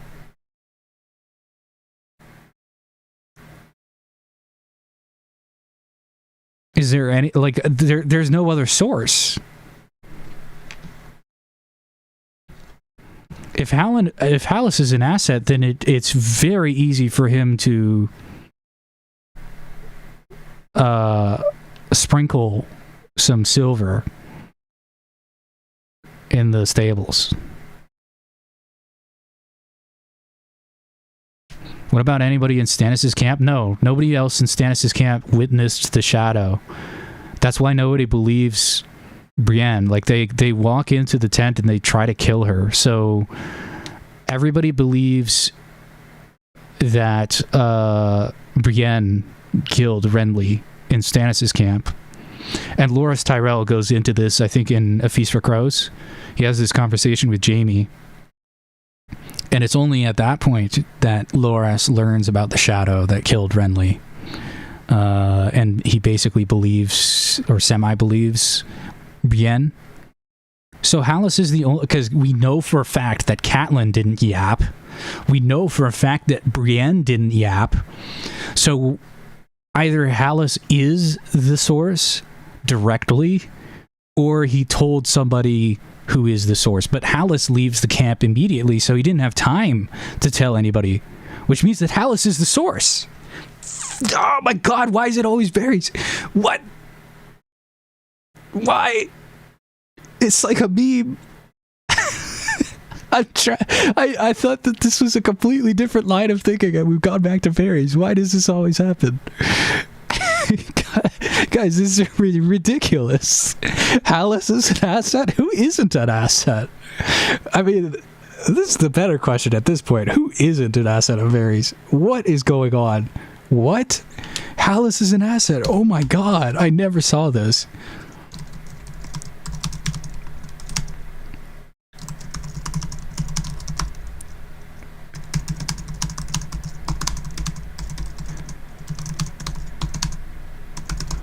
Catelyn and Brienne are the only two people in the whole world who know that Renly was killed by a shadow when they leave the tent.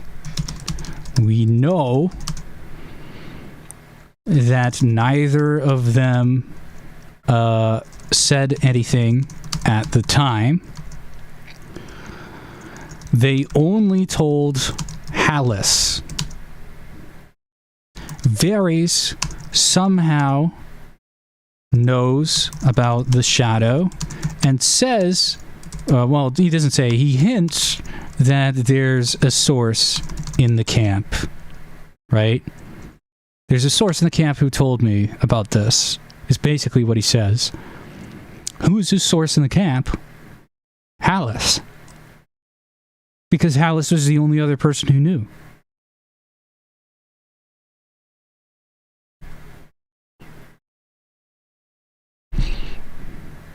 This is wild. I'm in shock here.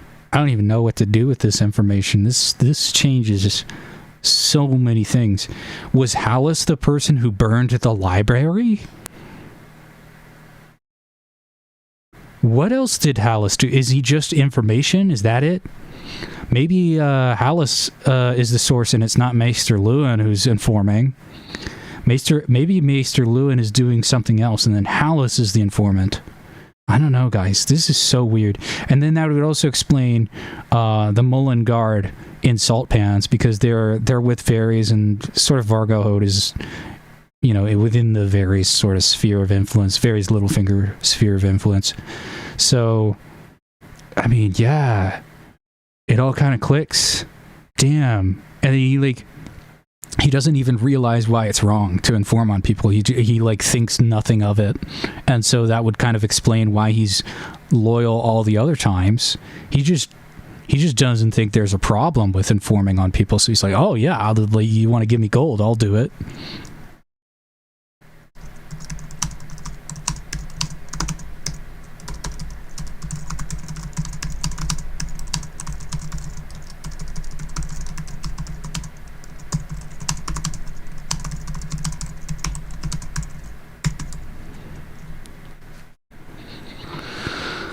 Jurgon is asking, who's the main culprit right now? Man, you know who the main culprit is. Come on. You've watched my videos. You know who it is. Did Davos, Stannis, or Mel ever mention the shadow in front of anyone? No. No, they did not.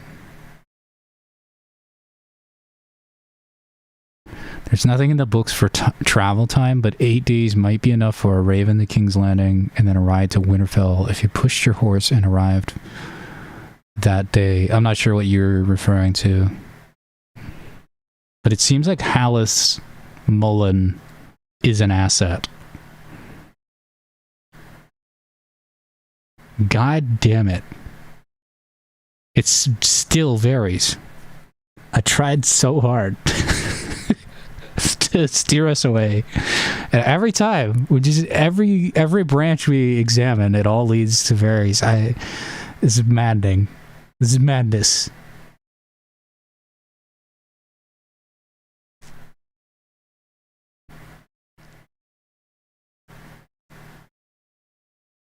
Hallis will tell Varys Jon's parentage. Is he that old, though? I don't think he is. I don't know. I guess he could.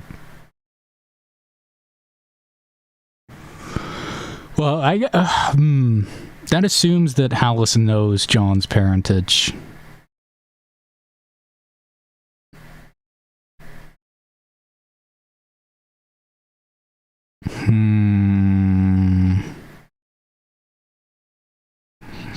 Wait. Catelyn sent the bones with Hallis. No. No, Varys has Ned's bones. No. Oh no. Oh my god. That explains why we've never seen them. They're not hiding in the neck. Varys has them. What? Oh my god.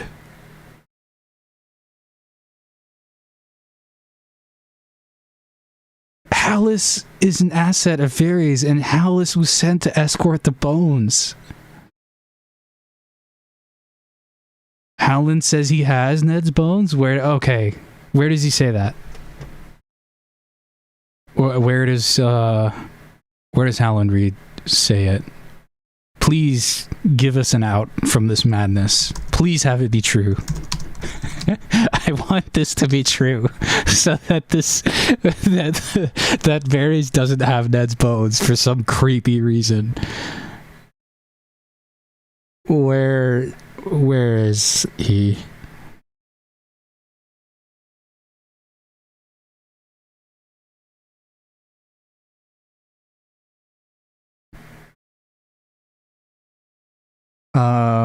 The bones would have been sent.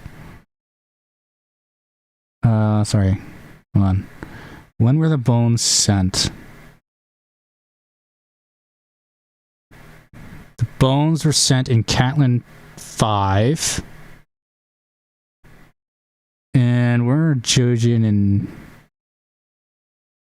Yeah, significantly before. Okay, so that makes sense why they wouldn't mention it. Because it hasn't been sent yet.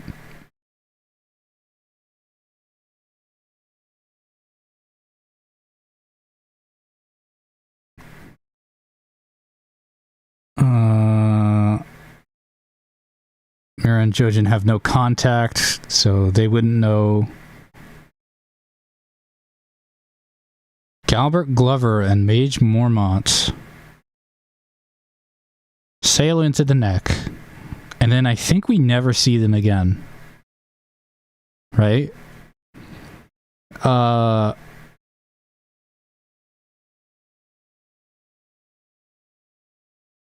and Wing are acting.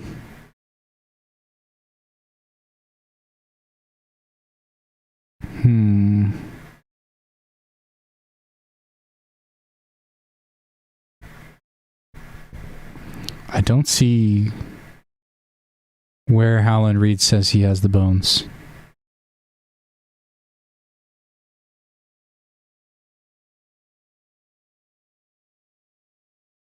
The jump between an asset that gets paid for intel versus will sell you a lord's bones is large. Yeah, I mean, it is, but consider how much of a burden this would be for Hallis Mullen, and also we never see him again. Kind of suspicious. I swear they were last seen in the neck. I mean, that's what people suspect, but nobody actually confirms that.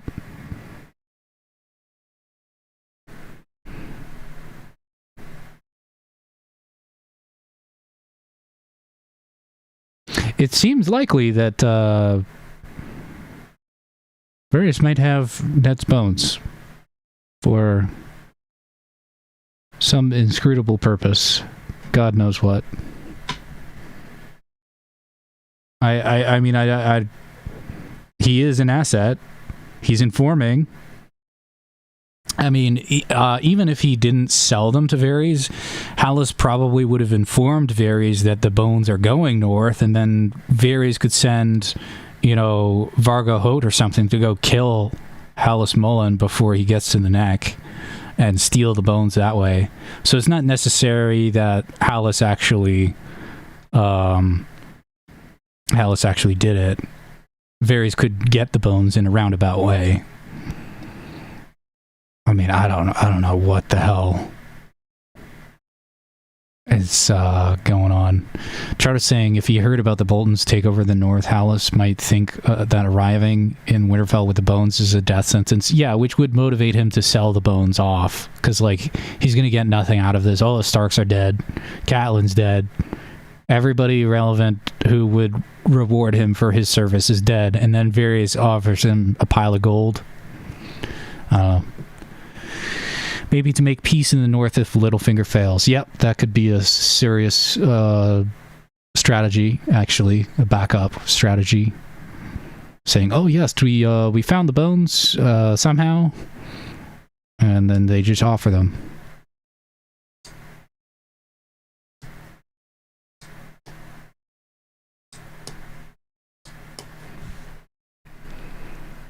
Yeah.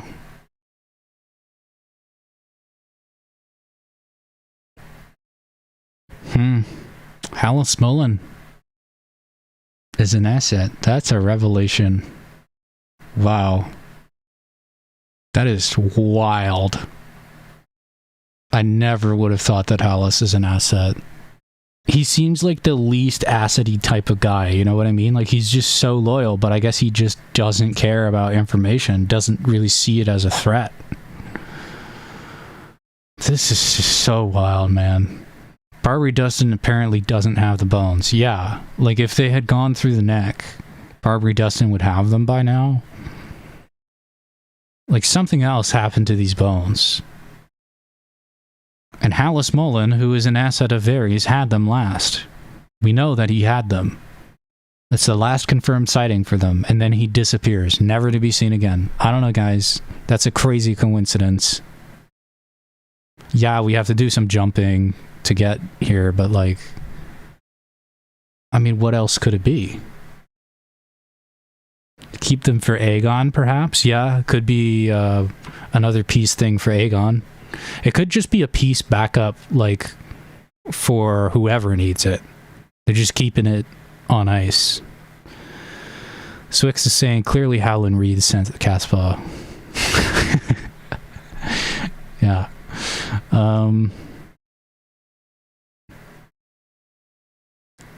Yeah. I don't know. Highly suspicious. Alice Mullen. Okay. I think this is enough rabbit holes for now, and I've been streaming for almost 5 hours. So I'm gonna end the stream here. I think we've gotten into the weeds enough for one session. Some critical revelations. Killing Catelyn was never part of the plan. It wasn't Mance Rayder. Hallis Mullen is an asset of Varys. There was Dragonbone Blade, which can somehow went through Varys or Illyrio. Yeah. Lots of crazy stuff today, but hopefully you can see how this takes a while to collate into a cohesive theory. It takes a very long time to, I've been looking at this for 5 hours on camera, longer off camera, and I'm going to have to look at it off camera some more just to make sense of what's going on. Yeah, man, I still don't know for certain who the catspaw is, but it's not Mance Rayder. We eliminated him, and it seems to be pointing towards Varys, Littlefinger, Illyrio, that sort of trio. I guess we know that it wasn't the Lannisters because we have access to their brains, so it wasn't them. Yeah. Gonna put a bit more work into it, but I have to stop streaming because I've been streaming too long. I'm exhausted. Take care, everybody.